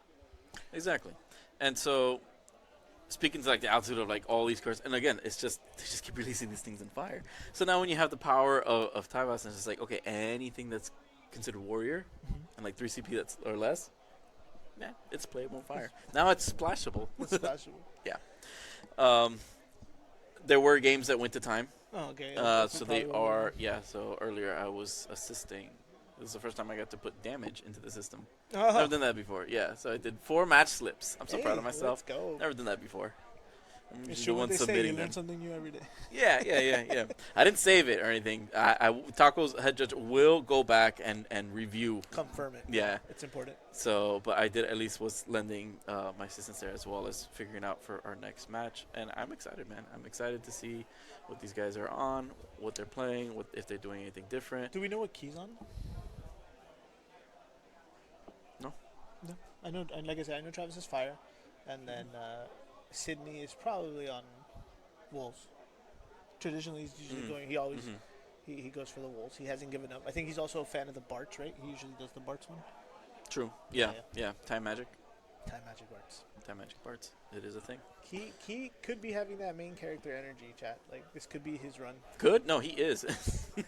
I always love when I run into Key at tournament. It's always a great game. He's too humble, man. He is. He needs doesn't to believe. he He needs to doesn't give believe himself himself more the way credit, I believe in him. That's true. He does need to give himself a little more credit. Yeah. We played in New York at the Uncommons. Shout out to them. If you're ever in New York, check them out. It's a wonderful shop. We were. I misplayed. I knew what he was on. He was playing on like a water earth monster variant thing, and I put him to 5 so he started looping the 2 CP earth that gets a monster back. Mira, thank you. It was. I was gonna say Rem for some reason or Realm. Mira, yeah. And so like I went 1 too deep, right? And then it was at that moment that I knew I messed up. and because I hadn't seen the Mira at the point yet, and it's just like, oh man, I wasn't sure if he was playing that one or the 1-drop, right? The one that reveals and you can break to protect the one. Yeah. So again, either Mira is good, but I wasn't sure. And I had just seen the list too because I had considered playing it, but we had a good game. And I think he also topped that weekend, but you know. I mean, he does well. I mean, his performance, his record, consistent. he's great. I mean, we've heard him. Huh? Any preference for people on stream? Oh yeah. Didn't I? So main feature match. We have Key and whoever Key's playing. Okay. Right next to him, Travis and whoever Travis is playing. Travis from All Gamers Command. Yeah. We want to represent our other. Like I mean, they're great players, and they come from all over the United States. They're very strong. Like I said, Key not only is a strong player, from New York. he has great fundamentals. I mean, he understands the game. He has great content that comes out, so he has great breakdowns, stuff like that. So I mean, I didn't realize he was a content creator. He dabbles. He creates content for the Gamers Command channel, I believe. He does commentating with Tori Kelly, and if you ever listen to both of them commentate, I mean, it's just the most cleanest insight. The knowledge of play-by-play, of CP efficiency. They're dropping math equations on you. And it all checks out, right? Like you're sitting there pen and paper doing the KP math. Write and you're this just down, like, write this down. You know, it's just like, the CP checks out. Yeah. I love that. And so, if you guys ever get a chance to listen to any of their commentary or their collaborations or even Key stuff, you're going to come out a better player with his content and stuff like that. It's good insight. Great writer as well. I mean, you know, he could be a poet too. I'm sure. I don't put it past him. But Key, Key's on the main. Key's on the main. So this is like I said, this is round 4. Round 4 and 5, we're gonna keep the top tables. We're gonna see who's up there. Hopefully, we don't get reruns. But like I said, he's undefeated. He's undefeated, which is good. We'll probably keep like whatever second or third tables for next round, and then the last round will be the bubble round. See who's fighting for their life. I'm still getting questions. Hey man, how come you're not playing? Yeah, I know, me too. They're like, hey, where are you? I haven't seen you. What are you playing today? And it's because we play. We always we play, especially at these tournaments. We're gamers, bro. We are gamers. We do game. But I preferably like doing this, take a little bit of backseat, still offering insight, I think it's good assisting. to take a step back every now and then. You get a nice perspective of it, you know. See what it takes to see all the hands and all the work it goes into putting in something like this. This wasn't easy. Thankfully, you know, we had a good team. Yeah, man. You can either paint the picture, or you can stand back and admire it. Yep. Well said. Well, wiser words may not be said today in this one. On this show. Man. Oh, that's the backup. Oh, is the backups? Hey, thank you, Gabe. Also, Gabe, come here and say hi. Just come here and pop your face in real quick. Oh, he has to play John Schreiner. Oh. So Travis against John. Remember, John was on the dancer variant with the mono water stuff. I love that list so much. So it's mono fire versus mono water. That's going to be on the backup. That's the backup. All right. So but now we got Key. We have Key on Yuna. Oh no, but that's okay. That's we fine. Haven't seen that. That's fine. Versus Jason Richard. Oh, from the Mike Powell team. Jason. Nice. Playing Knights today. Mikey P. Yeah. Represent. Yeah, so Jason, and he's on the Knights. Yeah, so Knights. I mean, this is exactly what it was going to come down to, right? Yuna versus Knights. Might as well we see it. But who better pilots? I think these are both established players. Again, we said we've talked great lengths about their accomplishments. And look, you don't. This is Nathan's words. You don't spend $500 on a ticket to Miami if you're not good at this game. Right. To a Materia Cup. All right. Yeah, I mean, unless you are that type of person, you just want to have a fun time. I mean, it is Miami. Yeah, right? I think that was the thing, right? Like when Haven wasn't hosting it and people weren't going to the parks. Yeah. Right? They're like, oh, what's in Miami? It's just more beach. What's in Miami? What isn't in Miami? Yeah, that's true. There's good food out here. All right, for some flavor, let's see the deck names. So Key named his Cat 4 is meta, but at what cost? Classic Key. Yeah. And then Jason is saying is that the bases man or the bosses man? No, bases. The Boses? The Boses man? Sorry, buddy. It's not us. They're not that illiterate. It's the handwriting. It's the handwriting. Yeah, I don't know if that's an A. We got a lot of doctors here. Yeah. All right, we got a lot of doctors here. All right, this man can serve a prescription for whatever ails you, but when it comes to the deck list, it's questionable. I don't want to be. We don't have any nurse practitioners, any registered nurses in order to read the doctor's handwriting. Douglas does, I believe. That's why he's good at reading. Douglas is busy. No, but I'm saying he'll be perfect for you know, doing a deck check on this one later. Exactly. He's got that covered. Exactly. He is in the medical field. Let's see. I don't see anything different from the usual suspects on the Cat 4 Una list. No. Back it up. Opus 16 starter Orin. That's the lightning rod. That's my favorite. Oh, yeah, that's interesting. Yep. Oh, imagine that with Una and you draw a card. Protect the Una and draw a card. We did it, guys. Well, little lore for you guys. You know, Category 10 lore. We got time. Go for it. Is that, remember, at first, Braska's Guardians were jacked. Reluctantly jacked. Jacked was actually I believe, in Spear's cell because he got, when he was transported to this dream world or whatever. I forget. Anyway, but it was just Braska and Orin, younger Orin. Stuff yada yada happens, you know, spoilers, whatever. But then Orin, he tells Braska, "I'll watch over your daughter. I'll be your guardian," stuff like that. So that's how they became to join the team. Nice. Yeah. All right. Well, I'm not seeing anything interesting on the Jason side. He is playing Nothing interesting. Well, get out of here. No, I meant like spicy. He is playing the Clive with the Ifrits 3-3, and he's got one Renoa. So we imagine a Knights list without Knights. I'm not gonna count them all, but they're all here. They all check out. Yeah. It's all hands on deck. One Agrius, the one drop, and then this is interesting. I guess he made some room. He's only playing one of the Beatrix. The 12H, which is the one that reduces the cost, I believe, because I'm only seeing the Beatrix here in the back. So yeah, he's only playing one Beatrix and one Agrius, but he's playing two Physalis, the 2-drop, I guess. Has to be, right? You wouldn't play the big one. No, because she's not a knight. Exactly. Gwaine and what is this? What, Garland? No, Garland's here. Yeah, triple Gwaine. This triple Gwaine. Oh, Gwaine, Garland, yeah. Gwaine the Rock Johnson. Gwaine the Rock Johnson.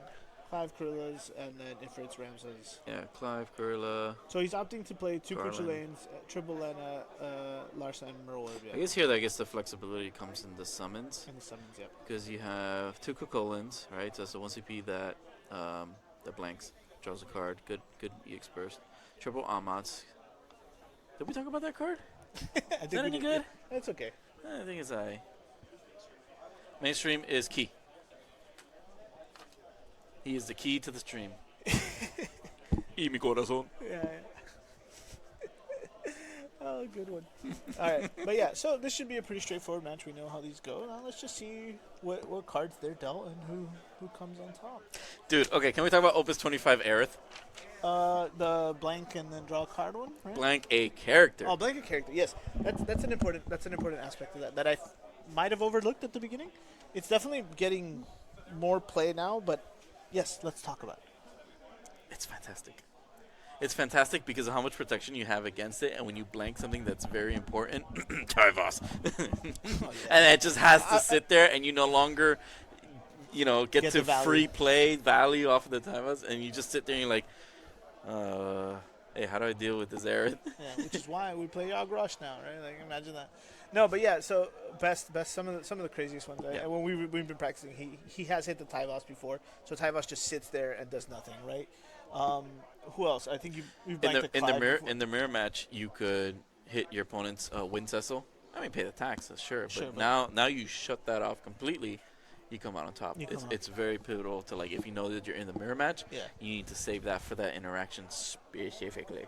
Interesting. Is that how you think you win the mirror match there? Absolutely, because if you're both playing that War of Attrition, back and forth taxing each other, and now not only are they unable to play another Cecil because that Cecil's in the field, and it's no longer being able to tax, you come out on top because you're more CP efficient. Because he's paying for it. Because that person's still paying for it, right? And you got to make sure that they don't do the same thing to you. That's dangerous, yeah. Yeah. I can see that being the thing. Yeah. Yeah. The possibilities are really just. I think that card should be put in more decks now, like going forward. I can see. At first, I was hesitant. I'm like, I don't think this is going to be that great. But like you said, after I've realized it's his character. You can blank the forward backup of your monster. Like. Yeah, and here's why there's like a reconsideration for it is because the amount of protection you have in this deck warrants the ability to play this and have it out for a long periods of time, right? If you're just playing in any other deck, chances are it gets answered instantly. Mm-hmm. You have Brynhilders are popular again. Yep. All right, Porm can blanket. Anything in fire, you have Lightning Cloud that could just, for some reason, they hate each other, right? Like, get back in the house, Aerith!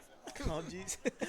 So Cloud, Limit Break, any sort of removal, man. Any sort of removal. Yeah, but it's another... Tidus, new Opus 25 Tidus. Oh, yeah? He comes in, he says, hey, minus 4K, please and thank you. Right in that range, yeah. Yeah, which is it's my favorite Opus 25 card. That's my favorite. Tidus is... I don't know. Man, what a card. I can't remember what my favorite is so far. From Opus 25, specifically. Yeah, no, I don't know. I don't think so. I don't think I have Think of a color. It's usually water, but... Oh, Kraken, probably. Weren't you just talking about Kraken? I was talking about Kraken. Oh, my God. I don't want to catch you here crack-a-lacking, all right? Yeah, the set was interesting, but the Aerith is... I'm a bigger fan of her now than I was before. I've seen what she can do. Again, it just shuts off so many things. So it blanks the card, so the keywords are out and S's are out of the question, right? So I recall once you blanked my Ifrit, so I couldn't S anymore. He didn't have haste, right? So like, or whatever, if that mattered or whatever. And or I think once my Clive got blanked, which means I can't prime, so I'm just sitting there with a 4-drop 8K that doesn't do anything. Yes, Andy is here. Karan, baby, what's going on? You're supposed to be here. I'm gonna punch your ticket to Miami. Anywho. Well, let me answer this question. Is Miami the only place to play in Florida? It is not. We do have, well, it depends where you are in Florida. We have different scenes, but if you're further south, we have the same local group plays here and in Fort Lauderdale. You can join our Discord. I'm sure if you reach out to David, myself, or anybody out, we'd be happy to provide that Discord for you. If you are on the West Coast, you have Tampa and Clearwater. If you are in Central, you have an Orlando scene. And the Jacksonville scene is a little slow.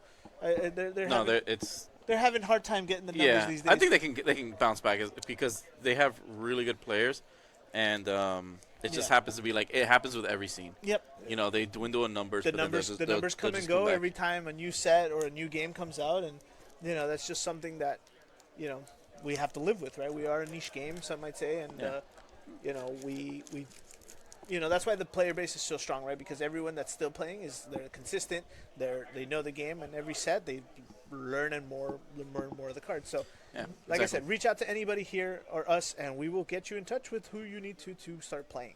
But there are a lot of stores. There are a lot of stores. Yeah, I mean, yeah. Hyper Collectibles, Gamosaurus, Phoenix Emporium, Gamosaurus, PBG. Phoenix. Everything they got an LQ basically Yeah, here.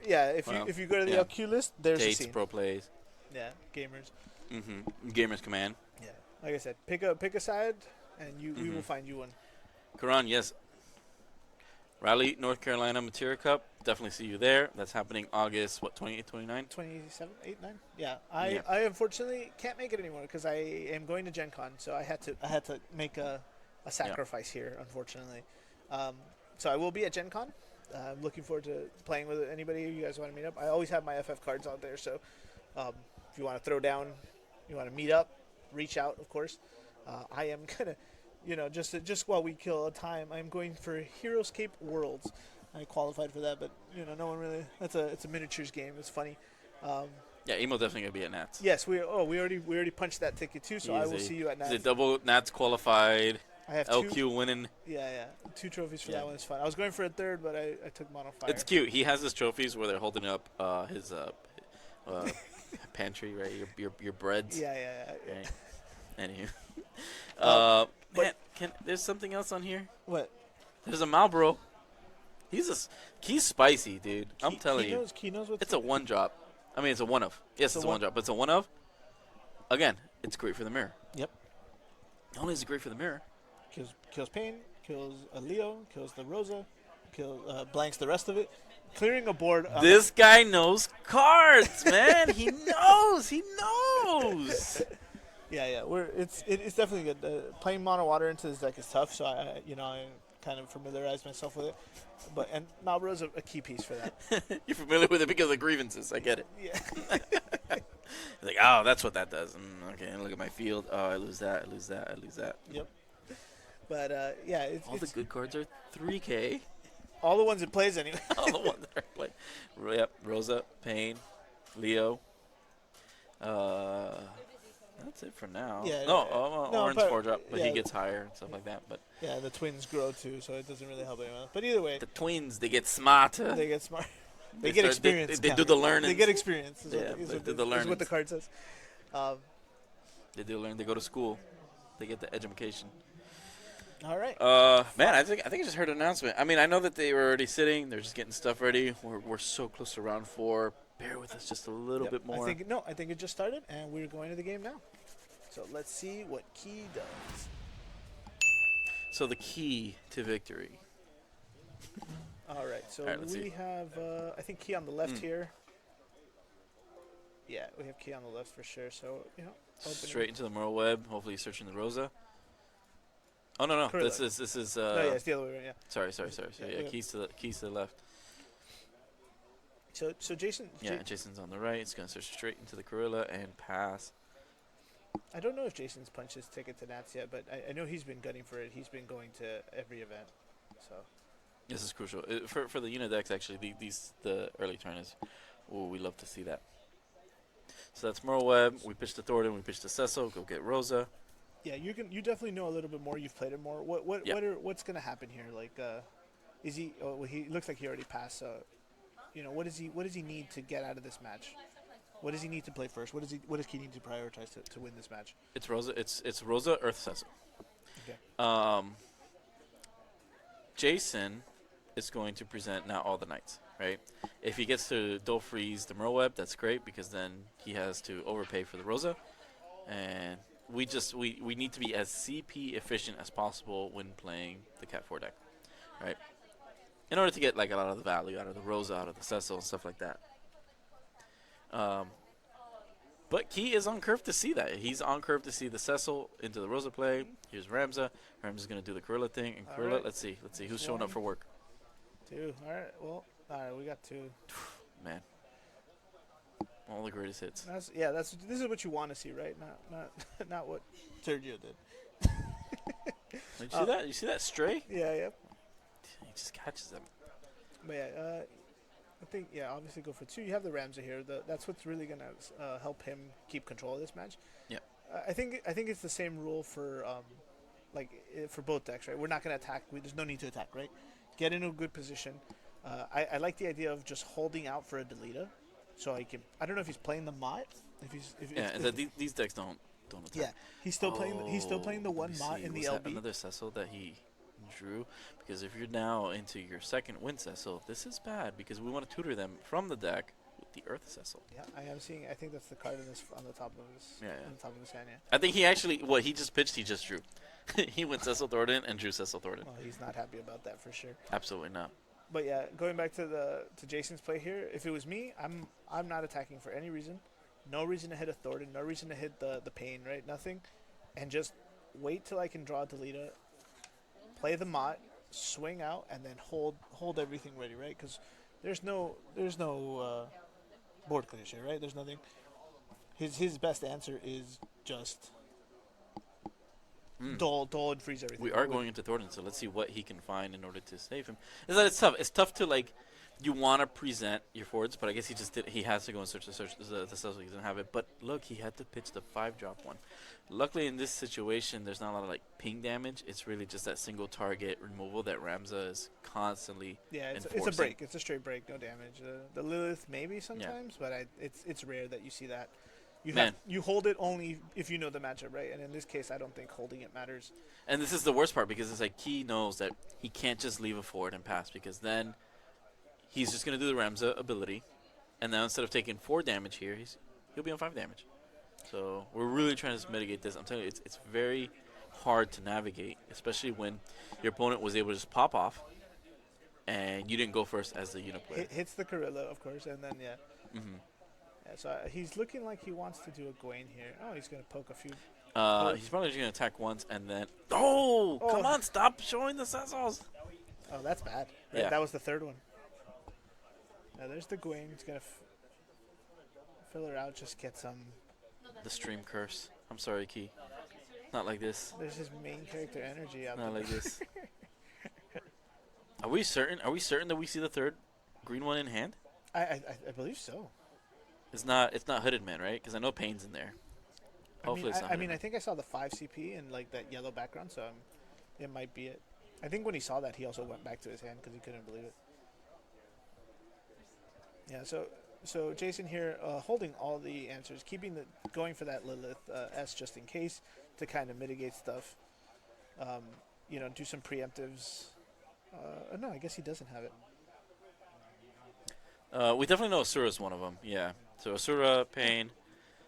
Like I said, it might have been that one. It might have been the 5 CP. Yeah, that's probably why I saw it. So here we go, and now we're just going to go ahead and drop the Earth one. It's going to trigger 2 autos, the self-damage, because we're going to play the alternate cost. And so we'll see if he wants to respond with any of this. So he's going to opt to draw first and then take the point of damage. That is a Sid. He's not EX burst, but that's fine. We don't mind not seeing that Sid anymore. There's the Aerith. Okay. I mean, there's a game here, right? If we can somehow, and at this point, all you do is you can even bait it out, right? You have to bait it out, right? You go pass and turn. Jason's gonna go. Well, no, I've got 4 knights. I'm gonna use it, and obviously you're not gonna target that Cecil because Cecil's gonna tribute himself and go and tutor in another Cecil. The best time would be to do it now, right? Yeah, Because so he's gonna target so he doesn't draw again this turn, right? Yeah, and then you slam so hard, the hardest you've ever slammed the card down. You slam that Aerith down, you blank that Ramza. Yeah, Charlotte's and not here, now we so got a game going. Charlotte's not here, so he can do whatever he wants. And he can. This is why it's the most optimal time to do it. We're going for. Yeah, see, so either way he wants to do that Cecil because when he puts that the redirection, Orin. There's the tech that Andy pulled. Orin. The Orin might change the way we see this matchup now. Oh, he's going ahead and pass, but he did not respond with the break. He didn't take the bait. He didn't take the bait. It might, yeah. Like I said, Jason decided to go for that to hold that option out. And He doesn't have the The- water cecil to Again, like these are two really seasoned mitigate players. damage. They both thinking of every single line from both sides. They know the matchup. They know both decks. They're ready. This one's getting more and more interesting by the turn. Because they both have all the pieces. I'm so proud of Jason. I'm so proud of Jason for showing the restraint and not just like overclocking that decision, right? Just like, oh well, you know, I've got these 4 Don't- knights. yeah. Let's go ahead and just default let's into wait, doing let's what waste knights it. do.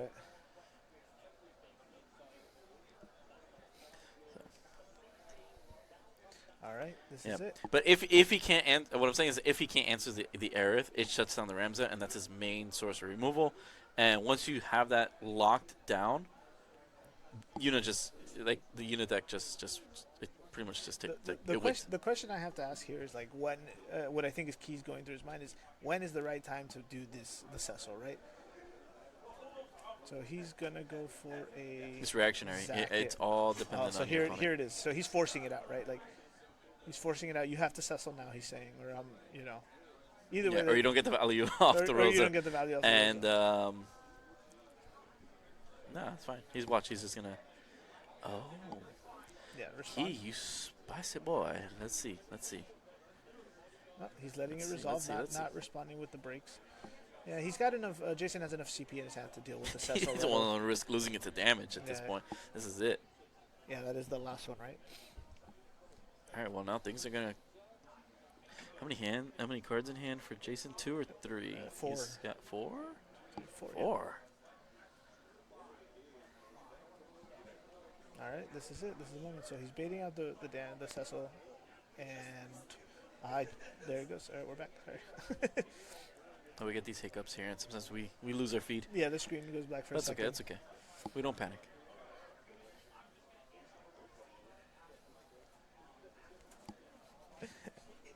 Why? Did you also get him with the? You know what it is? We learn. Oh no! It's just answer after answer, Key. I'm so sorry. That's the worst thing.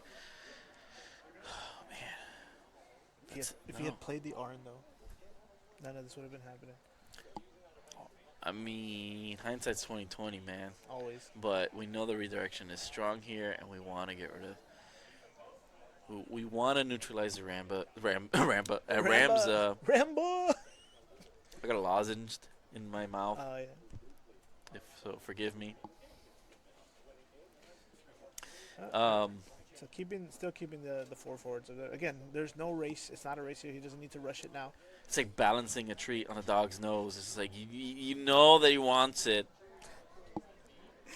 but he's trained. He's yeah, well trained. Yeah, he's well trained. That mouth is salivating. The tail is wagging. And once he gets the okay, we're gonna see some knights go sideways. But I like this. I like that it shows dominance without triggering Ramses' removal. Now here, Key's probably deciding what's the best order here, right? Are we playing? I think we have to play Arn first, then the Aerith, and then hopefully. But what do we do now without the Cecil, right? We're floating now. That's our big thing. It's hard. He's just lost all 3 Cecils. There's no hooded man in sight, I don't think, to get that one back. He's gotta rely on doling and freezing. Yeah. While Charlotte hasn't hit the field yet. Yeah, if Charlotte drops next turn or anytime soon, it's over. If he sees the Renoa, at least then Karilla's just gonna make sure to get those cards out. Do you have Renoa in here? He's got 1. That'd be a destiny draw. Destiny draw. All right. But it's tough. It's tough because you can't present anything, man. It's just like you're staring down the barrel of a shotgun. It's just like anything you play is gonna get removed. It's gonna shoot you in the face, right? You're gonna feel the residual damage. And like we saw, like he's still holding that Lilith S. He pitched what is that? Ifrit. He pitched Ifrit for the Amma, so we know he's still holding it. He hasn't seen it. The Lilith S shoots for 7, 7K, correct? yeah. That's a shame because now at damage 3, Orin is a 7K. Oh, there you go. He gets he has a damage 3 threshold, so he becomes 7. It's a shame. Yeah, and I think we were talking about this with like the S's. Lilith is one of those examples where it's just one copy of it. You don't need any other CPU to play it. It's just straight up. So always holding on to it is nice. Mm-hmm. Yeah, the crystal it generates is just irrelevant. Because they're not using anything. Yeah, there's Arn. All right, so now Arn is a lightning rod for the water element.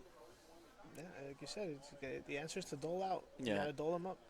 So Okay, so unfortunately, this unit is just a Gullwing, not a Gullwing Summoner or Gullwing Guardian or anything like that. Oh, so he won't draw So yeah, so when Arn leaves the field, he won't draw. Dole. Do we have a back attack? He does. He has the Miwa in him. That's what we're hoping but for. I don't. I see wind cards in his hand though. I don't know if he has the water. I don't know what's behind the pain there. I can't tell. So I think he's still holding on to Asura. Did he not break here? Oh. There's Aerith. We're gonna target the Ramza.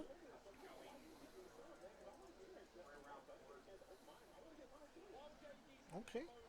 I was sure the response was going to be... Jason, baby. Did we fall asleep with... No. No. So you said, does Arn have a damage reduction here? No. No, so yeah, I think the play was shoot for 7 and then trigger, like, respond with Ramza, right? Like, that's what I would have done. Mm-hmm. Yeah. Yeah, it looks like he's letting it resolve. I'm not... I don't know what it was. I think the Arn threw him off. It's possible that... he hasn't seen this version, right? Like I didn't. It was definitely a catch for us seeing the Arn in there altogether. So if we can get Arn, yep, he's picking it up. We got a reader. If we can get Arn up here for everyone in chat, it's just he wasn't sure what. So summons and abilities have to target Arn while he's on the field. If you control a Guardian or a Summoner, when he leaves the field, you get to draw a card. At damage 3, Arn gains plus 3,000 power. Yeah, that 2-drop Arn is from the starter deck. It's gold. It's really good. We're saving the action ability removal for the next game. Yeah, we're a limited amount on those. I agree 100%. All right, so there's the. Now we get to Dole, and I wish we were on damage 5. Because then the Miwa will come in, pump everything by 2k, save the Auron. Yeah, like I said, I don't know if he has the water though. I don't know if he has the water for this turn, right? Like. Mm-hmm. Was he presenting lethal? He's got 4 attackers. He still has 4 attackers. 1, 2, 3, 4. But here's where he hits the Thornton, searches a water card, and plays the. Oh, he can activate because of the Asura. Oh, does the Asura also do it? Yeah, Asura activates it. Your forts can't be bounced or reduced, I believe. Okay. Yeah. Asura, that's the Opus 25 or 24 Asura? It's the 24 1 CP Asura. 23 Asura. Is that what it says here on the? Yeah, it's the Asura. Mm-hmm. He doesn't have a water CP in hand. Yeah, he has the Asura, a win card. Oh. Yeah. Oh, well, he can go and grab a Pain. Pain, which also helps him. Yep. I think this is the one, right? Yeah, 23R, yeah. Yep. So activate all your forwards until the end of the turn, and then all forwards you control gain forwards cannot be returned to the hands, yeah. And the powers cannot be decreased by your opponent's summons or abilities. Yeah. Did I ace the quiz, Teach? Good job, man. Yeah. As beautiful as this card is in full art, I skipped right over it. I put it in the answers. When going over my notes for this weekend on what cards. Oh, all good. Chat, we are here for each other. Don't you worry. Yeah. Yeah. Again, I think things kind of shifted there when he didn't respond with Lilith. Oh, you searched another Yuna? And why not just search the Pain? He might be out of Pains. I think he's pitched 2. Oh, that's right. Yep. And there goes the. Yep. He's got to read it. Yep. And then there's the Fuller. So thank you, Steve. It is a very nice card. But yeah, this is also something I don't think we've seen in this list regularly. But it's just another Miwa, right? It's just a one of. You play 3 Miwas in one of these. He's just going to keep doling more stuff. Mm-hmm. Oh, so he was able to do some. Because he's blocking and then doling out the rest. So he's taking. He says, "I'm done taking damage." He's like, I'm done taking damage." Okay, interesting. Yeah. Now, please end your turn so I can start freezing your forwards. Not that Ramza is presenting any threat, but it's still a 9k body. It's hard to block with your surplus of weenies. Coming in for Leo's coming out to play. Yep. Speaking of weenies, there's the king. There's the king. Somehow still the best card in the. He only gets better. He's only gonna get better. Yes. Yeah. There's Pain, still one of the best Pains. Opus 2 Pain on screen. Yeah. Doesn't express we're confident he's out. I see the two in the. Yeah, we have the list. He's only got 2. He's only got 2. Yeah. Oh, and he's just going out. He's ready to. Jason is ready to win this one next turn. He's like, you may have stopped Ramza, but I have everything else. Oh, we'll see. So we do have Yuna and Miwa. There's Beatrix. Yeah, Beatrix is going to be able to break something. If it gets to attack.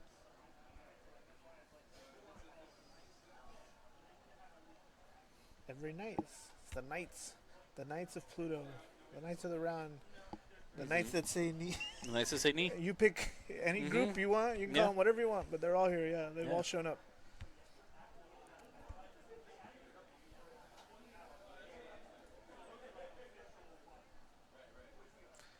Yeah, he's the gears are turning here, Key. He's trying to figure out what he can do with these cards.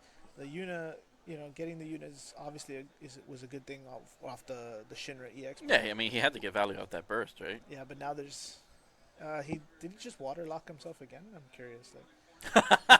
He better not have.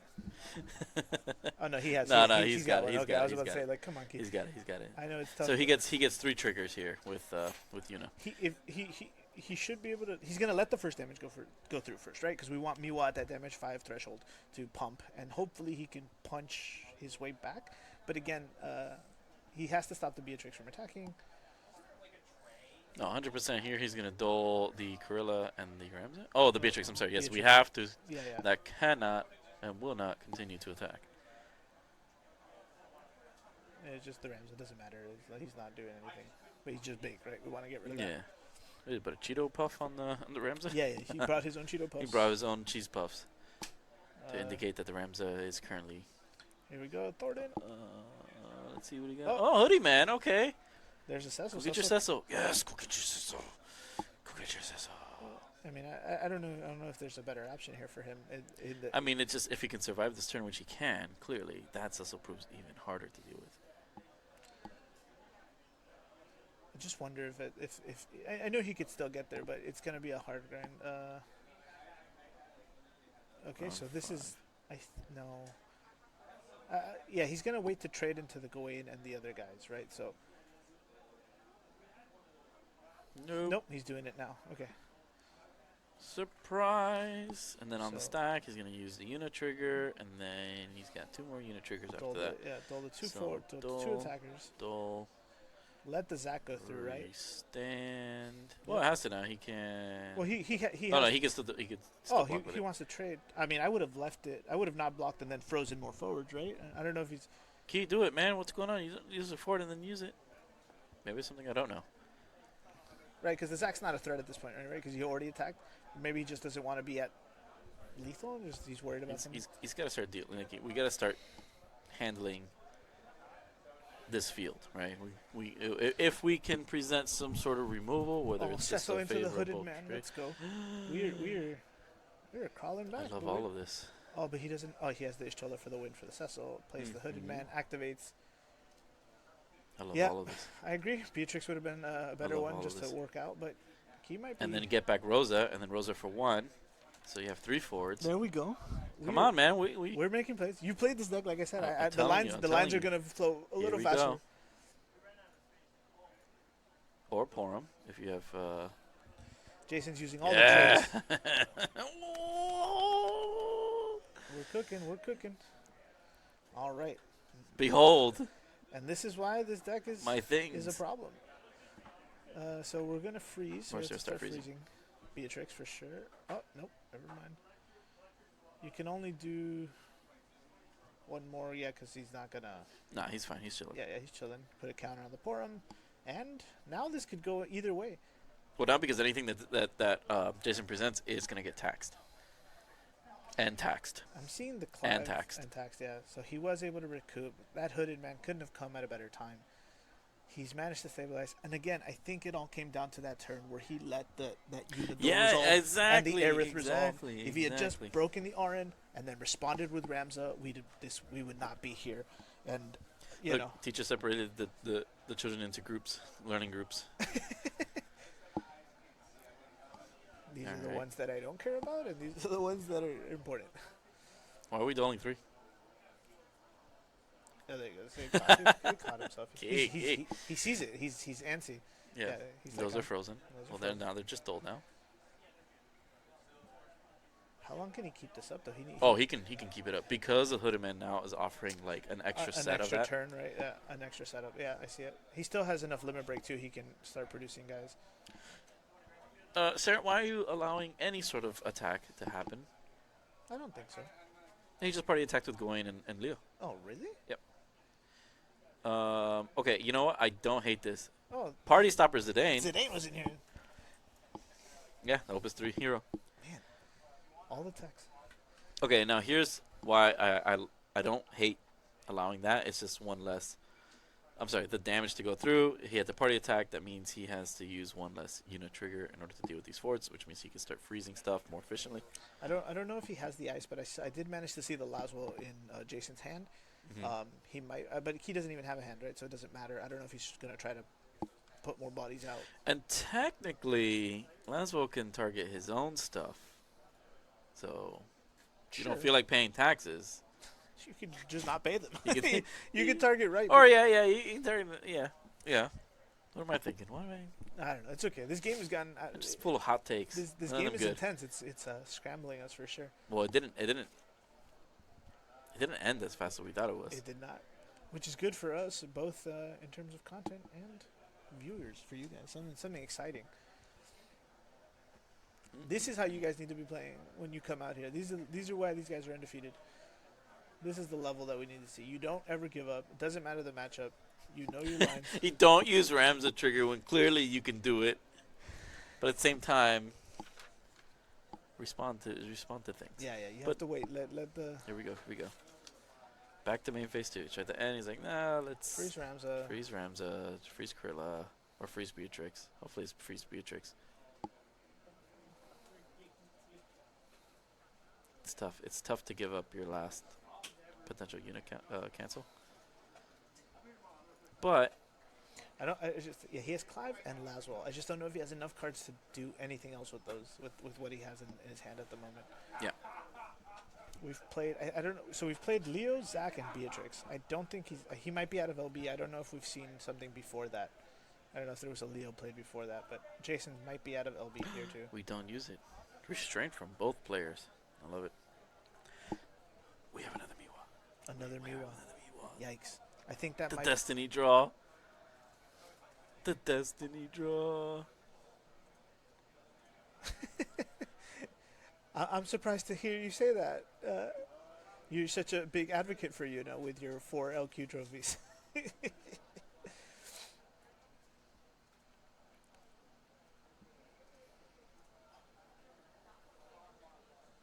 All right. So yeah, the Miwa might be exactly what he needed. He can. 5. Thanks for the correction. Ooh.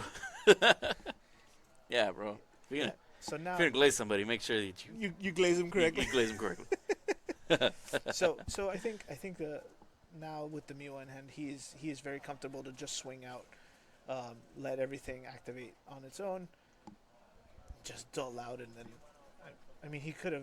I mean, it would. He didn't want it to be a dead giveaway, right? So he don't attack with the others, but still, man, it's crazy how much Aerith shined in this match. Shined. Just like we Shand. Shand. I think it's Shand. As much as we thought she would.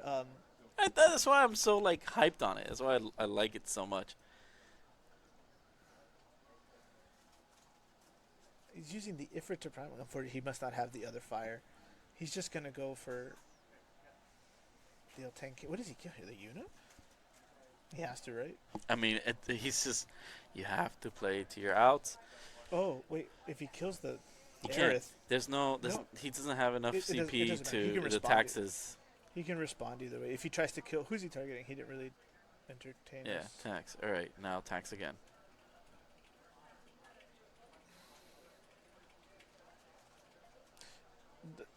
Yeah, I'm so tax again. confused. I'm so confused. I'm curious. Oh, he's gonna dole here. Dole them. What's confusing? Talk to me. No, no, no. It's just like what his target was. I don't know. Like Yeah, bam. He's blanked. he's blanked. Yeah, of course. Yeah, Yep. the Cheeto Puff is still there. The Cheeto Puff's still there. You have not finished your lunch. Yeah, that's what I was saying. So I don't know if his target was Aerith to try to break that, but either way, the dulling was going to come forth. Yeah. If he has another haster, then maybe that matters, but I don't think so. He's only got one card left. The in hand. anti-combat comes could be 4 attacks. Yeah. I don't think Jason has Miwa either, right? We used to play Miwa in Knights. Used to. And now it's all Clive and Ifrit. Yeah, I wonder if Miwa is the better option going forward for this exact situation.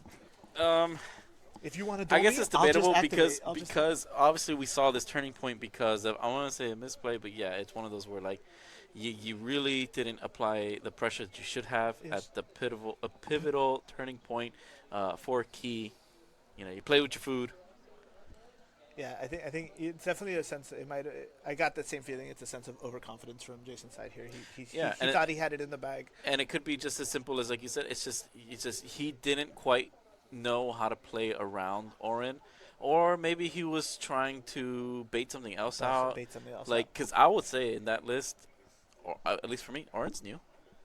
Not expecting it. No, I don't think. I definitely don't think Jason was either. Yeah. Yep, so it looks like he had just enough to try to play a Sergio's, but it didn't matter. And he didn't even need to... Oh, he did waste the Miwa there. Sorry, we were talking. Oh, and there's the Theodore break, kill something. Sure. Activate at the start of battle. In response, activate everybody. Yeah, it's... Yeah. He's pouring himself a second bowl of cereal here. I take it. I take it back. Key is still on that main character energy. He did not falter. Look, all right, we don't need your negative energy around here. What do you mean? Yeah. I could have gone either way still, I think, but yeah, that's the one. Yeah. Please, constellation prize. Please grab a knight. Bing bong ding dong. Fist bump. GG's. All right. I mean, that went the distance. That went the distance. There's 45 45 seconds left in the round. I'm gonna go ahead and grab Key for us, right? Because we haven't spoken to him yet, right? No, I'll go ahead and grab him, and I'll go set up the next round. I'll be right back, guys. Yeah, it was like less than a minute. I think the other table's already finished. They're done. Cool. So I'm gonna give you back Jason's list. We're gonna talk to Key. I'm gonna move over here. Yeah, the old switcheroony.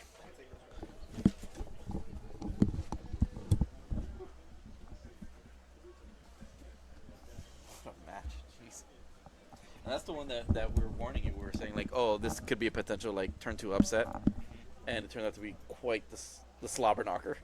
Could be opposite happen. Exactly, and that's sometimes these things really do happen, and we prefer to see that because it's definitely fun to see like this lots of back and forth. Both players got a full chance to play the whole game, like, you know. Great. Oh my goodness. Orin. Opus 3 Zidane. This list is hot.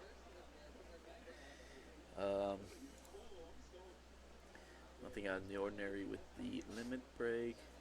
Usual offenders, bunch of one-ups. Leo, the Emperor, Mott, Titus, Vajwu, Noctis, Luna, Lenora. Yeah, standard stuff. It's really the main list. That's spicy. A lot of flex choices here.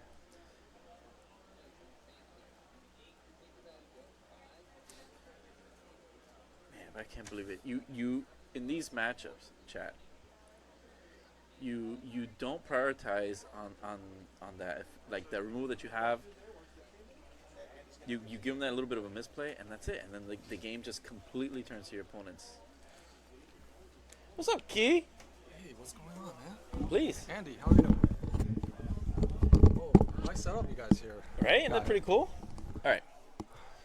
We've never met before. Haven't we? I've casted you so many times. Key, I told you, I have my faith in you. You're my #1 choice for today. Really? Yeah. I'm flattered. Yeah, we've talked about not only are you an amazing mind, like analytically into this game, your content's really good. The people say you're a great writer. right? Oh yeah, I used to write. Okay, okay. That was before ChatGPT as well. Oh, okay, right. So this is your own words. Talk to me about what's going on, because I've played against that matchup before. Clearly, you have some different choices here that I love, especially the Orin. Yeah. But seeing as how when Knight sets up, when they go turn 1, they find what they need and they set up turn 2, it's so hard to then now show like your Rosa into Cecil and then kind of do stuff. Not only that, your draws were terrible. Were they? I don't even remember what happened. I mean, they got better, but you drew into your 5 CP Water Cecil. You drew into Thornton twice. You drew into Cecil twice. And I'm just like, you need to present this Earth Cecil like now before you draw into the rest of them. And then you can't like, bing bong your way out of this. But enough words from me, man. I mean, talk me through it. And then we're going to talk about that pivotal point in which he just doesn't use Lilith special to deal with the Orin. Yeah, I think. And he lets you Aerith the Ramsa. Right. Take it away. So I think because I have Orin, I knew I could bait out the Lilith. I knew he searched with Gawain before, so he had something to kill Aerith when I tried to resolve it, right? So now I have to think about the Ramsa action ability, which can kill one thing, and then the Lilith 7k that could kill another. So I needed to bait it out. Basically, both things needed to be baited out. So I played Orin first, obviously, so then he either kills it or action ability, but then, usually you see an Orin, you're like, all right, whatever. Yeah. So then I played, my second choice was, can I Aerith now? Because I can't, because he could Lilith, and then Ramsa kill what was it again? Aerith? Yeah, yeah. So he had 2 points of interaction, so I had to play the Una first. Then turning off 2 guys by dulling them, then he can't action. So then basically the Aerith will resolve. Yep. And then, all he can do is laugh at Orin dying, but that's it. And then Rams is just a vanilla 9k. And all he needed was just like one more K of pump, because we were talking about like, okay, you're on damage 3 and Orin does have a damage 3 threshold, so he's actually a 7k. Yeah. And it's a shame that for some reason I thought she pinged for 5. So I'm like, oh, this is dope. But I was like, no, she does ping for 7, but she's 5k. Like that was where like I was getting mixed up on and things like that. But then that was it. It was just like you have to like precisely navigate that, in which Orin doesn't create a stack. Yeah. Aerith will. Yes. But he can interact with it, in which it's just like, okay, I'm going to go ahead and use whatever removal I have first, make sure Orin is out. And then when the stack tries to resolve, then he goes, okay, well, now I want to just like re-add to the stack. Exactly. And now the redirection's not there. And you navigated that expertly. And I was just like, yes, this is how you do it, man. You remove that one layer of removal that your opponent is, and then you have that redirection. It's just like, it's flawless. And all of chat was just like, why did he do that? Why did he allow you to do that? And things like that. It's like, well, because Orin's still on the field. You have to keep targeting him. Yeah. It's insane. 3CP Zidane, what's going on? I mean, 3CP Opus 3 Zidane. What's going on there? Oh, Zidane. So there were a lot of tech choices I had to consider, but Zidane is one of those I have to counter a certain card that I think is problematic for this deck. I won't say what it is. I don't know who's playing it, but we'll talk about it if I go further. He's obviously talking about, was it Opus 1 Materia, the light card 7 drop, right? 7 CP. Sure, that one. No, seriously, but it is also pretty good in mirror as well.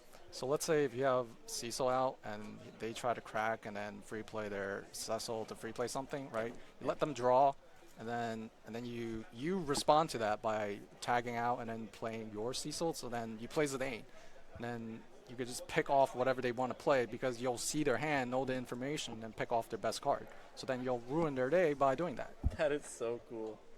Absolutely. So we're wondering, just like, we understand that like you can play it fairly, but you're playing it unfairly, which is the whole thing about Zidane, is that this guy is just a degenerate. I call him the fun stopper, and for that exact reason, you're stopping the fun, you're nipping it in the bud. You're just like, okay, hey, you know what?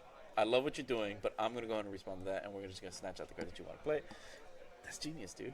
That's genius. Can we call that's a key tech? Yeah, it's my tech. But Zidane has been like a monster for like so many of the early Opus sets. Yeah. And he's just falling out of favor, but like for a deck that just play him for maximum value and then just stand there and do Una things, I think he's just good fit for what he needs to do. Yeah, I mean, it's always been that, like, yes, it's cool that he yanks 2 CP out of your opponent's hand, but The also best 2 CP. the best. Yeah. Yes. You get to choose it. It doesn't get replaced, right? Yeah, unfortunately, it goes to the break zone, but that's fine. That's fine. A lot of times, like, things you can't recur it the way you want it to. You're just not there yet, you know. And but mainly, it's knowledge of the hand. Exactly. That's the biggest thing that it gets you, is you get to see your opponent's hand, their knowledge, what they were building towards, right? Because if you already understand what backups are down, you understand their next, at least I would say, 3 or 4 lines of play, because you know what a lot of, like, what these decks do, right? Like, oh, did you search Larza? Okay, now I know that you want Gorilla and all that stuff. So in this case, it's just like you said, you present the Zidane, snatch out the Gorilla, or in this case, it's Ramza, or anything or whatever.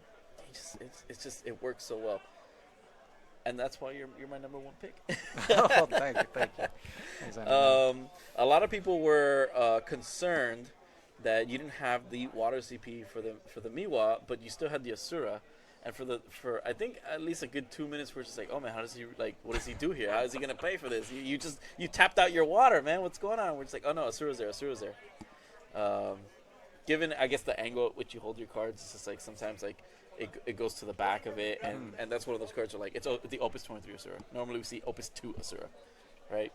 It's like you don't know that this not only just activates all your forwards, but that's that cool, like, power reduction negation. Yeah. And then they can't be bounced and stuff like that. So it's Yeah, cool. did you know lore-wise it's the anti-Leviathan 9 card? Nope. Basically, you can't bounce, you can't reduce, and he activates everything, so Levy chooses to bounce and he reduces, right? Asura says no. Yeah, all of that. Yeah. For 1 CP. It Yeah. says, thanks, but no thanks.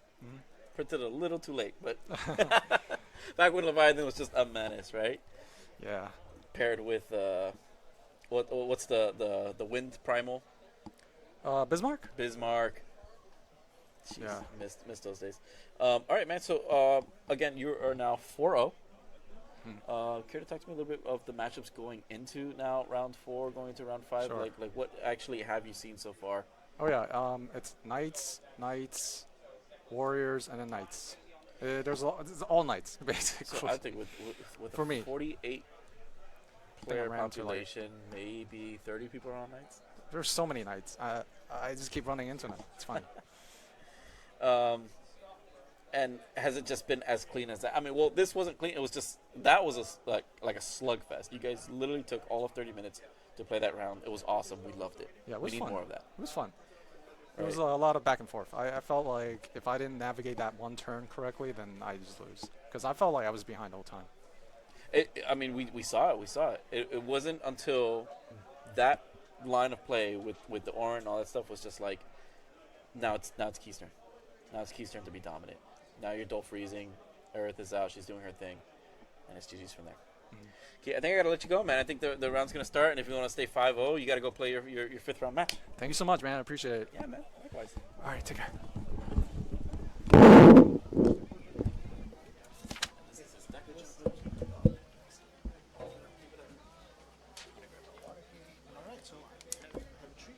You have a treat? You have a break? Oh, yeah. And we're back. All right, everybody. What's going on? Emo Temp is back in the chair. This is Emo Tempest. Yeah. So I am. I went out, did some more looking. We have Fire, Water, Monsters, and Dancers up for you next. Tori's not here. But his cousin is. I think his cousin or family member. I forget. In-law of some sort? Yeah, I think so. Brother-in-law? Yeah, Christian Echeverria from. I'm not sure if it's the Jersey. I can't remember where they're from. Everybody's from, but yeah, he's 3-1, and we have Shriner as well, X1. Then on the backup, we're gonna have Scions and Yuna, just in case. See how that one turns Is that out. Doolittle? No, it's Corey from, I think, maybe Portland. I think they came with Rosie's group. I'm not sure. okay. And then it's our boy Gio. But it is the Yuna list. It is a Yuna matchup. So we'll see if that goes the distance. But yeah, so we did happen to see John a little bit earlier. We only caught the tail end of that match. I know you were very interested to see how it goes. He's doing well either way. He's 3-1. He hasn't dropped a game since that one. So yeah, and then Christian is on fire water monsters, like I said. So I really want to see some Witch of the Fens action. There's been a lack of this in my day. So we played in the LQ. Man, last Christian? year now. Yeah. Christian? Yeah, it's been- and he was still piloting that. He And, loves it, it's a good and list. if you ever go back and watch it, again, it was Key and Tori commentating. Tori wanted to strangle him. Oh, Dude, you are just not playing this he must efficiently. have, because he's doing good today. So he learned. He Yeah. definitely So learned. so look at that. If you actually stick to it and listen to someone who pilots this extremely successfully, right? Who happens to also be one of your teammates. Yeah. You're gonna go places, kid. Yeah. Yes, he is repping Puerto Rico. He is goated. We're gonna have a good game. So yeah, we want to see these dances. Man, Shriner has really good penmanship, bro. It's tight. It's tight. Yeah. No, we can't show it. No. Don't show it. Don't show it. But But I hope you get a little glimpse of it. But yeah, it should be a good game.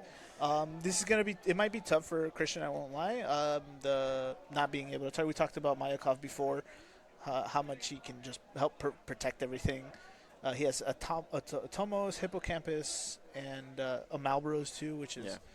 You know, is he playing Witch also? No, right? Yeah, he is. Oh, so it's double Witch. It's two Witch Witch events, right? Because it doesn't emphasize. It's not emphasizing the. Also, John's deck name. It's a killer song. Oh, Are We Human? He's Are We Human? Or are we dancers? There you go. He's got us. You always find some. I see you guys. I see you. I hear you. Yeah. Let's see. So other noticeable cards here from Christians. We got only one Mach 6, Triple Realm, Triple Loperate, Joseph Zonde. Let me see. He's got the Verena. He's doing the Goblin package. He is teching the Yogg Rosh for the Una. Triple Malbro, 1 Phoenix, 3 Goblins, 2 Atomos. And he is playing the 15 Opus 15 Common Bomb, which is the one. It's the one I play now. It's the 2-drop, deal 5K. Yeah. It's pretty much Blue Worm, the Fire Blue Worm, but he comes in and he only deals 5K. So very, very standard. Nothing too fancy here, but very unit hate. Very unit. Yeah, it has some good answers. And the Triple Clive Ifrit, man. That card is biggest impact over the last. It's efficient removal. It's the best. You're yanking the removal thinning out the deck. from the deck. Yeah. It's got haste.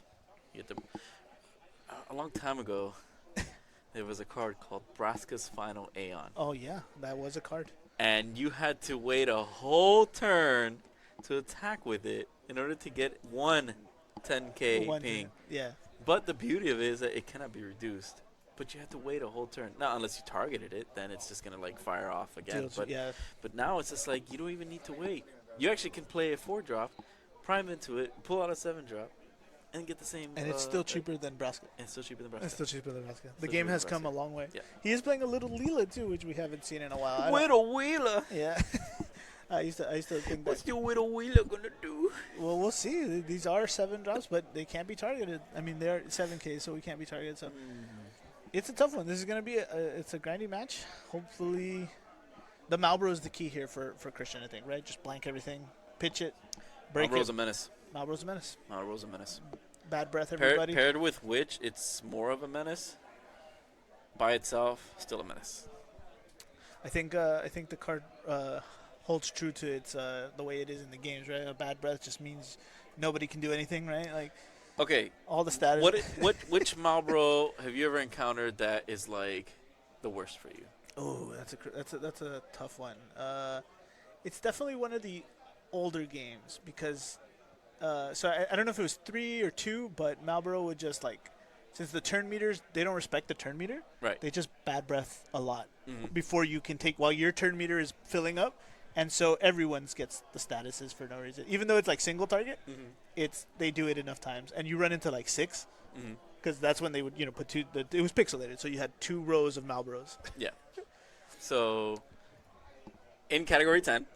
Oh yeah, that was. All right. In that cave where you're fighting the extremely tough Malbro, they will preemptively strike with bad breath and have the potential to berserk, poison, confuse, but mainly petrify. Petrify. Oh, It can one-shot your whole party, and you never stood a chance. Party wipes. Yeah, you have to we go want in the there. 1-drop Malboro is the one we're. Yeah. So the 1 CP is from Opus 24. Opus 24. Okay. What's up? But that'll give you a Talk, baby. What you got? Talk. good. We're Oh, good. yeah, Thank we're you, good. Gib. Thanks, man. Yeah. So that's the Malbro. Yeah, that one's from Sopfo actually. Reminds me of the one that looks like from 15. But anyway, we're moving on. Very nasty. All right. So we have Shriner on the left. I think. Nope. That's the names are backwards. Yeah. So John's on the right. John's on the right, and then Christian's on the yeah, left. Chris on the left. So yeah, let's see. Here comes. Oh, we get to catch the dice roll today. Nice. It's an 8. Solid. Love those dice. You definitely see the numbers there. See, ooh, to a 9. 8. He hasn't won one all day. I'm sure that was a Look at that Cheeto Puff. fist bump. All right. Somebody forgot their Cheeto Puff. I'm sure Q will come back for it. Let's All see. right. So he decided to keep this hand. I'm not sure what the backup was, if it was worth keeping. I didn't see the mole. Let's see what we got here. Oh, just a straight view. Ooh, Oh, then this maybe. must have been the mulligan. So it's got that light Lena, right? Light Lena. Yeah, it's kind of really bad that he drew it because now the Princess Goblin has no failed. target, Yeah, stuff has no like that. target. You You're kind of just have to sit on it. exactly. Or just cast it, but I mean, Did you he still just- you want your backup out there Did he better just than draw Lena though? Yes, he did. So at least now it'll have some use early enough. Mhm. I mean, with no monsters here, you could easily just pitch the witch, start developing the board. What do we Oh, do? yep. What's that? Get the realm for next turn. Pass. Yeah. Um, I think here it's a race, right? Who gets set up a little bit faster? yeah, there's 2 Automos in that list, right? Yep. There's 2 atoms. That's why he Okay, doesn't care. okay, He doesn't okay. care to pitch it. Yeah. I don't think he's playing the Emperor because I would have definitely put that Because out. I can already hear Tori screaming, "Why are you pitching Automos?" Yeah. But he, yeah, obviously you have no way of playing it. But he is an how does he- advocate of holding, right, to play the other one. I've heard yeah, this. yeah, he will hold it. John's just taking him. No, John is ramping. The mono water approach. Just start ramping up. Mm-hmm. He's pitching one of his Malbros. Yep, just to go for it. He did Lopper and Dancer this turn, so. We drew Goblin and Well, the realm's coming down either way. I don't think the water. I don't think does John play the water Tarasu? 14R. I think that's it, right? yes, he has 2 of Yes, them. 14R. Yeah. Yeah, it's 3 CP Leviathan. So let's see here. We're Oh, going it's just gonna into develop the back- oh, it's the- Meath. That's right. Which could get the Lena out of your hand. That's exactly what we're doing, and we're gonna go get a 3-drop. Which you gotta get the witch back. Interesting. Okay. Which, please? All right. Yeah, I think this is good. John's got some time to set up. No need to A pressure. respectable Yeah. gentleman's game. The mono water needs this, right? They need this. This is where they shine. Yeah. They Yeah. need the time. The Ash is live pretty much now, right? I mean, Chris is set already. He just needs the Atomos, and this deck lives on 3 CP backups. That's on true. On 3 backups. On 5 backups, it's super efficient. I pray he doesn't draw. Yeah, you'd hate to see it. It happens to me all the time. Don't draw it. Don't draw it. Don't All right, draw we're it, good, we're Chris. good, we're good. All right. And now we can play Realm on Curve. John's playing 3 Malbro. Okay, so the first one didn't matter. Yeah, we're gonna go Oh, ahead. yeah. Oh, man, but why are we pitching the Goblin, right? Because then we do...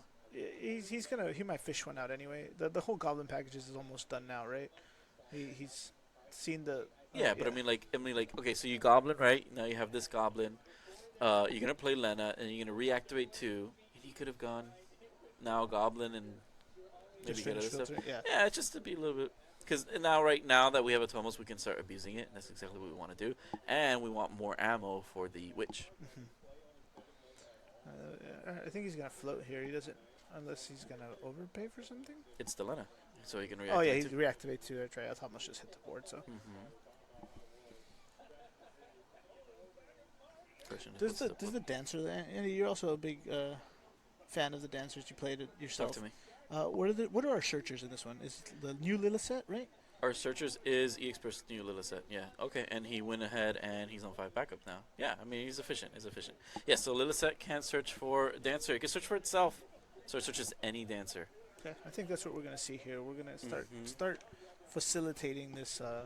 This deck and a then little more. in this here, let's see this backup. What players are on 5? Artemisian Alchemist. Let me see. Yeah. Is that the Lilith set, or is that the other one? Talk to me. This is Portia. Portia. So Portia acts like a Refia. So if you have 2 or more dancers, you draw a card. If you have 4 or more, and includes herself, You have to choose a forward, and you can put it to the bottom of the deck. I see. It doesn't care. It doesn't care like what yeah, the forward is. very good. Anyway. Oh, so that's how he was able to remove the realm and just squeak in a point of damage here. Yep. Pour him at 2 counters. He's not safe yet from Witch. I suspect that Porum won't survive another turn. Okay. Some Witch action. He's going. You got to keep the fire up. Yeah, so he's kind of telegraphing the Amma here, but that's okay. He wants him to know, which is trouble, right? Because if the Mayakov tries to play anything the Lilith said, then Christian's out of here. Yeah, it's a deficit we don't want to get ourselves into, but I think John's just fine, just playing one little at a time. And actually, Lilith is a really good Amma bait. Is it? Yeah. Yeah, because you don't want to efficiently search for just another dancer, right? Oh, so he didn't float the fire. He decided to play a Leo too. He tapped all 3 to play the Leo and stay at 5. Mm-hmm. Interesting. I wonder if he's familiar with this matchup, right? Because I think that's the. How are we paying for that witch? It was Marlboro and tap Got Goblet. it. Okay. Yeah. And now we're just gonna get rid of that. Man, but is that the second Marlboro we see from Chris? I'm not sure. I know we saw one. Oh no, because I'm counting one from. Yeah, so I'm seeing the same Marlboros just from different sides. So I'm just assuming.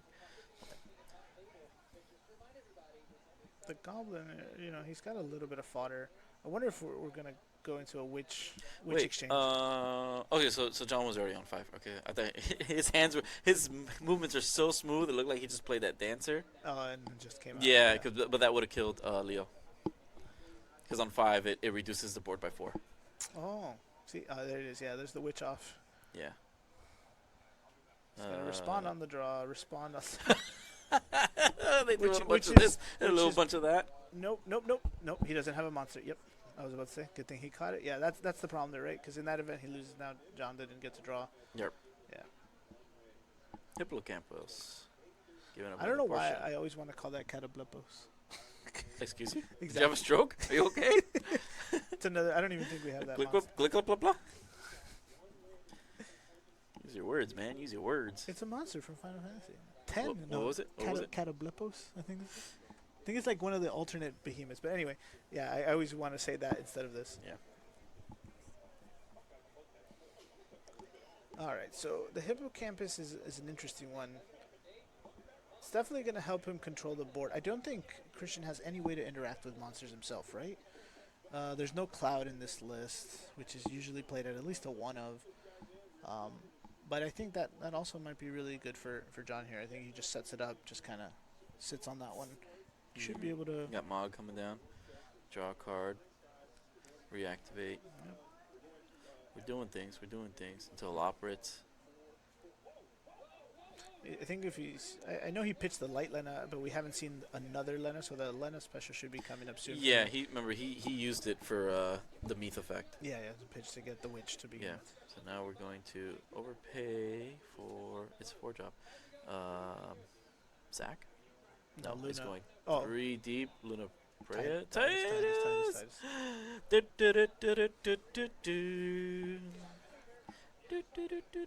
Alright.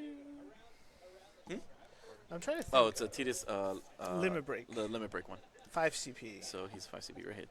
Opus 22. Yeah. Oh, yeah. See? I wonder if he... I almost want to see Hippocampus because I want to see if he could have responded there to kill the Leo to kind of mitigate the effect.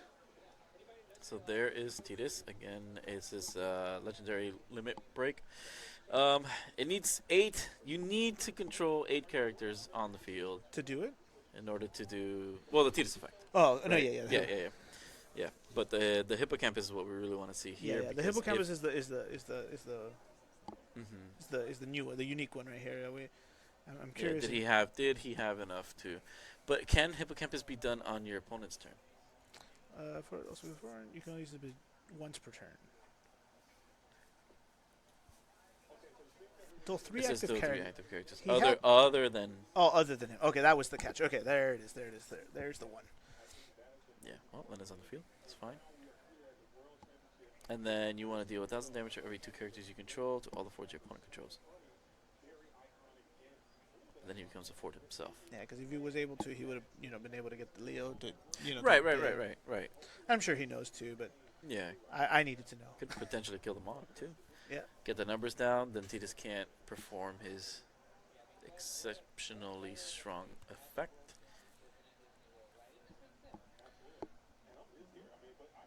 Hey, got Ash on the field, and she's getting full value.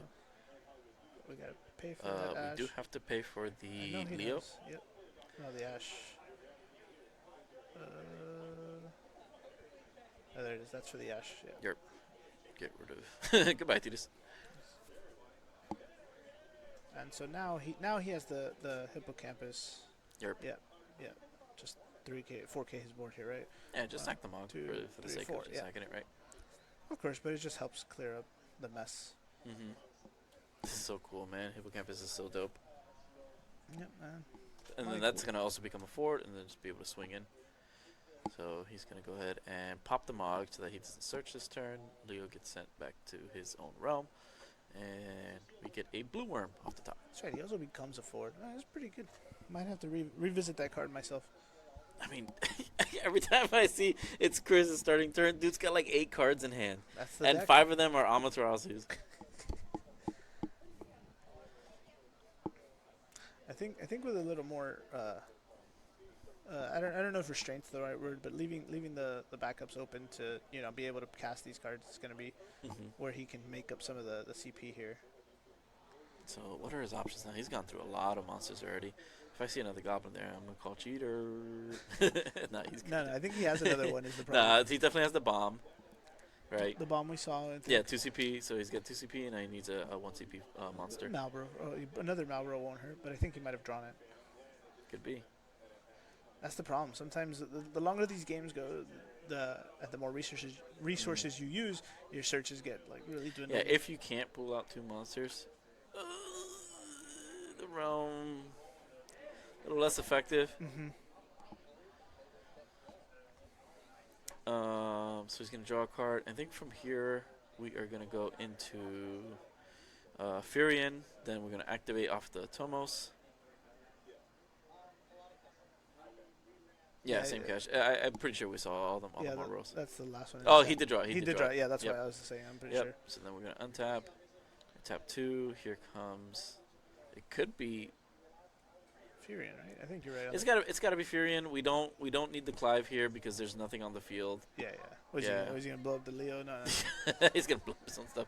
No. Yeah. This is fine. He's got 2 This is what we call a classic Tori Kelly board, but it needs a witch on there too. Yeah. All right. So. He definitely will use that Ifrit to cast the Amat though. Let's see. See, if I was him, because he activated Lena and Merlweb off the Atomos, it would have been better to just activate instead of 2 waters. It would be a water fire. There's the Lightning Lilith that gets tutored in by the Mayakov. And that's the first point of damage we see on Shriner's. Yeah, Shriner's side. So he's fine. He's chilling. I mean, he doesn't have that many cards in hand. I would say 2 cards in hand. But he's sitting on 5 backups, and this is exactly where Mono Water wants to be. And John rocking the chapter series sleeves. Oh, dude, he's always got the best swag. Yeah. Now it looks like Hippocampus is going to try to eat again. Yeah. So we at 5, so we have a mandatory bounce trigger off of Realm. Oh, yeah. Good catch, Judge. That was... Yep, that is a mandatory trigger. Oh, my God. People forget. He gets to bounce back to Ash. A free Ash bounce is... We love that as a water player, right? Oh, yeah, absolutely. I want to know who's judging this one. Good catch. Good catch. All right, let's see what's going on He here. caught it faster than I can get in there. Yeah, the bomb's 1 CP Ash, 1 CP Marlboro. I mean, it's Portia. Please send that round to the bottom. Yeah. Por favor. Here comes the You're gonna yeah. Amat the Portia? Oh, because it's not 2 super autos. Or is it? Because she's gonna draw a card as well. That's the best part. when cards give you cards, we love that. And such efficiently, right? Two for just recovers there, right? Just make sure we have enough dancers, right? So we have Loprits, and we have two, so she's 3 dancers. Where's the so fourth he- one? No, oh. we need a 4th one. John, baby, we need a 4th dancer. Oh, he's just drawing. He's just drawing. Oh, I think what it was is that, remember, you still have to declare a target even though you don't have on resolution. It will check for the dancers. Oh, so I guess- either way, you still have to. he's choosing to blank the guys here with. Oh no, he's doing Hippocampus. Hippocampus. Yeah.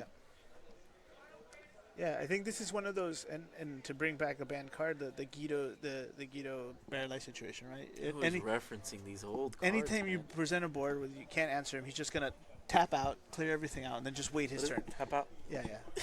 But we don't have anything active. John, show me the Miwas. Yes, there's one Miwa. Miwa. Mm-hmm. Putting him at 3 though, it makes the Atomos live here. I wonder he's trying to catch him, but nothing's gonna get through that Ash. I think. I can't see what John's holding now, but I think we're gonna see that Ifrit drop, the Clive Ifrit come through right now. Yeah, that's not bad.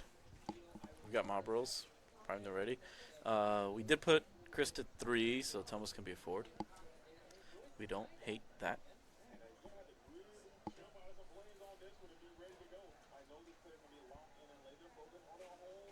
Yeah, Clive's coming through. Here's Clive. Oof, man. Pitch in the Alma. Yep. Oh, they were all back to back. You saw that? Those efforts were actually at the top of the deck. Wow. Yeah, that is wild. Chris gave that thing a nice shuffle. So we have we're gonna kill the Ash. 4 attackers here. He's not in lethal range, but this he's getting closer. I think with this many bodies that he can now produce, this is where the monster sides wants to be as well. So both players are getting right to their peak playing point. Definitely gone through a lot of resources, especially on Chris's side. We could tell when he searched, it's just like he's probably got about 11 cards left in the Yeah, deck. he's definitely going through the deck a lot faster. Yeah. Ooh, baby, that's a burst. Yeah, Yep. blank and draw. We love Yerp. that. Oh, he's gonna Yerp. draw. Yep. Yerp. Everybody's I love drawing all that. cards. Yeah, great. Because Chris will eventually get closer to deck out. There's the last Malbro for. Yeah, but it ain't over till it's over, and this will be. You know what's interesting too? Even if he doesn't have the Malbros, he does have that dancer, right? That dancer, that 2-drop backup dancer. Does it blank one or everything? No, just one. Just one. Just one. It loses job and abilities. Loses job and abilities. Yeah. See, this is why we play unorthodox cards. Who we tapping? Yeah, tap the Loppers. Ash just coming in, cleaning house. Yo. And we meet it with the Ahmad. That's fine. I mean, he's been holding on to that Ahmad for so long. And that's both right now. It's both, yeah. Yeah, he had to pitch it because he didn't want to give up the S ability. So he values the removal over the cancel. Oh, are we going to Arise? Oh, we're going Luna Preya. Oh, Luna Preya. Yeah. Yep. Into Dude, another he Ash. is, man, John is such a spicy boy. Talk to me. What are you seeing? No, I mean, like, we haven't seen a Mayakov yet, right? Oh yeah. Like, well, he please, hasn't. Yeah, like, he hasn't seen it. Oh, there it is. Oh. speak of Sin Double. Yeah. Okay, but is now the time? I mean, you're staring down 2 Malbros, bro. I would hate to have anything bad happen to that Mayakov because he's so cool. Oh, he's gonna play it. He gonna play it. Yeah, I agree with you here. That's a little dangerous. Okay, but he's gonna need a fort to attack in order to proc that. And as long as the answers are on the field, nobody's attacking. Steve, if we can get the Mayakov up. Mayakov. Luckily for you, it's only a one-off card. Yeah. There's no other copies of Mayakov. When we say like Opus, like that's definitely like the serial number. Cool. I hate that we didn't tell you that sooner.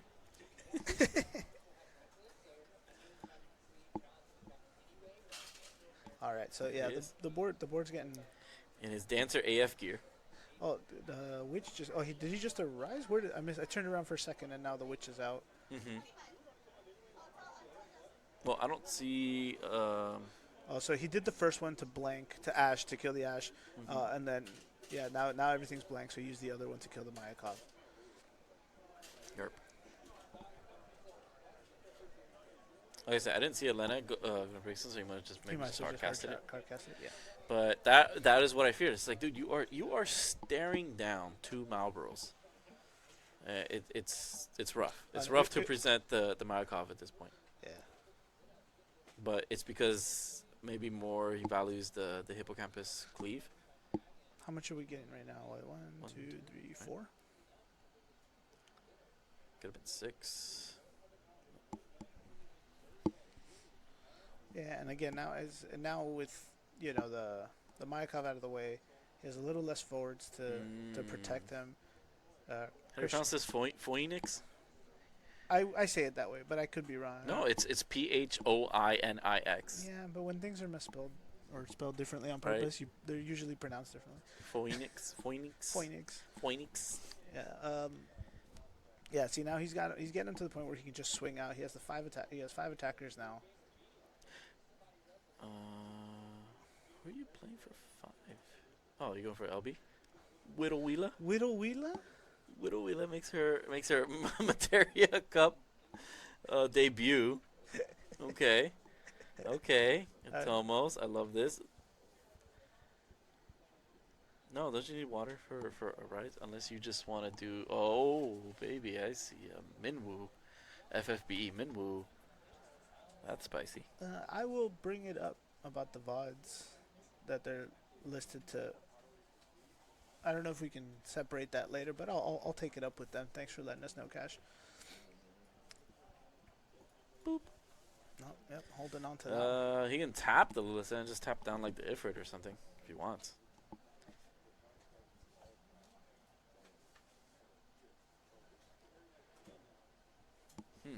I'm playing. Oh no, with the Minwoo to get Malboro back, he's just.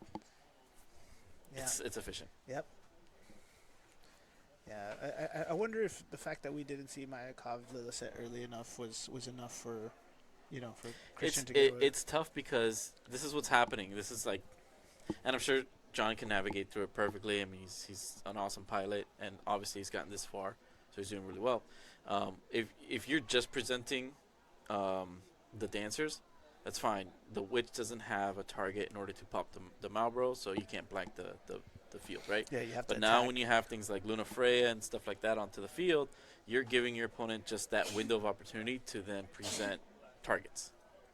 We hate that. Yeah, We don't want to see us dancers. As dancers, we're like, don't touch me. Don't touch Let me. me do my performance. Don't touch me. Don't touch. Yeah. know, So yeah, he is using the Minwoo to bring back the Malboro. So we were worried about. We were worried about that, but now I hadn't thought of being able to bring them back. We're both drawing. And that's still a factor. Is that I don't know how many cards are left in Chris's deck. We've gone through quite a bit now. There's Mayakov.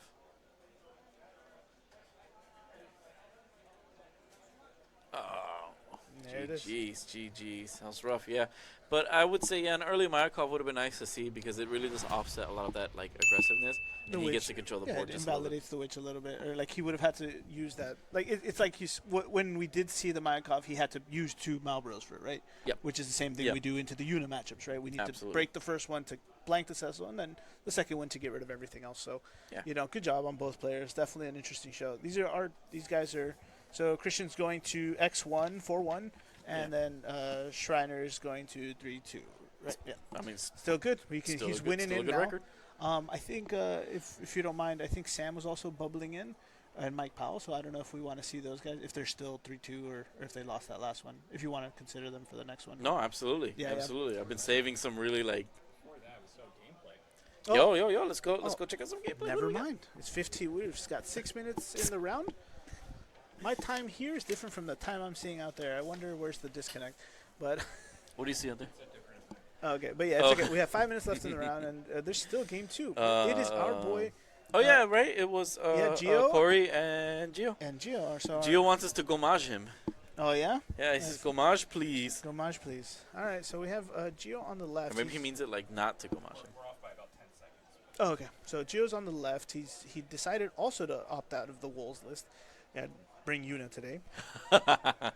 and Corey was the other Scion in the room that I've been seeing do well. So Science. Sorry,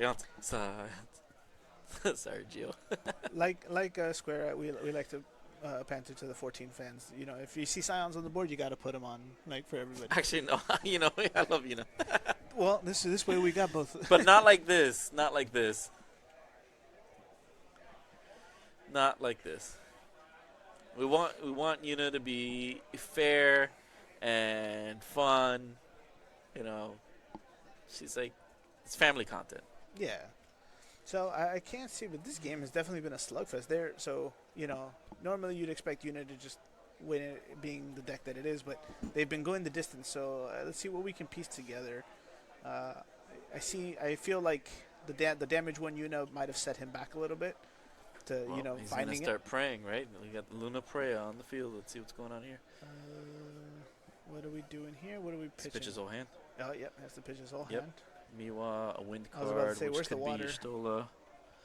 Y'shtola. Here you want to see Thornton. Are they both at 6 damage? Yeah, right? Oh no, 5 and 6 damage. So yeah, the next point matters here. Like, What are we getting? What flipped? Is that Pain? I am seeing Cecil, Payne, a 3-drop, Miwa, and Theodore. And how many units? I see one in the break zone. I see one in the damage. He's also calculating this. He's looking to see if he's got. Oh, no! That's all 3. So I don't think 3. So he's not gonna. We don't Pain. What a pain.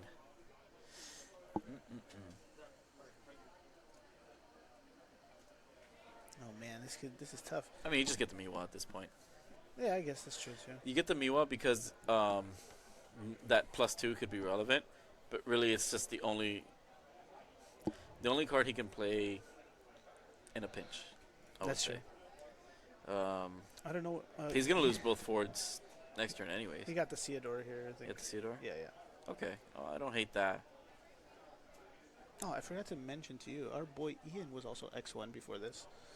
Yeah, I think it was round 2 or 3 he played Surge. Yeah. Yeah. Yep. So that is interesting. We're gonna have such a diverse top cut, and as we always do, right? We have the you can't pinpoint these things anymore. These decks are carrying people. Yeah, I guess. Everyone's prepared. Like, they know what they're doing. Like, all right, so Corey's got. What you got, Corey? If he deploys one more Scion, he can start tapping the Tataru to start drawing. I mean, if you drew the Y'shtola, it's game, right? Like, absolutely. Oh, that's a card.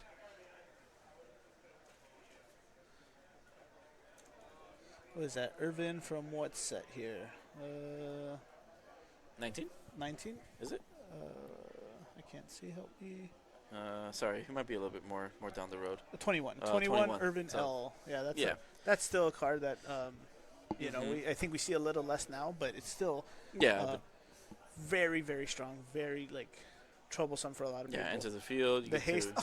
Oh, no. Famfrit. Fanfrit? In the year of our Lord 2025?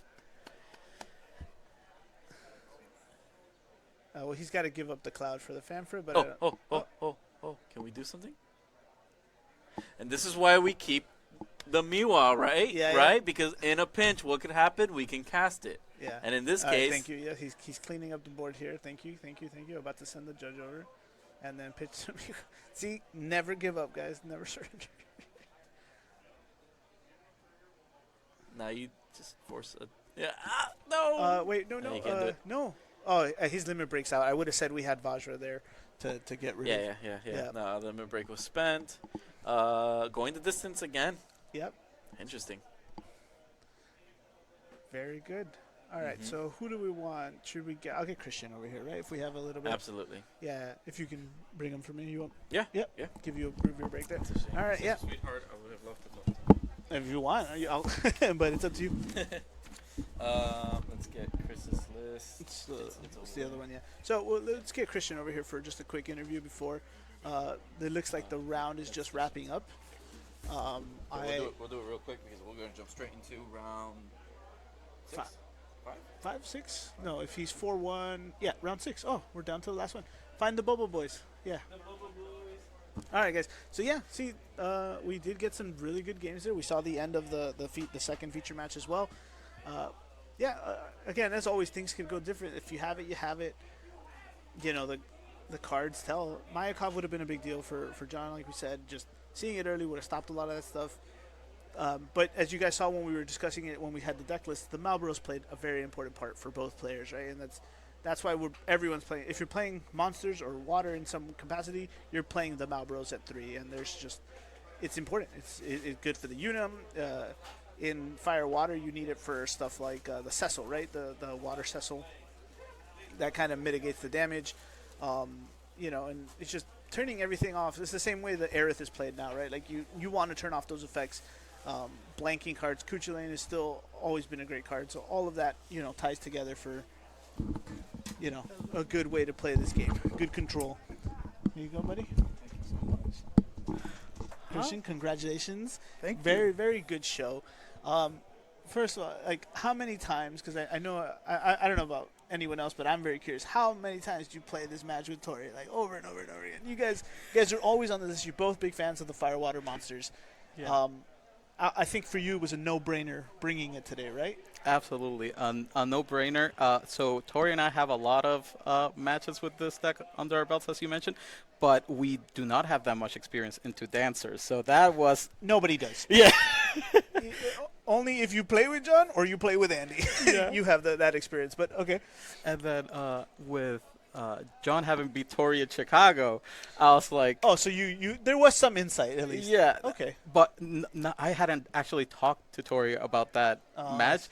That was just context I got from John in the middle of the game being like, hey, by the way, I actually beat Tori in Chicago. So I was like, okay. Even though he called me afterwards, like, okay, there were like 3 things you could have done better. Small misplays. I feel like I was able to, in a way, make up for the roasting I got when he was casting my game last time. I see. Okay, yeah. We did bring that up. I'm sure, and that's just the relationship between brothers, right? In a way, you guys are always, hey, no, you should have done it this way. But no, I think you displayed excellently how that deck should be played. I don't know if he was screaming you when you pitched the Atomos, but it's okay. I just want to say too, you're not living in Tori's shadow. You were a threat, and you were here, and you showed it very, very well. And I'm happy for you. You were scared about the matchup, but did you feel comfortable, like as you were drawing, as you were playing the game? Yeah, as I was playing the game, it definitely felt a lot more comfortable. It helped that he did not see the Markov early. Yep, we mentioned that as well. Because when I read that, I was like, oh, this is a huge problem for me to deal with which I can barely interact with his board. Ifrit is also dead on the water if he has nothing I can target. So having the Malboros ready when he finally drew into it was super helpful. If he had seen it turn 1, it probably would have been a very different game. Yeah, we're on the same page. Very, very astute observation. The Mayakov was going to be the game changer for him. For both of you two, the Malboro was the key, right? And so we were tracking your Malboros on stream. We were like, all right, he just pitched one. He drew the last one. And then did you know that you were out of targets for Realm when you casted her that second time? Or? Yeah, so I was thinking to myself, okay, I don't have both targets, but I can use this to filter out another attacker. I already had backup, so it was just trading another card in hand for another one with the blue one coming into play. So while it wasn't as clean as being able to get a Goblin or he's got another Malboro, it still felt like I was putting pressure when otherwise my hand was full of backups. So yeah, I think the fact that you always had the 7 cards in hand turn the start helped a lot too. It was just great efficiency on your part. I think the last thing I want to ask you is, and I don't know if this is a team secret, but double Atomos, no more Evre? Can you talk to me about that? Oh, so I actually tried single Atomos, no Evre, in the LQ last week at Gritty, and I opened Atomos like 3 out of 5 games, so I was like, okay, we're going back to 2 Atomos.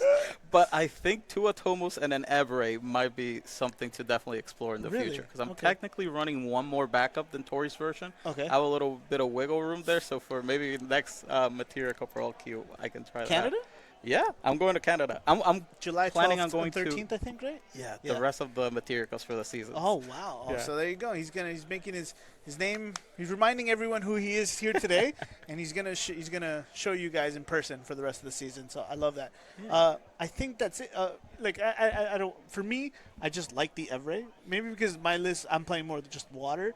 But yeah, I loved what I saw. It was a great work, man. No, and with Ever, I think there's a lot of potential there because there's so many 1 CP cards in the Malboro, deck. just Exactly. Malboro all the time, a Goblin all the time. And I love what you did at the end too. The Minwoo into the Malboro. Yeah.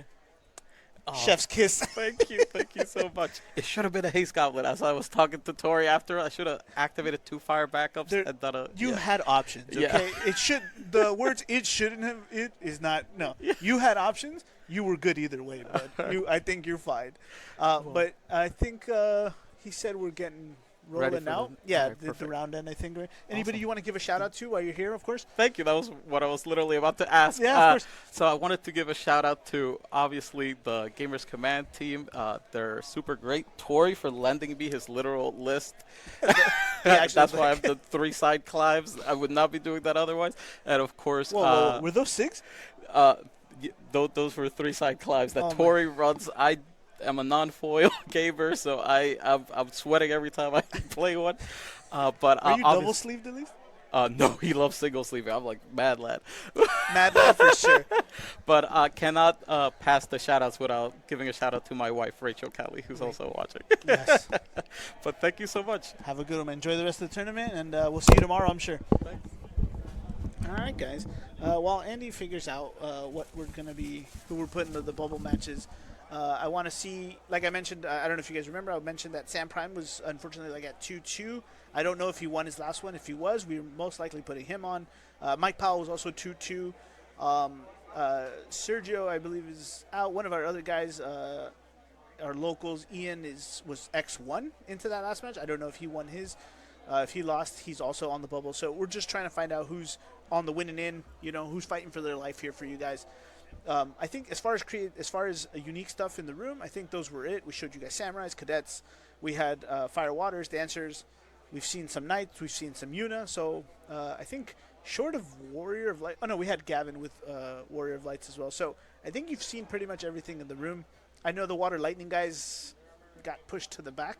So I'm wondering if the meta has just shifted to a point where the Water Lightning is just, becoming I don't want to say obsolete, but definitely getting outshined. If the tier list is changing there, right? So there's definitely a lot to think about.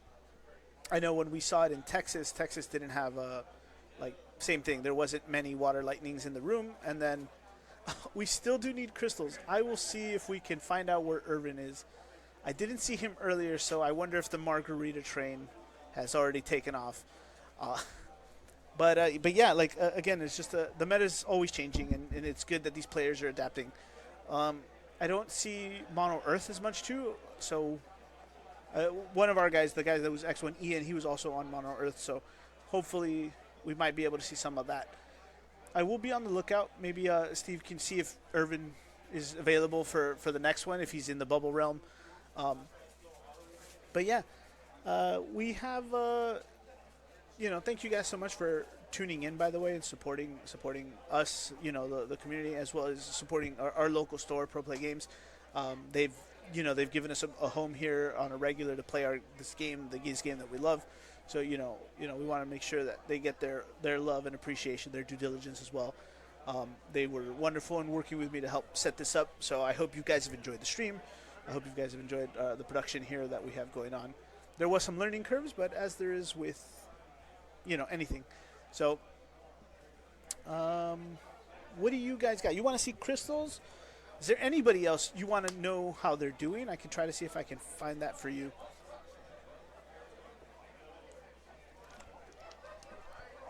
The rest of the...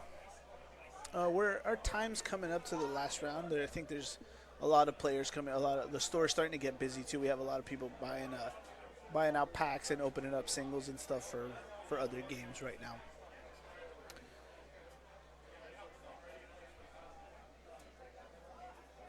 Nope, and I'm not getting anything from my stagehands yet, so let's keep the ball rolling. Oh, okay. Oh, we do have a pre-game interview. Come around here, watch the cable. Sydney. I think Sydney's going to be... Are we... Well, I'll wait till he gets on the mic so he can... Sydney, please. All right. Welcome, buddy. Hi. What's your record? I'm XO. Oh, you're undefeated? Yeah. Okay. This is good. I don't know if we'll get you on stream, but talk to me about the day, man. What have you been seeing? What are you playing? I saw some Knights. I saw a Cadet. I saw 2 Unidecks. Now I'm on Barts. Oh, so you... Okay, good. I'm glad you haven't given up on it either. Yeah. Did you make any changes? Are you playing the EX with what's it called? The Brynhilders? I am running Beholders. Okay. It's surprisingly good against Knights, and I didn't realize that until I started teching it for Una. I see. Yeah. Is it the same list you played in Texas? I cut the King Tycoons. I'm greedy, like Sergio. I'm running less backups now, less EX. There's nothing wrong with that if you see results, right? Yeah, I guess. I tweaked the summons a little bit, just like reading the room. I'm like, okay, certain summons don't need to be at 3 because of the room. And what are some of those, if you don't mind me? Yeah, like, for example, I went down to 2 Mist Dragons because I think Mist Dragon I only really won it against Knights early game. Otherwise, it's like, it's fine. I only have 2 Brynhilders, so I'm running 2, but I don't want it at 3 because drawing it early isn't always great in most matchups, but 2 is like the perfect number. Always, yeah, okay. And then there was like, let's see, it was 3, 2, 2, 3. What was my last summon? Huh. I don't remember anymore. Most of the time I don't remember my deck, and I'm surprised when I pick it up. I'm like, oh, right, I have this. Okay. And so you said you saw Una, Knights, Cadets.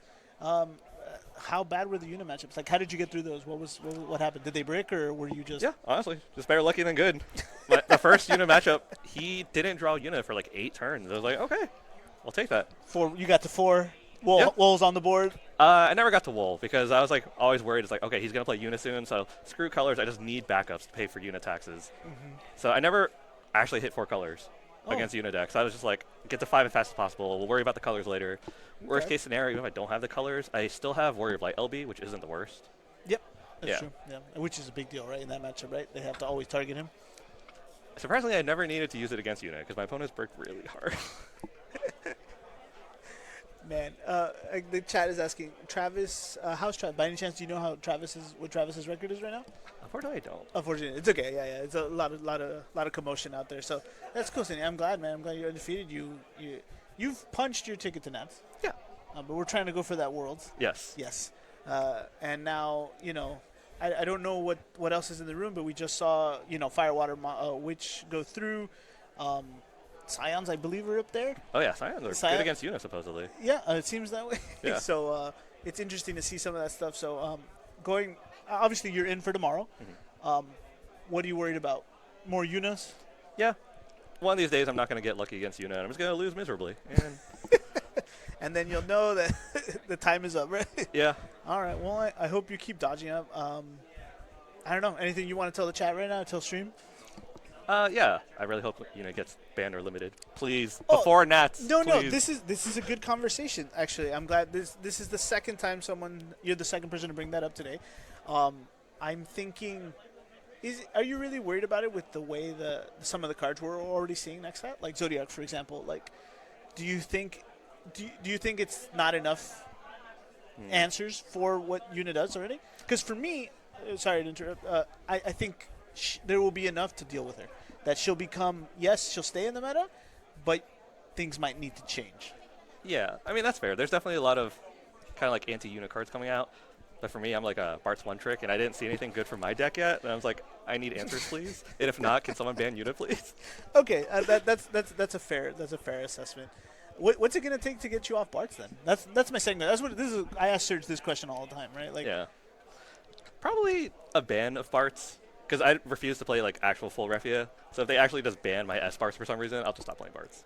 Really? I mean, we know that's not going to happen. But Yeah. like, He's not that great. if they ban Refia, like, do you still play Bards? That's a good question. I hope they at least print like a decent Refia in the next set if they're going to ban the first one. Well, we have the Ferris and Lena, but I don't think that helps Wool. Your particular Wool list. Yeah, Right? the new Ferris does seem exciting. It'll be its own thing, right? Kind of. I'm thinking of trying to put it in just because like Bart's already struggles with bursts in the first place, so having those extra bursts is nice. Go ahead, keep talking. Oh, okay. And then Andy's supposed to tell us, so ask him. and a lot of times, like when I'm breaking with Bart's, Lena's the last backup I get to build, and so sometimes the stars might align where I just have to like Bart's in a Ferris, and then I get the forward Lena, free play the Lena. So that search for any Warrior of Light is actually really, really good in Bart's, not just Refia, especially in Bart's. Okay. So I'm looking forward to that. I wonder if we'll see a return of the Fire Water Refia list, right? Like, because there was that little like era, I guess, at the end of I don't know if it was last set or 2 sets ago, where we were seeing that it had the 2-drop Warrior of Light, Ferris, Refia, and then Luneth and Lena, Yeah. right? Like that things were getting weird, but that was good. It was really good. When it was on, it was even better, right? But it just didn't keep up with regular wool, 4-color wool. So like, I wonder if we'll see something like that. Yeah, it does seem like a higher floor. Like with less chances of bricking, it does seem like you could explode easier and faster. Right, because you have the consistency of 2 colors as opposed to praying you see a fire card for your Luneth or a wind card for your arcs and stuff like that. Are you playing 5 CP arc or 4? 5 and 4 or no just 5. Okay. Is there a reason why you prefer that one over the other one, going like or not playing both? Like I believe I've seen Powell do before. I think for me, it's just I don't have room in my parts list for both. And then my hardest matchups, like this is my struggle as a player. I don't do well against aggro, and so the 5 CP arc actually just helps me a lot more. Okay, that makes sense. It's also kind of good against Yuna if they try to like freeze your backups and you happen to hit like a lucky arc. Now you have backups for next turn. Okay. All right. Well, Sydney, thank you so much. I appreciate you. Good luck, and I'll see you tomorrow for sure, buddy. Yeah, thanks for having me. Have a good one, yeah. All right, guys, you just heard from Sydney from Gamers Command. He is currently our only undefeated, or one of our undefeateds. I'm not sure if there's another, but he's going to go for it. So our rounds are paired. I don't know who we're bringing up yet. Andy hasn't come back with any information, but this is the 6th and final round. We are looking for bubbles, so as soon as I have more information, I will be sending that to you as well. My last question for Sydney was going to be about oh, Andy's back. Anyway, the Warrior of Light stuff. The deck is so good. There's always so many options you can do, but yeah. What did Sydney have to say about his awesomeness? He says he likes being greedy like Sergio. Did he say that he missed me? Did he like my glasses? In so many less words. Did he drink my water? I think he did. You go undefeated and the rules don't matter. I can't live like that, man. I need rules. I need order. So this round is Irving?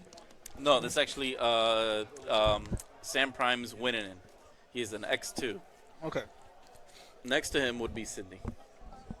Okay, so Sydney is the backup. We have Sam Prime who's winning X2. Do we know who he's playing yet? No, we don't know who either opponents will be. Any chance you know? We could probably narrow it down because of... But Arius is... You know who's X1? Ian. How'd you know? Because I checked him the last round, and he would be the only one maybe, I'm still following. Maybe we're getting the 411 on some sort of social platform. I have not touched my phone in a while. Radio silence. But so chat was asking, any chance? Do you know how Irvin is doing, by the way? Because they want to see Crystal. Winning. He's also Irvin's also on the bubble. And then any chance you know Travis? If Travis is. Travis is he may be out, but I think he could be another X2. There's a lot of X2s. But he was still in there, right? Yeah. Yeah. Okay. Yeah. He hasn't left yet. The Margarita train has not left. The Margarita has not left. Okay. No. The Margarita train has not left. And there was talk about wine tasting. And, oh yeah. Jesse Diaz. Jesse Diaz. I don't know Jesse Diaz. Jesse D. Jesse D. Jesse D. All right. So Sam and Jesse. Sam and Jesse. Okay. All right. So I think I have a little insight here. I think Sam's on a Hitlo combo. Mono. I don't know if it's Mono Earth or something, but he's playing Hitlodeus. We'll have to see the list, but it's definitely Earth. He doesn't consider it a Mono Earth list because obviously there's like Lena backups and stuff that he can play. Yeah. Oh, that's right. Oh yeah. It's And just considering what was played at LQ to right now, We know it's changed a bunch. we know that it's gone through at least 4 different phases, iterations, metamorphosis, whatever it is you want to call it. So that's at least 2. And it sometimes it reverts back. Oh, baby. So, Sydney versus Corey. Corey must be an undefeated unless... Oh, he's the Scion that just beat Gio. Okay. Yeah, well, so actually, no. Then Sydney might be the only undefeated. Sydney is still the only undefeated. Yes. Yep.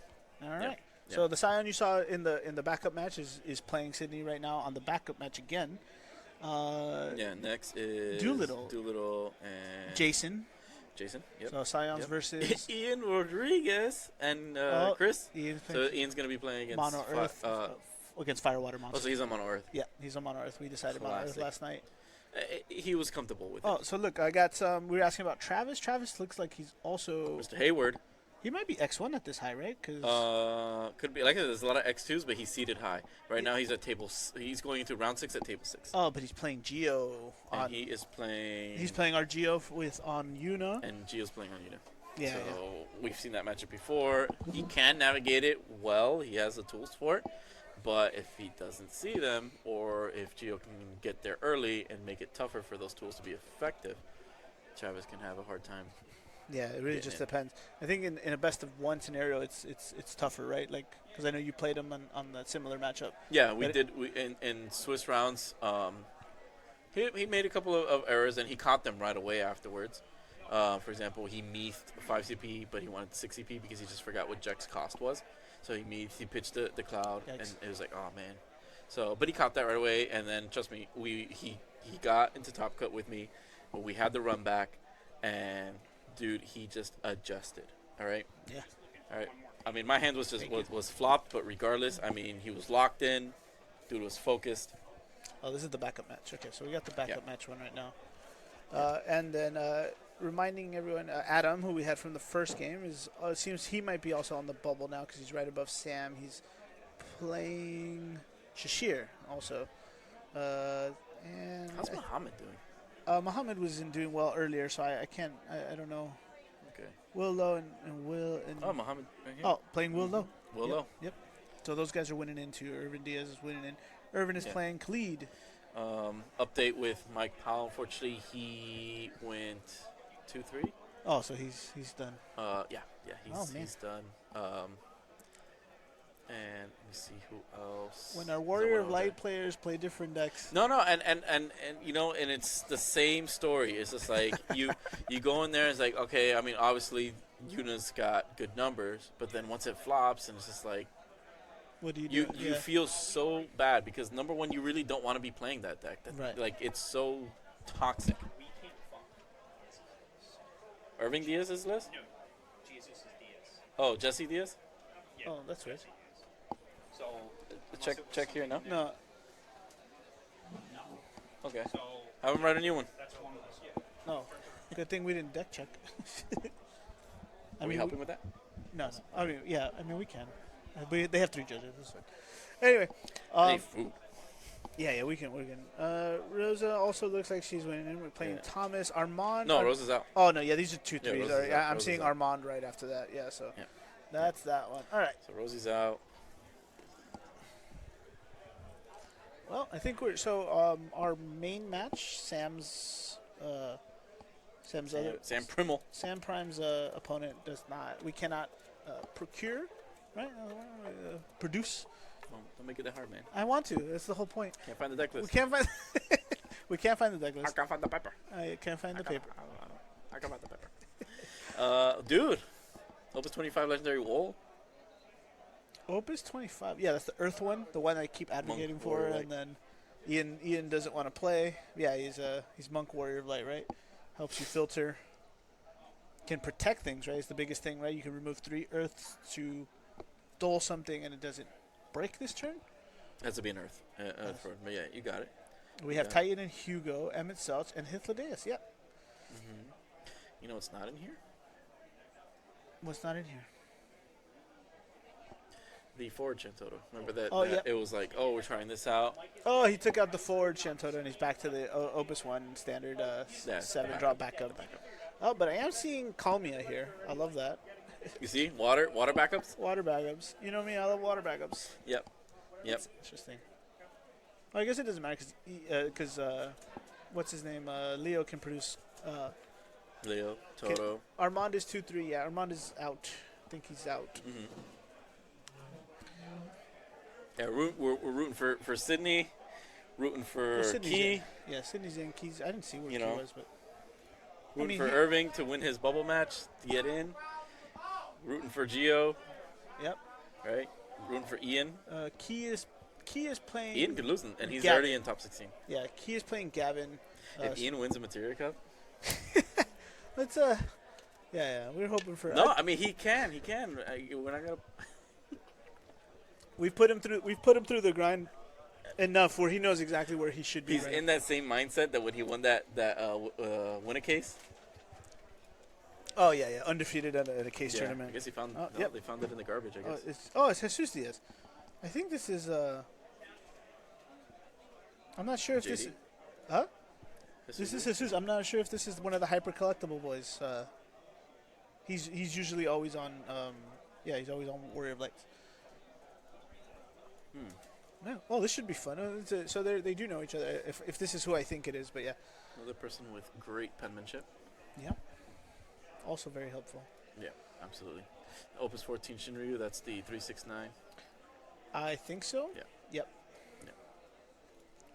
You didn't bounce off that. I don't want to say. I don't want to say it, but yeah, the song. Mm-hmm. It's not this Shinryu, but he's not playing the other Shinryu either. So, this should be fun. I'm just trying to see. So, the old I think it's the old Opus 14 Light Shinryu that just deals 10k to the 3.6. Only two Shinryus. 369 10 drops. Yeah. 10 drops. Sorry, 369 drops.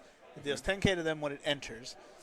Yep. And so I'm trying to think how much impact is that going to do? Well, really, it's the auto that triggers, right on the. I think it's actually going to be if he tries to hit low, right? Like. Mm-hmm.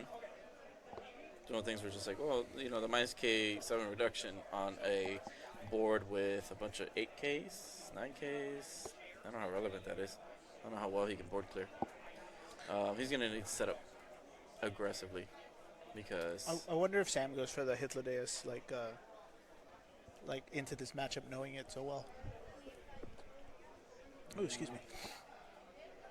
All right, look at that. This is our stream setup, by the way, guys. Wow, look at that. We got we got Chopper 4 in the sky looking at both tables. There's Sydney and Corey on the right, and we're going to have Sam sit in the main one on the main chair in just a moment here. Yeah. If Ian wins, he's going to fly out here for some cool waffle and BBQ. Thank you, Kendall. Kendall's a very generous host when we were up in Lone Star Packs at Texas. Good buddy of mine. Wish you were here, bro. But I don't know if we'll. These guys have disappeared. They couldn't find one deck list, but now we can't find the players. Wait, what happened? Sam left? No, they're not there yet. It disappeared? Yeah. And our eye in the sky can't catch them? I don't think we're going to do that where we just try to find them in the room with the camera. Yeah, start playing around with it. Start zooming around.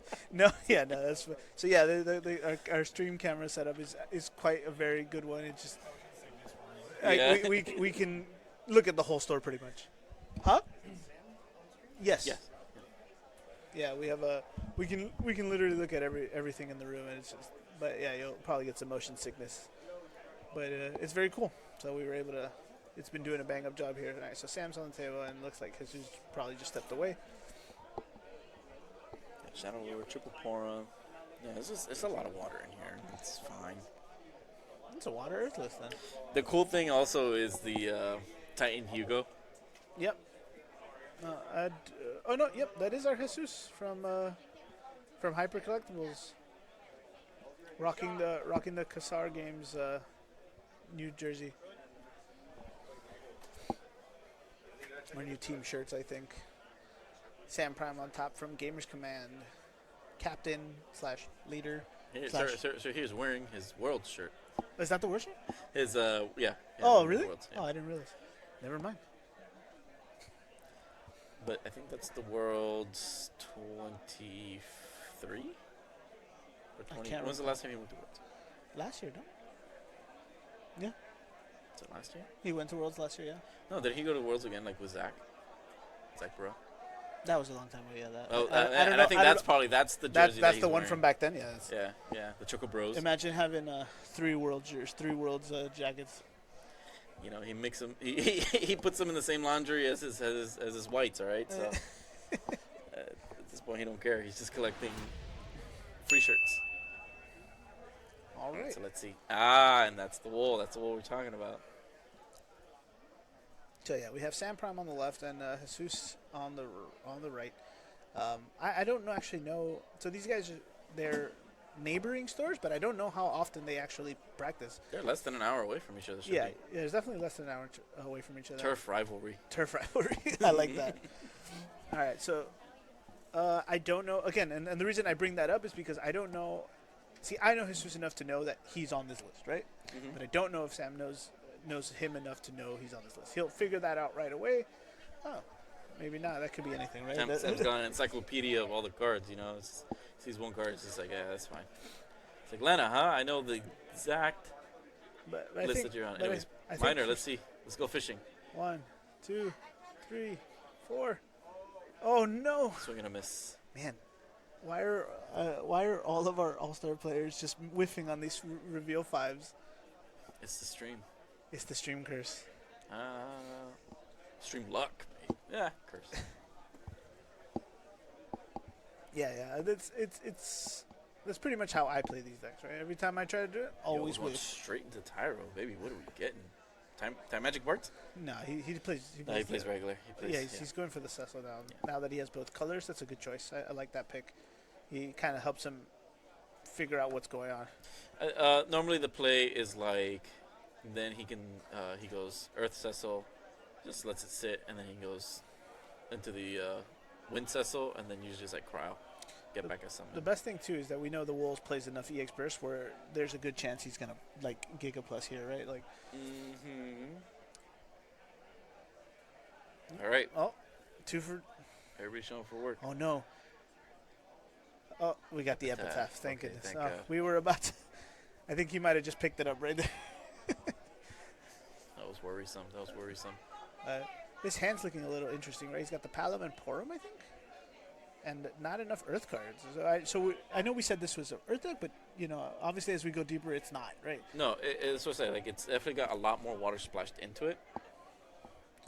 It started off as an Earth deck, I think, and and he realized we needed to cover a lot of the key problems that Earth has by supplementing with these really good cards, right? Like we have Lena for the EX burst, we have Palom and Porum for just removal, and again, all of this is fixed with Leo when Leo hits the board. So I remember, and man, I hate to bring this up, but Sam whiffed on when he was doing the mill list, and then he had to mulligan. Still not find. I think he's 20 plus backups. He goes into Sid Highwind LB and still whiffs on that. Dude just picks up his stuff. He's like, "There's no way." That's what I'm saying. Like that he even made a post on his socials about the math about it, and it's just like, this is how cursed it was. Games are tough sometimes. Oh, so deciding to pitch the Cecil into going to Sarah FFL here. We're definitely grabbing Refia here and probably a Wool, I think, just to. Ooh, Jesus is shaking. I don't think he's used to the pressure of being on stream, and on such he's such a sweetheart. Yeah, to put him through this, it's like. Well, this is how we grow as players, though. And I know he can do it. He's strong. Saw him lift up a truck out there. He's really strong. Okay.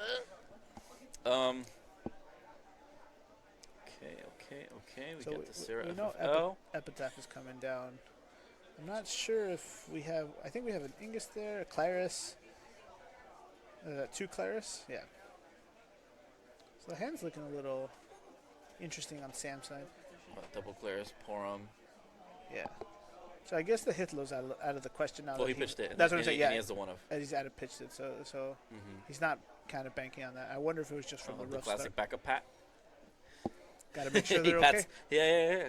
Just please don't fail me now. Close. So what are we getting here? Is it a Kolka? Yeah, Kolka's the last target here. Yeah, because you already got the epitaph off the minor. Yeah. So Cloaca, are you playing the Cloaca? Are we just going straight to 4 backups? Yeah, pitching the tight in here. Yeah. That way, next turn it's epitaph. Leo play one of the twins, right? Like at least if nothing else. Yeah. Oh, he has the Apuru. Mm-hmm. Interesting. Why we didn't see that. I want to get full value off He doesn't that, have right? the earth. Well, it's either I think he's holding it. Like. Damage. Okay. Oh yeah, so we didn't get a chance to dissect Jesus' list because it took us so long to find it, but he is playing. That is his one of Porum. So yeah, he's got the one on Porum. One He's Zidane. still favoring the Cecils. One Zidane, that one Shinryu we mentioned earlier. Some other noticeable things are 2 Mist, 2 Brynhilders. Kind of what Sydney was saying right now, and is in the interview. Mist isn't that. Somehow has lost a little bit of its importance. So the meta's shifting. Like I said, to. He's made some very interesting compromises when it came to the deck building. I'm only seeing one Opus 10 arc here as well for Jesus. Yeah, because he runs another Opus 18 arc. Yeah. So he's got technically 2 arcs. They're both EX bursts. It's just like whatever you need to favor at the moment. Yeah. So I guess pitching the Shinryu. Oh, he went to turn and pass there to drop. Yeah, so that's a fun way of getting a light card stuck out of your hand when you don't want it. Just stay over hand size limit and turn. Just pitch. Yeah, so, I don't know if I would have held it though. Like we know Earth. Even if we don't know Sam's list, right? We know Earth is playing Unes and Ingus, and what's another one that we might have been? I guess those are the only 2, right? That he can target, that he can answer. Yeah, because everything mostly else again, Sam's list, he's got triple Porum, he's got triple Warrior of Light, that's 2 drop, that's 4 drop. Emmett Selch, 4 drops. Like that shit is actually not that relevant. Not that relevant. Yeah, I guess you're right. So it's a fair way to play. And I think when it comes to just like if you're gonna single target the Une, the Refia can handle it. Alright, so Sam on 4 backups here. Let's see, we're going to develop our last one, and like I said, it could be it should be the epitaph to get the Leo, right? We just want to see the Leo already. Oh no, he's pitching the epitaph. Yeah, that's what I'm saying. Possible. So he has the epitaph, the Apuru, and I think he just drew the minor. So I don't know. I don't think we need to minor here, right? Like we want the sure thing. Yeah, just look at your what you got on your break zone, man. What are you trying to? The Apuru is fine too, right? Do you want to get back your wool? But again, I think getting the Leo is too important, right? Like we can't. Yeah. We haven't seen one yet, right? He hasn't pitched one. Exactly. Like yank that little sucker out the deck. We haven't seen a Leo yet, so it's just I think he's just that important to like really get him out in time. Right? Absolutely. Because especially with all these color changes, like all these colored cards, different elements, is like it has to be an even bigger. I mean, they're getting stuck in his hand, right? Like yes, you can pitch that Porum to play the Porum, but like okay, now you're down a Porum. And it seems like you want to be pretty relevant about the way that you're controlling the board. So let's see what happens here. I did see a Zidane. He could rip that Leo right out of his hand. He doesn't have he's missing the color, but he could pitch for it. I'm sure. Yeah. That's the arc. It's the arc. Or he also has the Ferris and Holt in there too. But his arc. Tap for fire, plays Zidane. Yeah, getting rid of the Leo here is going to be... Oh, what a sneaky way of doing it. Yeah. Literally, we're generating 5 CP, but no, it's just like, no, here is Zidane. Yep, get rid of that Leo. It's very good. Yep. Declare your attack. Is that Shinryu? I'm taking that out of there for sure, yeah. Jeez. Damage. Toto. Oof, into the Toto, too. Wow. Cecil. Wow. Oof, 2 Leos are out of the game. You hate to see it. That's going to cause a big problem now. We still got 1 left. Please tell me we got 1 left. Yeah. Go. Refer to the list. We got 1 Leo left. Hey, man, that's all it takes. If Leo's on the board, that's all it takes. Leo doesn't need to be anywhere else. It's not going to... it's not completely over, right? Because Mount Earth still has a lot of great tools. We got a game. But it is gonna hinder stuff without having Tyro out, or even the Shantotto backup, right? Which we saw one go to damage. He just drew the other one. The color fixing is gonna get a lot more complicated for Sam here. He's gonna break up. Did he draw it? Break it back up. He did draw it. Yeah. He did draw it. Break it back up and then Toto. Because if you still do the Cecil. Yeah, you just get the value off of it, right? Yeah, whatever he brings in still gets flushed down the Toto toilet. But he's saving it. He's about Sam's not trigger happy. Nah. He's gonna use all his other resources. Always cool and composed. So, I wonder if it's just play both here, get the counters. Force Jesus here to answer them. Oh, he's going for something bigger here. 4 deep. Clued. Getting a Shantotto Antitus. Not bad. What do we do here, man? Are we cracking Cecil? Are we cracking a cold Cecil? Oh, sick. We're responding with the blank. We're gonna blank the Leo. Now, why are we gonna blank the Leo? Oh, so you can't play the other cards in his hand. I think he's starting to realize how like what he needs to do to play like some of the other cards he's seen. Actually, I don't even know if we've telegraphed any of the hidden cards. There's the first time I think he pitches them, but yeah. That was an interesting shoot. I wonder why he did blank that. Oh, maybe to prevent the Titus, like an LB Titus here. Yeah, is he playing 2 Titus? Yeah, he is. Yeah. Okay. Yeah, that works. So he pitched to the Porum to play the Lena. Oh, that's why he wants to kill it. It's at one. It's at one. Brynhilder, you sexy, sneaky person.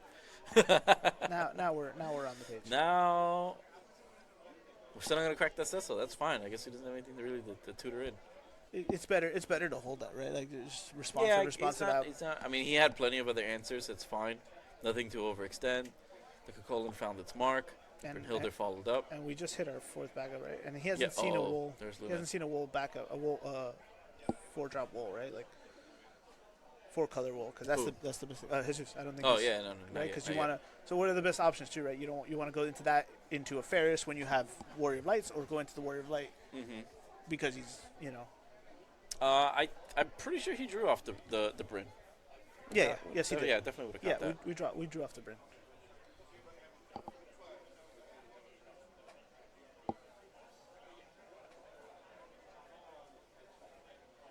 So we are going. I love that. I love it. It looks like he's playing 5 CP for something. He's like, nope. He's pitching for that. He's got the 3 backups. He's gonna activate, not Tyro. Don't activate that Tyro. I will go there and stole it myself. He's gonna answer that with that. That wasn't worth it. Yeah, I wonder if we could have saved that, played that a little bit better. But he didn't. Yeah, he didn't need to. That cloud wasn't doing anything. You know what happens now? Hey, where'd your ref go? No. No. It's dull. Thank you. I love when we know they can hear us. Yeah. Nope. Right. But why tuck the cloud? I mean, he's not playing another one, but he doesn't know that. He doesn't have Sam's list. Yeah. So you just open yourself up for another cloud. These are the things where it's just like breathe, right? Like take another second to realize like this cloud did its thing already. It poses no threat whatsoever. Yeah, I think yep, that's probably a good one too. Could have definitely. Hey man, that could be baited, right? He could be doing Cecil into something to reactivate, but I'm looking at his list. He doesn't have anything of the sorts.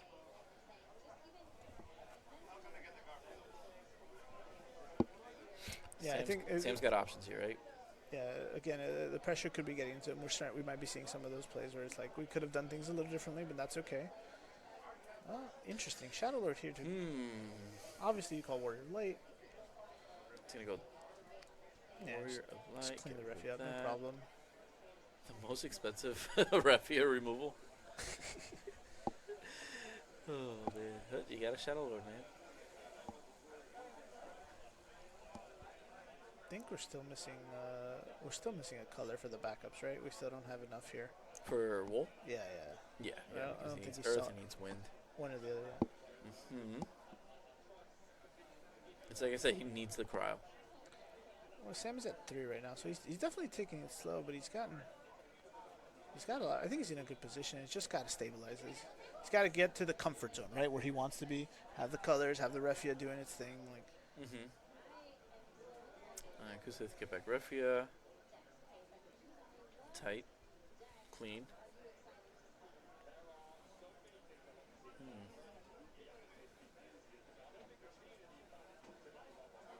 Yeah, I think the nerves are starting to get there. This is it's so inefficient. You're not getting the draw off this Refia. So I hate this. I have to agree with you here. But again, I think the nerves are setting in, right? Like, you know, he's gotten rid of 2 Leos. The third one's in the break zone. He's just trying to slowly whittle him down. Like, yeah, but I mean, like, dude, like, use the Cecil already. Yep.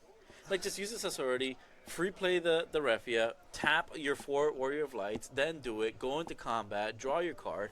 Like, let's be more efficient about these things. And he could still have the Amat for what, like, absolutely. Yeah, yeah. No, because then everything stands up. What's it called? He could still keep the Zidane and Zidane next turn because he's got the fire, he's got the Tyro. Like I said, he can keep the Amat. Yeah, I would have definitely Ceciled into Zidane a long time ago, right? Like, you didn't even need to like waste the Kusith there, like just hold off a little bit. You know what I'm saying? There's definitely other lines we could have approached, but you know the pressure's on. This is these guys are on the bubble, they're winning in. Sam, I don't know about you guys, but you know if I'm facing Sam sometimes and the pressure's on, then you know it's a little more intense. Well, we all feel it. Of course, we're all human. That's the human aspect of it. But overall, it's just like, I mean, the card's staring you at the face. You understand why your Cecil's in there.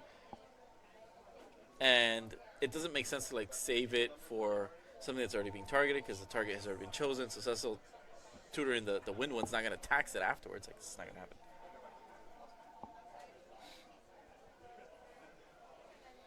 So Sam, also an interesting hand here. I'm seeing Kalmia, I'm seeing Shinryu. One Shinryu's already gone. That's both of his already from this. Yeah, like I said, like a lot of the mass removal, like we've seen it already. So at this point, it's just like if I mean, Zeus just keeps top decking like a fiend. That's great, but overall, I mean, like not getting the draw off the Refia, it's actually it's hemorrhaging his efficiency, right? It's his CP. Yeah, and if I have to be like show my own like stats here, I think normally Refia is favored in this matchup anyway, right? Even though it's like it has its variances. I mean, he didn't have to like overextend into any sort of recursion, right? The only thing right now is we've Kusith the Refia back from the break zone. Yeah. So at this point, like he's still sitting on whatever other recursion that he has. Yeah, and the longer this game goes, the better it is for Refia here. Any Leviathans? Any levies in chat? Nope. Any levies in chat? Well, the Opus 14. And we know the limit break Toto is already off the board here too because he played the Cloud. So okay, Shinryu. What are we dropping, boys? Playing full value for the Shinryu. But the intention is for it to go on. Stopping Pitched the whole hand for Amat. So we've lost Ferris, Refia. My gosh, that Shinryu just said my opponent discards 3 cards from their hand. Yeah. We don't like that. Yep, this is Don't like that at all. Why go handless? like I think if I'm from Jesus right now, right? What are we looking for in the next hand, right? We're looking for our savior. Well, he's in control. If he doesn't let Sam get anything that can possibly, get rid of the Refia, then I think we're okay. But he's gonna do it anyway, right? Yeah. Okay, so now we have Une. So how do you do with Une, baby? See, now he's gonna bounce all this stuff. Yeah, fire Refia. Une's still doing Une things. Brother, crack your Cecil. I'm gonna go with him. I'm gonna crack the Cecil for him. Yeah. We definitely could have played the Refia there again. Play the Lunith off. Yes. Yeah, and then just have enough to. Yeah. It would be play the Lunith actually, and then pay for the Refia, and then have enough to start doing the I thing. still believe Jesus knows what he's doing, and I'm not gonna take that away from him. But my God, man, All right. Crack the Cecil. I'm gonna start shifting. Hashtag crack the Cecil. Player fatigue, brain fog. I don't know. Let's throw them all out here. Oh man. All right, let's see. All right, you're back at 3 wolves. If you play Refia, you still don't get the draw. Overpaying here. You're killing me, Smalls. You're killing me. It's a good thing it's a good thing it's loud out there. He can't hear us. I mean, this is dampening my sounds, I guess. But I'm trying. I'm trying to respect it. I know. Yeah. There's no way. Bottom decked. Enter combat. Oh no, he already entered combat. We're already in combat. He did that. All right. Yeah, just pass. And now pass. And Sam's like, no, wait, let's see. Yeah, he pitched the Lena for he's good. All costs are accounted for. Yep. Yeah, he's only got one card in hand.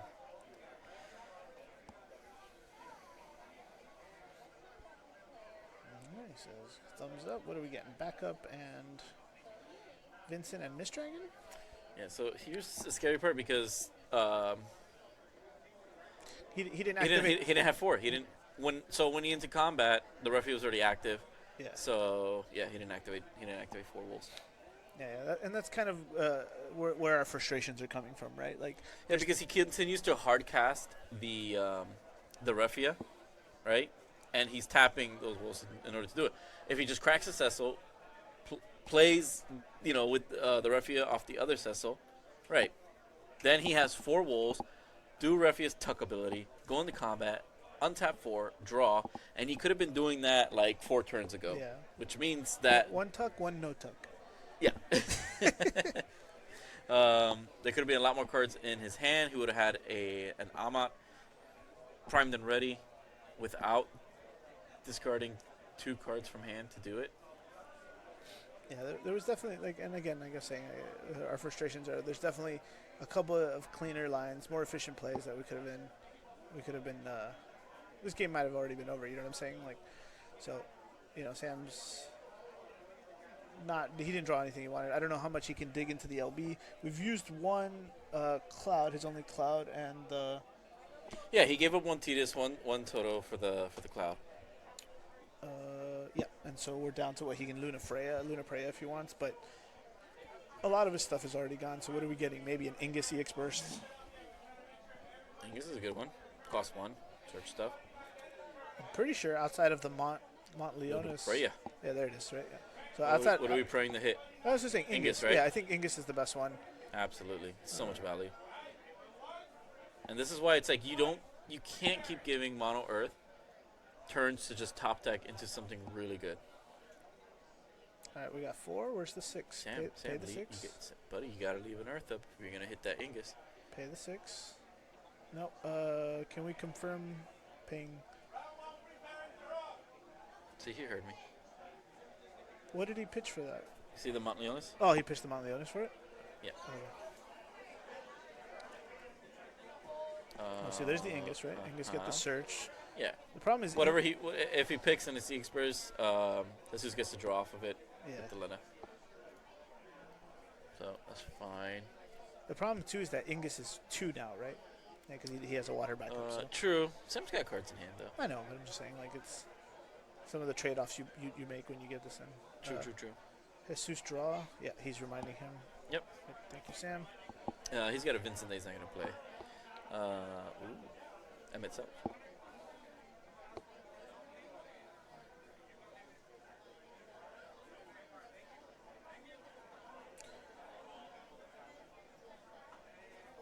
Let me see. Hold on. So we have 2.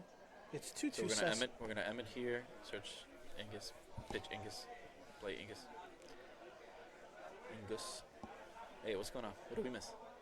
Oh, he's asking. How did you pitch? I think he's asking how he played for it too. That's what I was saying. I was confused too. You said it was the Mont Leonis, but I didn't.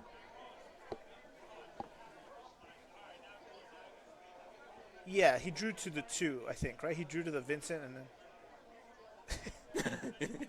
Oh, so then so it was. Oh, I think that's what I'm saying. So it was. He didn't pitch for Luna. Go. Can we?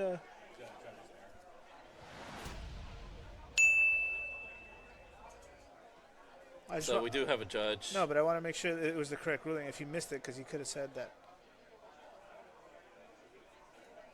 Yeah, can we clean that up? There was no pitch for that. Like, yeah. That's why I was asking. Remember, I was like that. Yeah. Because he was tapping out. He wanted to make sure. Yeah, because right now that's a big deal, right? Like. Absolutely, because he's.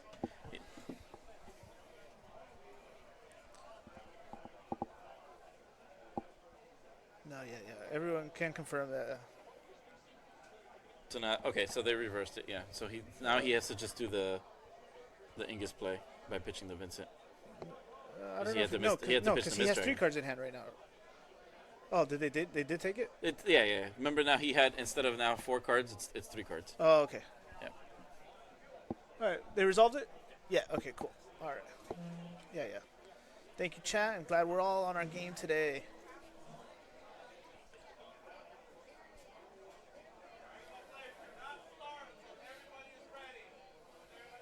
Everybody is ready.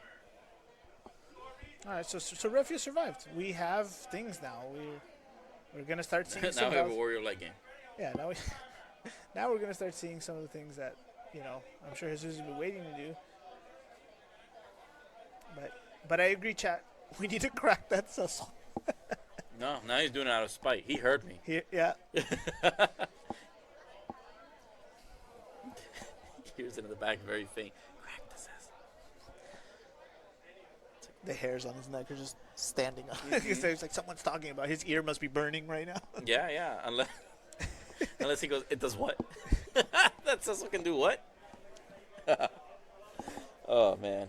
Let's see this crack. So we're seeing the King Tycoon in his hand here. Which is what I think he wants to do. Which is just.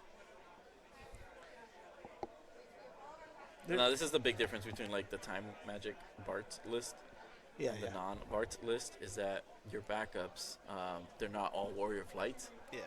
So Refi doesn't get that insane value of reactivating literally everything. We're gonna do a Rise special. A Rise special for the Yeah, Ferris? most likely Ferris, but let's see if we get these in. Then get the Ferris.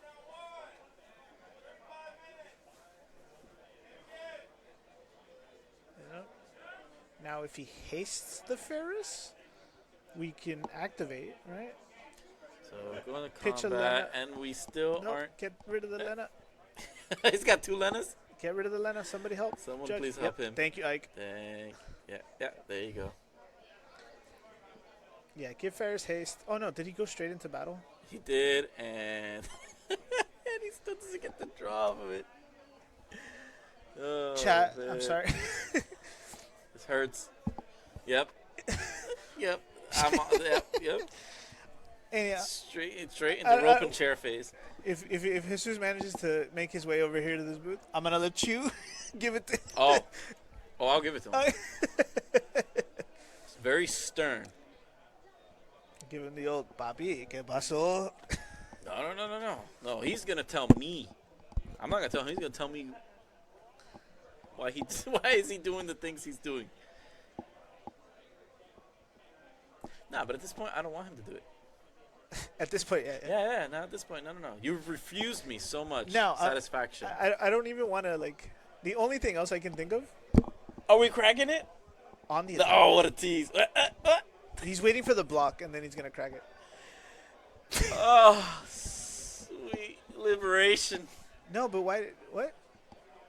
Did he attack? He got no targets.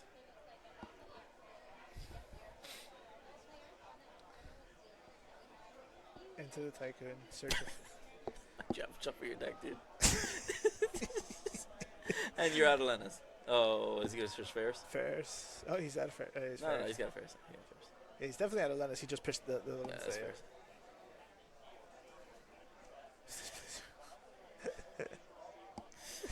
Yeah. This is...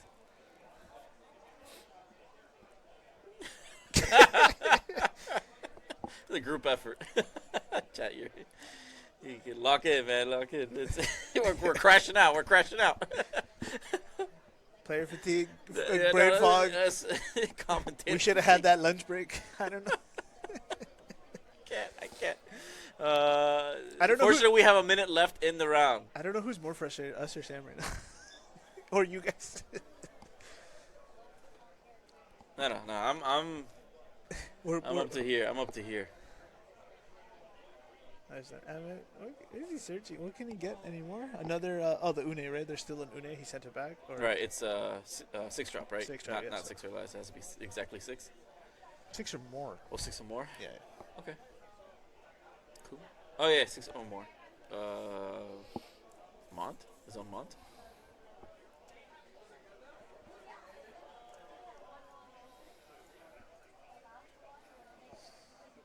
So we're definitely going to go into turns here. See, I'm sitting on 4 damage. This is on 2. And I still don't see a way in which he can present some sort of... Yeah, because he's going... Well, what are you going to grab, dude? I mean, the Mont makes sense. What's Mont right now? But he's going to tax... 2, 4, 6. He's 5. He doesn't have the ping off yeah, and he doesn't have the he does have the CP to pay for the Mont. Ooh, nay.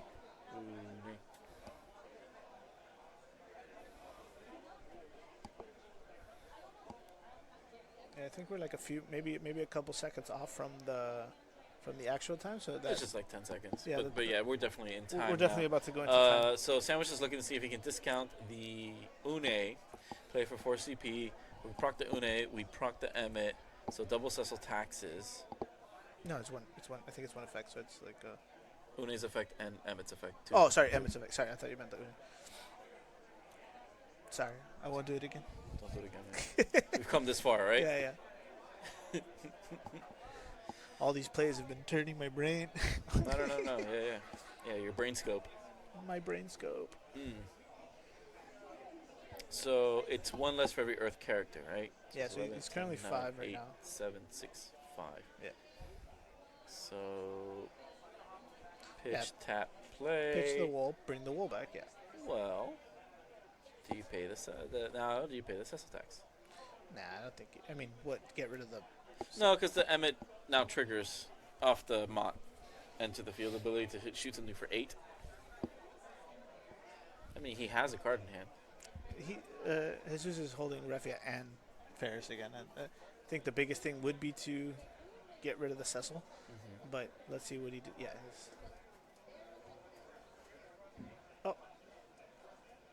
I guess he's getting rid of the Refia. What in the world? Okay. Well, now he gets to shoot something for 4. I think he's hoping he doesn't see another one, right? Like, he obviously doesn't know what's in his hand, so it's like. Attack. Here's some damage. Amaterasu.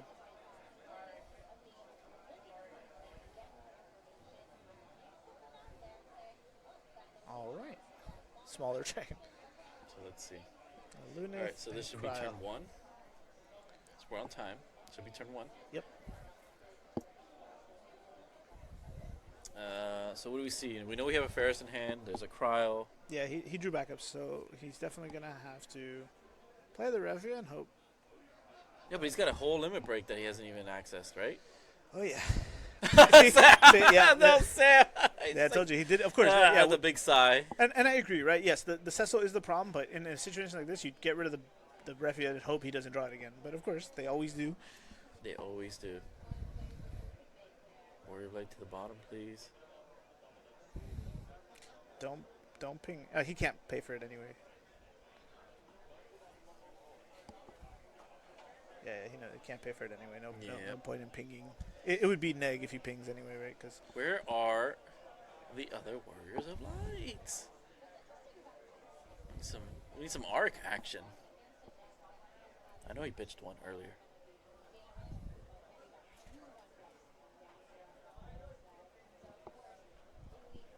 Let's see. Oh, hello there. Let's see. Let's see. Draw. So he's into combat. Yeah, we got the Miss Dargon. I think you just swing Ferris here anyway, right? Like kill the. You can't tuck again. It's once per turn. No. It's once per turn. No, it's once per turn. Yeah. Sam caught it. Yeah, of course he did. Yeah. I'm not sure, Cash. I imagine so, but he has no cards in hand either. There's no real.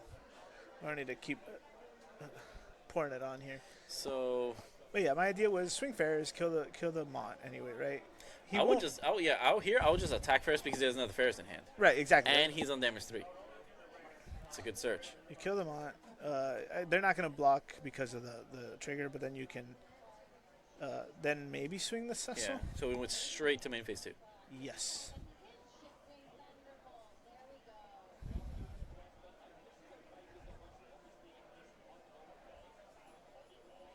I'm severely concerned we might end this game in a double loss.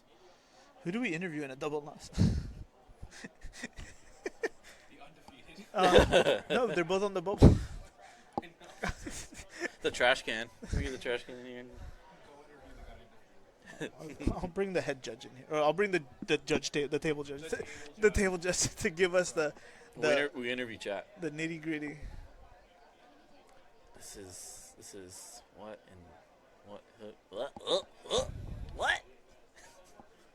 Oh, now we're using our LB. All right, let's see. So. But he's not even leaving the Refi up. Is that Shinryu? Oh no. He's out of Shinryu's. He can't. Oh, he can search something else. He just top decked the Shinryu. No, but he's out. He can't search another one. The other one's at RFG'd. Gotcha. So he doesn't have the title break. He doesn't have CP for title break anymore. You know what the sad part is? Tidal wave, whatever. I mean, it's light, so he can't pitch it as tax for Cecil. He didn't. Oh yeah, I don't know if he attacked at all actually. He went into combat. Now it just went to main phase 2. Yep. So this is Sam's turn 2. I think he's hoping to close next turn. Yeah, he's just setting up bodies, close next turn. I would have done it differently again, but it's okay. So like swinging, right? So chat's correct, right? Like swinging with because he has another Ferris. Swing, clear it, then play. You still get another ping and a search, dude. You get a ping and a search. You can search Arc. Yeah, but now the Montleonis is in the way for his game, right? Because of his ability to block the next damage. So he's just putting himself in an unnecessary position again, and it's hard. It's Yep. Like I said, I think we interviewed the judge at the table instead. Who, Ike? Yeah. I know you guys would love to see Ike. Hold on. Shinryu needs to pay 5. Go catch that. Because he had 2 forwards. No, he had 5 forwards. Two forwards to his 5. Yeah. He attacked. No. Go back. We need the judge at the table. Really? Yep. Yes, Sam had 2 forwards. He had Emmett. Yeah. And he had Mott. Yeah. And he had 5. Yes, 2 and 5 is what, the 3 deficit? It's a 3 deficit, yeah. Oh, okay. Yeah, no, I think he's good. All right, that was 4. He had Vaj, yeah. Shinryu was 2, yeah. Yeah, Shinryu was 2. Okay. You know what I didn't see? The Zach. The Zach, yeah, it was Zach and Vaj. No, yeah, sorry. It's okay. Well, I'm sure. Yeah. Yeah, exactly. Yeah. Yeah, so that's fine. That's fine. The deficit was there. So yeah, Shinryu was 2. I thought he was at 4. Yeah, it was good. Sorry. Yeah, sorry. No, you're good. I miscounted. No, miscounted. Sorry. Yeah. I'm only human. I've got Cecil on the mind. Yeah, we've been this game has thrown us off so hard. Yeah. It's all good, guys. We're in this together. Yeah. Yeah, we're trying to keep the integrity high. I said here in the back here. Yeah, I'd rather do that than just be asleep at the wheel. Everyone's on. I'm telling you, this is what we aimed for, guys. We are on top of it. Mm-hmm. We are trying to provide a real good show for you guys. Thanks for. Whoa! Chopper 4 coming in with the aerial view. Yeah. More of the story. When you don't crack Cecil, double loss. Give him haste. Oh, the fist bump. No fist bump. Handshake. Double loss. Are we not hasting Ferris? It didn't matter. It would only put him at 6. Just give him another turn. Yeah, I definitely think we're gonna get the judge Ike at the table here. I don't know if either player want. Chad, help me out. Do you want to talk to Jesus, Sam, or Ike, the judge? That was a tough one to watch. And I think boy, do I know how to choose them, right? no, I think again, and I think really if Sam hadn't got his two Leos gotten removed so quickly, Sam would have been able to bounce back, that right? sucked big time. Yep. Yeah, it's interesting. Yeah, it was definitely a game that I think definitely should have resulted differently. I don't know if they're gonna. I don't know. I'm gonna get. That's why I think let's get the judge over here. Oh, okay. Yeah, they got a lot of stuff to do. Yeah, I don't know if we can talk about that one a little bit, but that was weird, man. I don't know what to tell you guys. We all saw the same thing, and I know we were all thinking the same thing. Crack the Cecil. That's one of them. Yes. Crack the Cecil. You guys all had. That's what I want to figure out. I want to figure out if anybody conceded. Yeah. And maybe I wonder if Jesus maybe thought if he had more damage, he would have just won it by default. He might not have known end of turn procedures there, which is interesting. Now, in all fairness, no player is obligated to concede. I mean, board states, you can argue board states. Who got it? Huh? Did Sam concede? Yeah, Sam conceded. Okay. Good guy, Sam. Bring him in. Bring Jesus? And la chancleta, por favor. All right, I'm going to let you give it to him as promised. Yep. So Sam did concede is what we're getting. Sam conceded. Good guy, Sam. I will let you guys enjoy this one. Hold on. No. Don't come in here all friendly. We got words for you. Thank you. Appreciate it. Andy's going to has words for you. No, I understand. Yo, Sam's list. This is for you, man. This is for you. Okay. These people right here, they are angry at you. So, and I wrote down a list of questions. Okay. Number one. Okay. Who do you think you are? Oh, Not cracking that Cecil early on. Oh, I know. Nah, man, congrats for I don't going. top cut often, so I'm trying to learn the game. It's a process. I'm getting there. And that is exactly what we had in mind. Was just like there's anything from like nerves to just like you are also still learning the game. Yeah, exactly. So the fact that you are in top 16, congratulations. Oh, thank you. Let me get that. Yes. But we wanted to see that Cecil cracked so early because you know what was happening, and I'm sure you can see it. I was falling, right?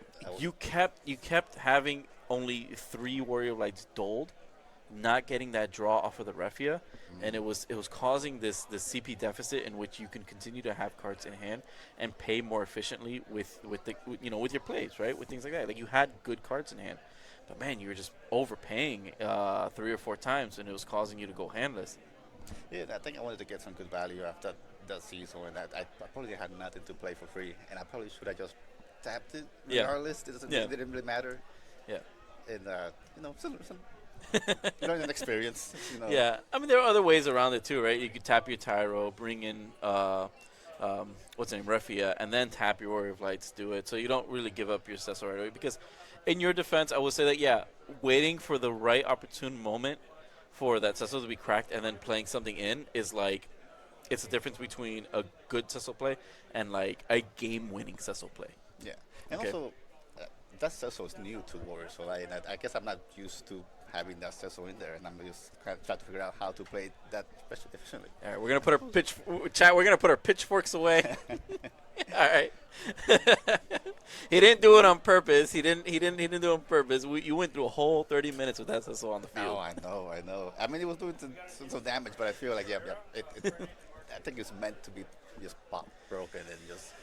Well, in certain decks, a lot earlier than normal to still get really good value. In your case, it does play like relevant backups. Again, chat's saying Cryo, and Cryo is definitely a relevant one because it's going to get you back either your fares, like a category 5 or a summon, right? So a lot of times it's like, okay, you could wait for it in the moment in which you need an Amaterasu. Yeah. All right, man. Well, here's Crack the Cecil, bring in Cryo. I want that Amat back, and now you can just stop something, So It's one there of are those reasons. hindsight, moments, and We gave you so much I benefit of the I doubt. learned my lesson. I learned my lesson. It's not gonna happen again. Oh man. No. Well, I'm we don't know. What if now tomorrow you're top 16? What if cracking it early is the reason you lose? Yeah, you know what? Yeah, that's right. I'll go play test some more games tonight and figure that out. Oh man, but my biggest concern was just like, man, I hope you know what that card does. Yeah, I do. You don't sound very convinced. Yeah, I'm not, like I said, I'm not used to playing the Cecil, and it's definitely a learning experience. Like I guess in my mind, I'm thinking, break that Cecil, get the other one, play Warrior Light for free. But it's not just for Warrior Light, right? It just Absolutely not. And especially in your deck, you don't want to play Warrior Light for free. Right. You want that that CP value, that draw. Mm-hmm. But learning experience. I'll do better, chat. I promise. Okay. So, man, I think you've been on like 3 different decks since we've been seeing each other at the LQs and stuff like that. Talk to me. Were you on Warriors at one point? Yeah, I was trying the Tybus Warrior packet, and it just wasn't working for me. I need Earth. I'm an Earth player, and I need those Mist Dragons. Yep. I need Accusive. And, absolutely. A little bit of comfortable protection, with. recursion, right? Yeah. It makes you feel more at home. Makes you It feel does. It does. Things are protected. Maybe a Shantoto. You're just like, sometimes you just need to like. Here's a Shantoto. I do love Shantoto as well. Let me see if there's anything on your list worth talking about, because I know at least you have the Opus 14 Shinryu, right? That's the one that for forwards that costs 3, 6, or 9, it will deal 10,000 damage on cast.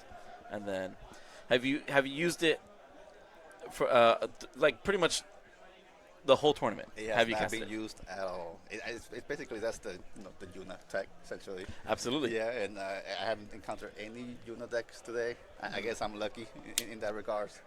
I'm sure tomorrow it might be different, so it's a good card to have in there just in case. Yeah, I mean whether it's useless or not, I mean it's in your deck. Yeah. And so for the rest of the second portion of your tournament life, it's there, relevant or not, it's there. One Porum. Yeah, that's just in case I need to turn things off. It seems like that's a very powerful ability in this meta, and so I figure one Porum would do the job. And obviously what I'm trying to do is get Warriors Light, but just in case, just the one Porum. Yeah, everything else seems pretty standard to me. I mean, I know Brynhilders are seeing definitely a resurgence because of how relevant the Yuna deck is. And some decks can put Yuna to 7,000 power, but for the majority, it's 5,000 power, and then the EX burst obviously gets through the Cecil taxes as well as her taxes, so it's a good burst to hit. The 5K from the Warrior Light too is good. Yep, absolutely. So I see the relevancy there. But overall, the list, I want to say it doesn't really still look as like a standard list because there's it's the numbers for me, right? You have one arc of both the Opus 18 and the Opus, the Opus 10, right? They're both EX burst, right? The 5-drop one and the 4-drop one. And they haven't seen any play today. Those arcs are always they have been kind of discarded for CP. And I guess I figure I kind of did my research and I saw that people were kind of playing that and I figured it had good value. But so far, it hasn't done the free. Maybe in the future, maybe tomorrow, it might get to see some play of those arcs. All right, we're going to do a to-do list for you. Yes. Number I gotta do one. my homework tonight. Number 1, crack Cecil. Yes. Number 2, use an arc. These are like Steam achievements.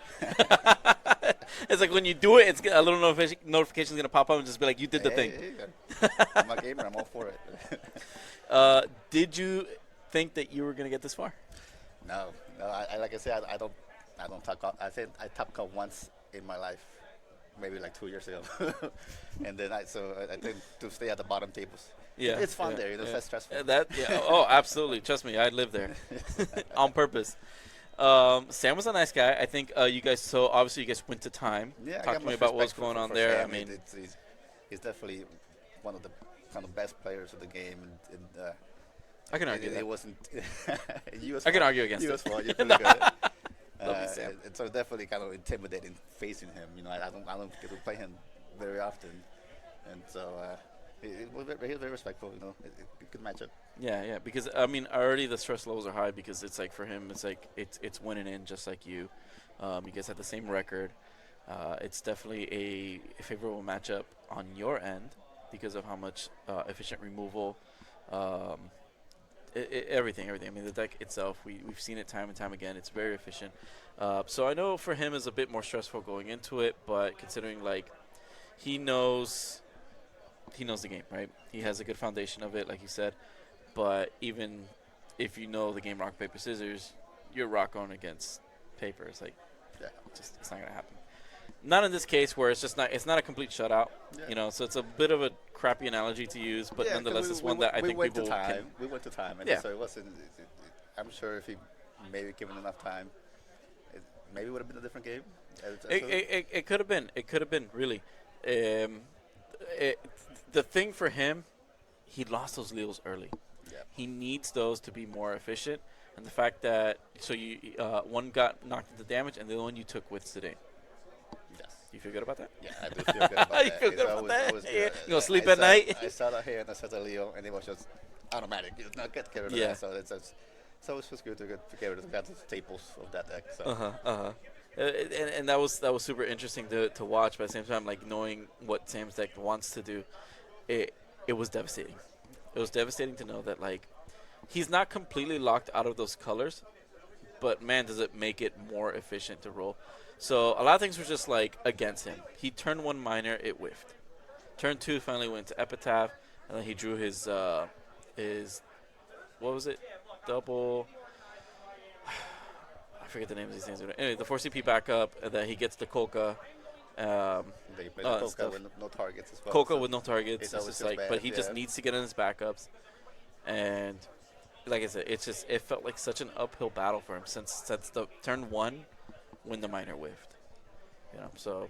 And then he just get rid of my Refia, but Refia just keeps coming back because dude. Okay, and you can visually see his.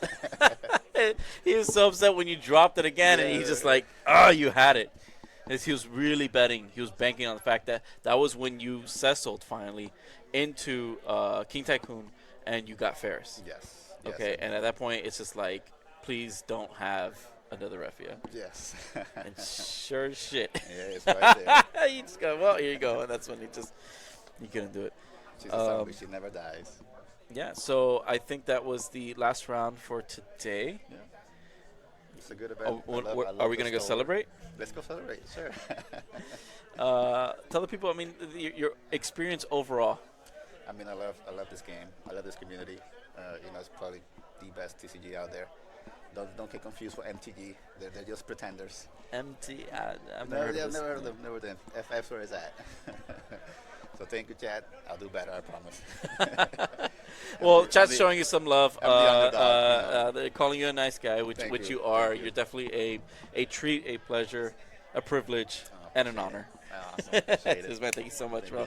Please mingle with your team. Go celebrate. Yeah, absolutely. You earned it, man. Welcome to Top 16. Yep. Chat. I think he deserved it. Like I said, he's a very humble person. He's very down to earth. Like you said, he likes to hang out in the bottom tables. That's where the fun happens. So, you want to stay here? You want to get closer? All right, everybody, what's going on? I am back. All right, so the round is over. The scores have been tallied, and he's going to give me a cue right now, and we're going to read out top 16 for you guys. And then probably just do a sign-off. I don't know if you want to put those slates up so we announce the other stuff. Like we have some quick news. No? We'll do it tomorrow? All right, no worries. So, yeah, we're just going to announce the top 16 for you. They're – oh, okay. Well, we're going to do that now. I'll get to the rest after that then. All right, so for those everyone following along at home. No, I know. I'm trying to hear him. So I can go with him kind of in a way. Is that Jason Richardson in first? Well, way to spoil it, baby. Chat, you heard that. So first seed is Jason Richardson. Second is Key. Second place is Key. Third place, Sydney. Oh, yeah. we Fourth love place, Corey.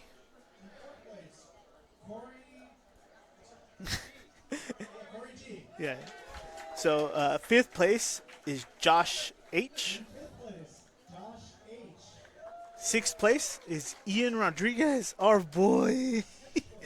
What is this? What is this reality? that we're Seventh place is Gavin. in? Good job, Gavin. Good job, Gavin. That Emperor's putting in work, I bet.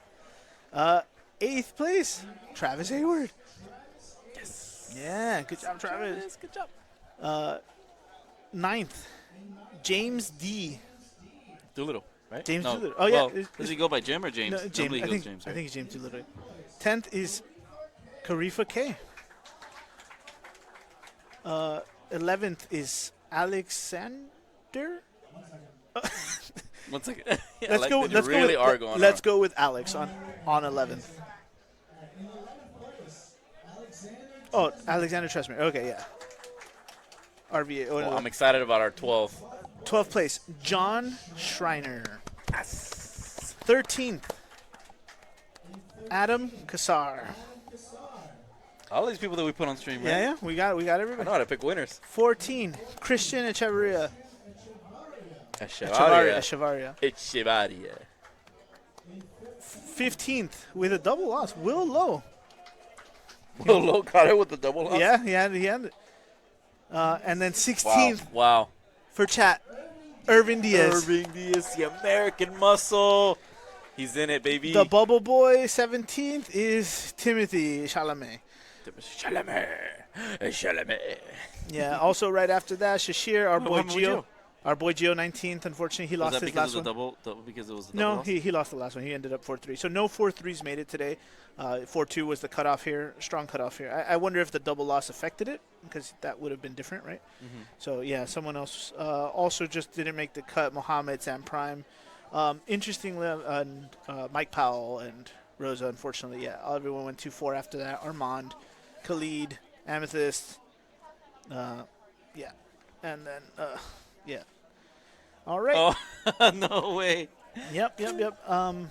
They're going to announce top 17 through 32 right now, but while that goes on in the background, I'll just, give you guys the thing. That is your top 16. We'll be posting the lists out tonight so everyone can take a look. We are going to... Dancers and Crystals. Yeah, this Materia Cup is loose.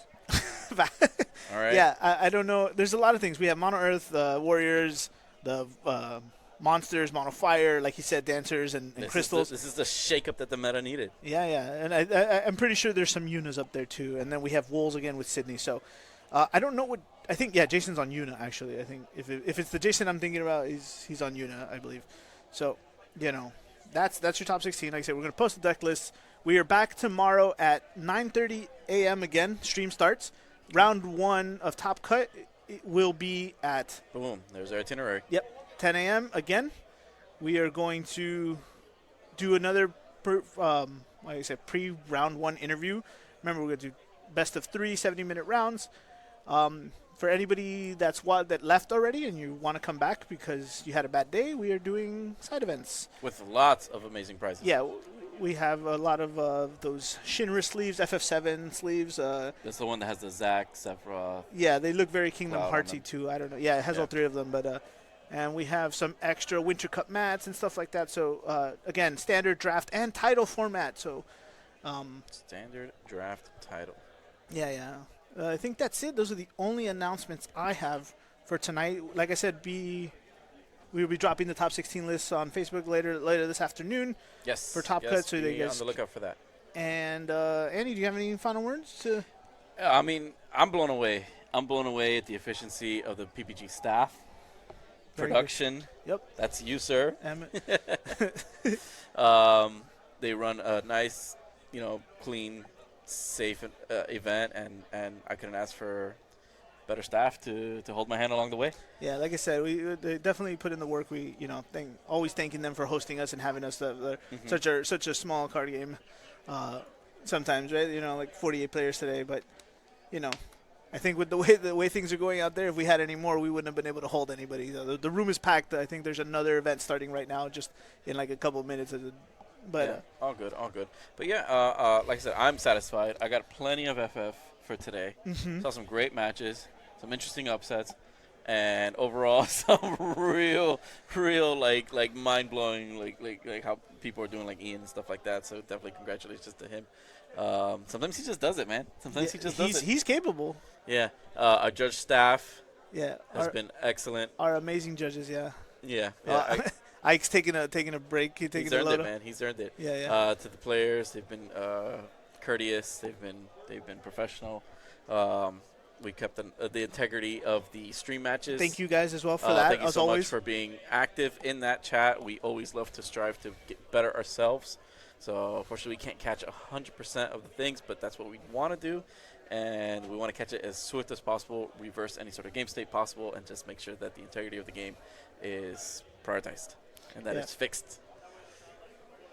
That's it, man. I got no more words for you guys. I think like it was said earlier, if you might have missed it, the VOD on Twitch is available only to subs, but they will be posting it on YouTube for free. And the link for the YouTube has been shared in chat. Yes, perfect. So check it out. It'll be provided later, so or it'll be available by like tomorrow or something like that, so you guys can tune into that as well.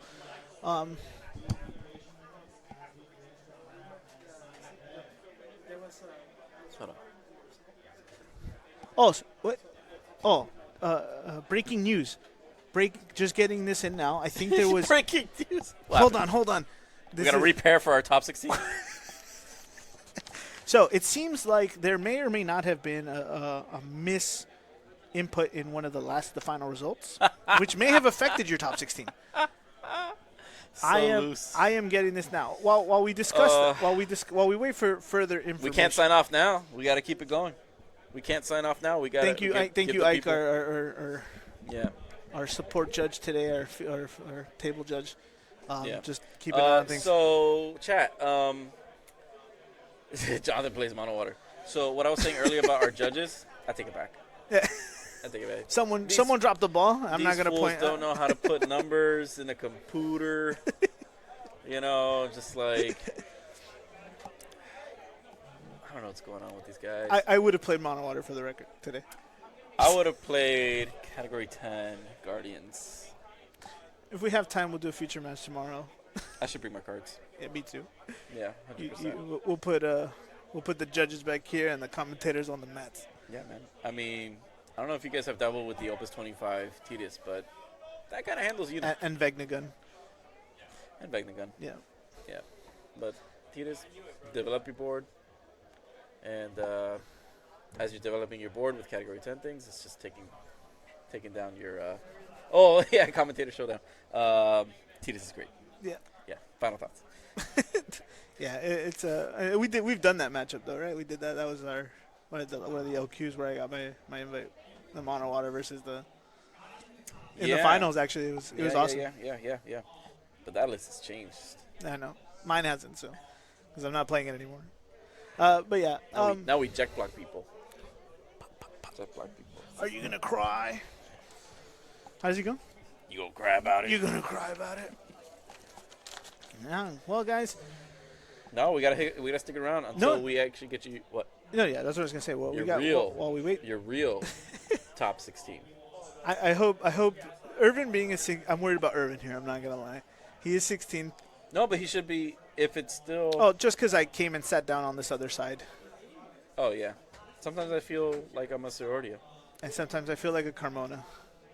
I've been a Purple Baron before too. They've said that. I've been a Purple Baron before. Really? Yeah. One time. Halloween. Chose to dress up. I've been an Evo Tempest several times. It's so cool. It's one of my favorite pastimes. While we wait for some more information on that, Canada, 2 weeks away, right? July 12th, 13th. Yes, Canada, and then Raleigh, North Carolina, right? In August. Is there one in between there? I feel like they're so far apart. No, Canada's the next one. Canada and then North Carolina? Canada, North Carolina, and then... Is there not one in, like, the West Coast or something? I don't know if Portland has another one. I think it might. It's somewhere in there. That one I don't know. Oh, yeah. We have to say hi to the littlest fan there. Hi, Cammy. Hope you're having a good one. Yeah. Andy here, and you got Oh, little fancy side. Yes, yes, yes. Hello. Hello. I see you. Oregon, baby. It's always go. Oh, so yeah, so there's so Canada, Oregon, and then North Carolina. Yeah, I am unfortunately not going to be able to make it to either of those. I'm just planning for Nats right now. Like I have what? We're halfway through my season. I have 3 more LQs here in Florida, and then we have Hyper, we have Haven, and Tates. Right, so we have 3 more LQs here, and after that, I'm already focusing on Nats right now. Like. Yeah, get you trained up. I'm trained up. I want that 2-deck format, right? I live for that. That's no 2-deck format's awesome. I live for that stuff, so I'm happy. Yeah, definitely get the brain juices flowing and figuring out exactly what to play because of how limited the card pool. We're gonna have a whole nother set of LB cards, man. That's the thing. Like we're not gonna have that problem anymore. Who gets Leo? Who's gonna get this? Like, you know, there's gonna be that many more that we get to work with, and it's exciting. We just saw Samurais today. That could be a thing, right? He made it, right? No, no, he didn't make it. He went 3-3 though. He could have made it. What happened? Oh, are they not gonna do the standing thing? Did they not fix that?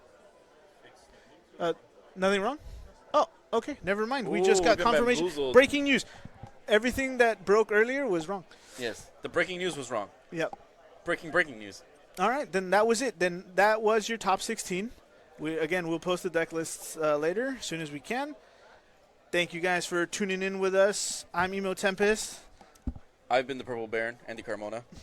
And, yeah, love you guys. We'll see you guys tomorrow.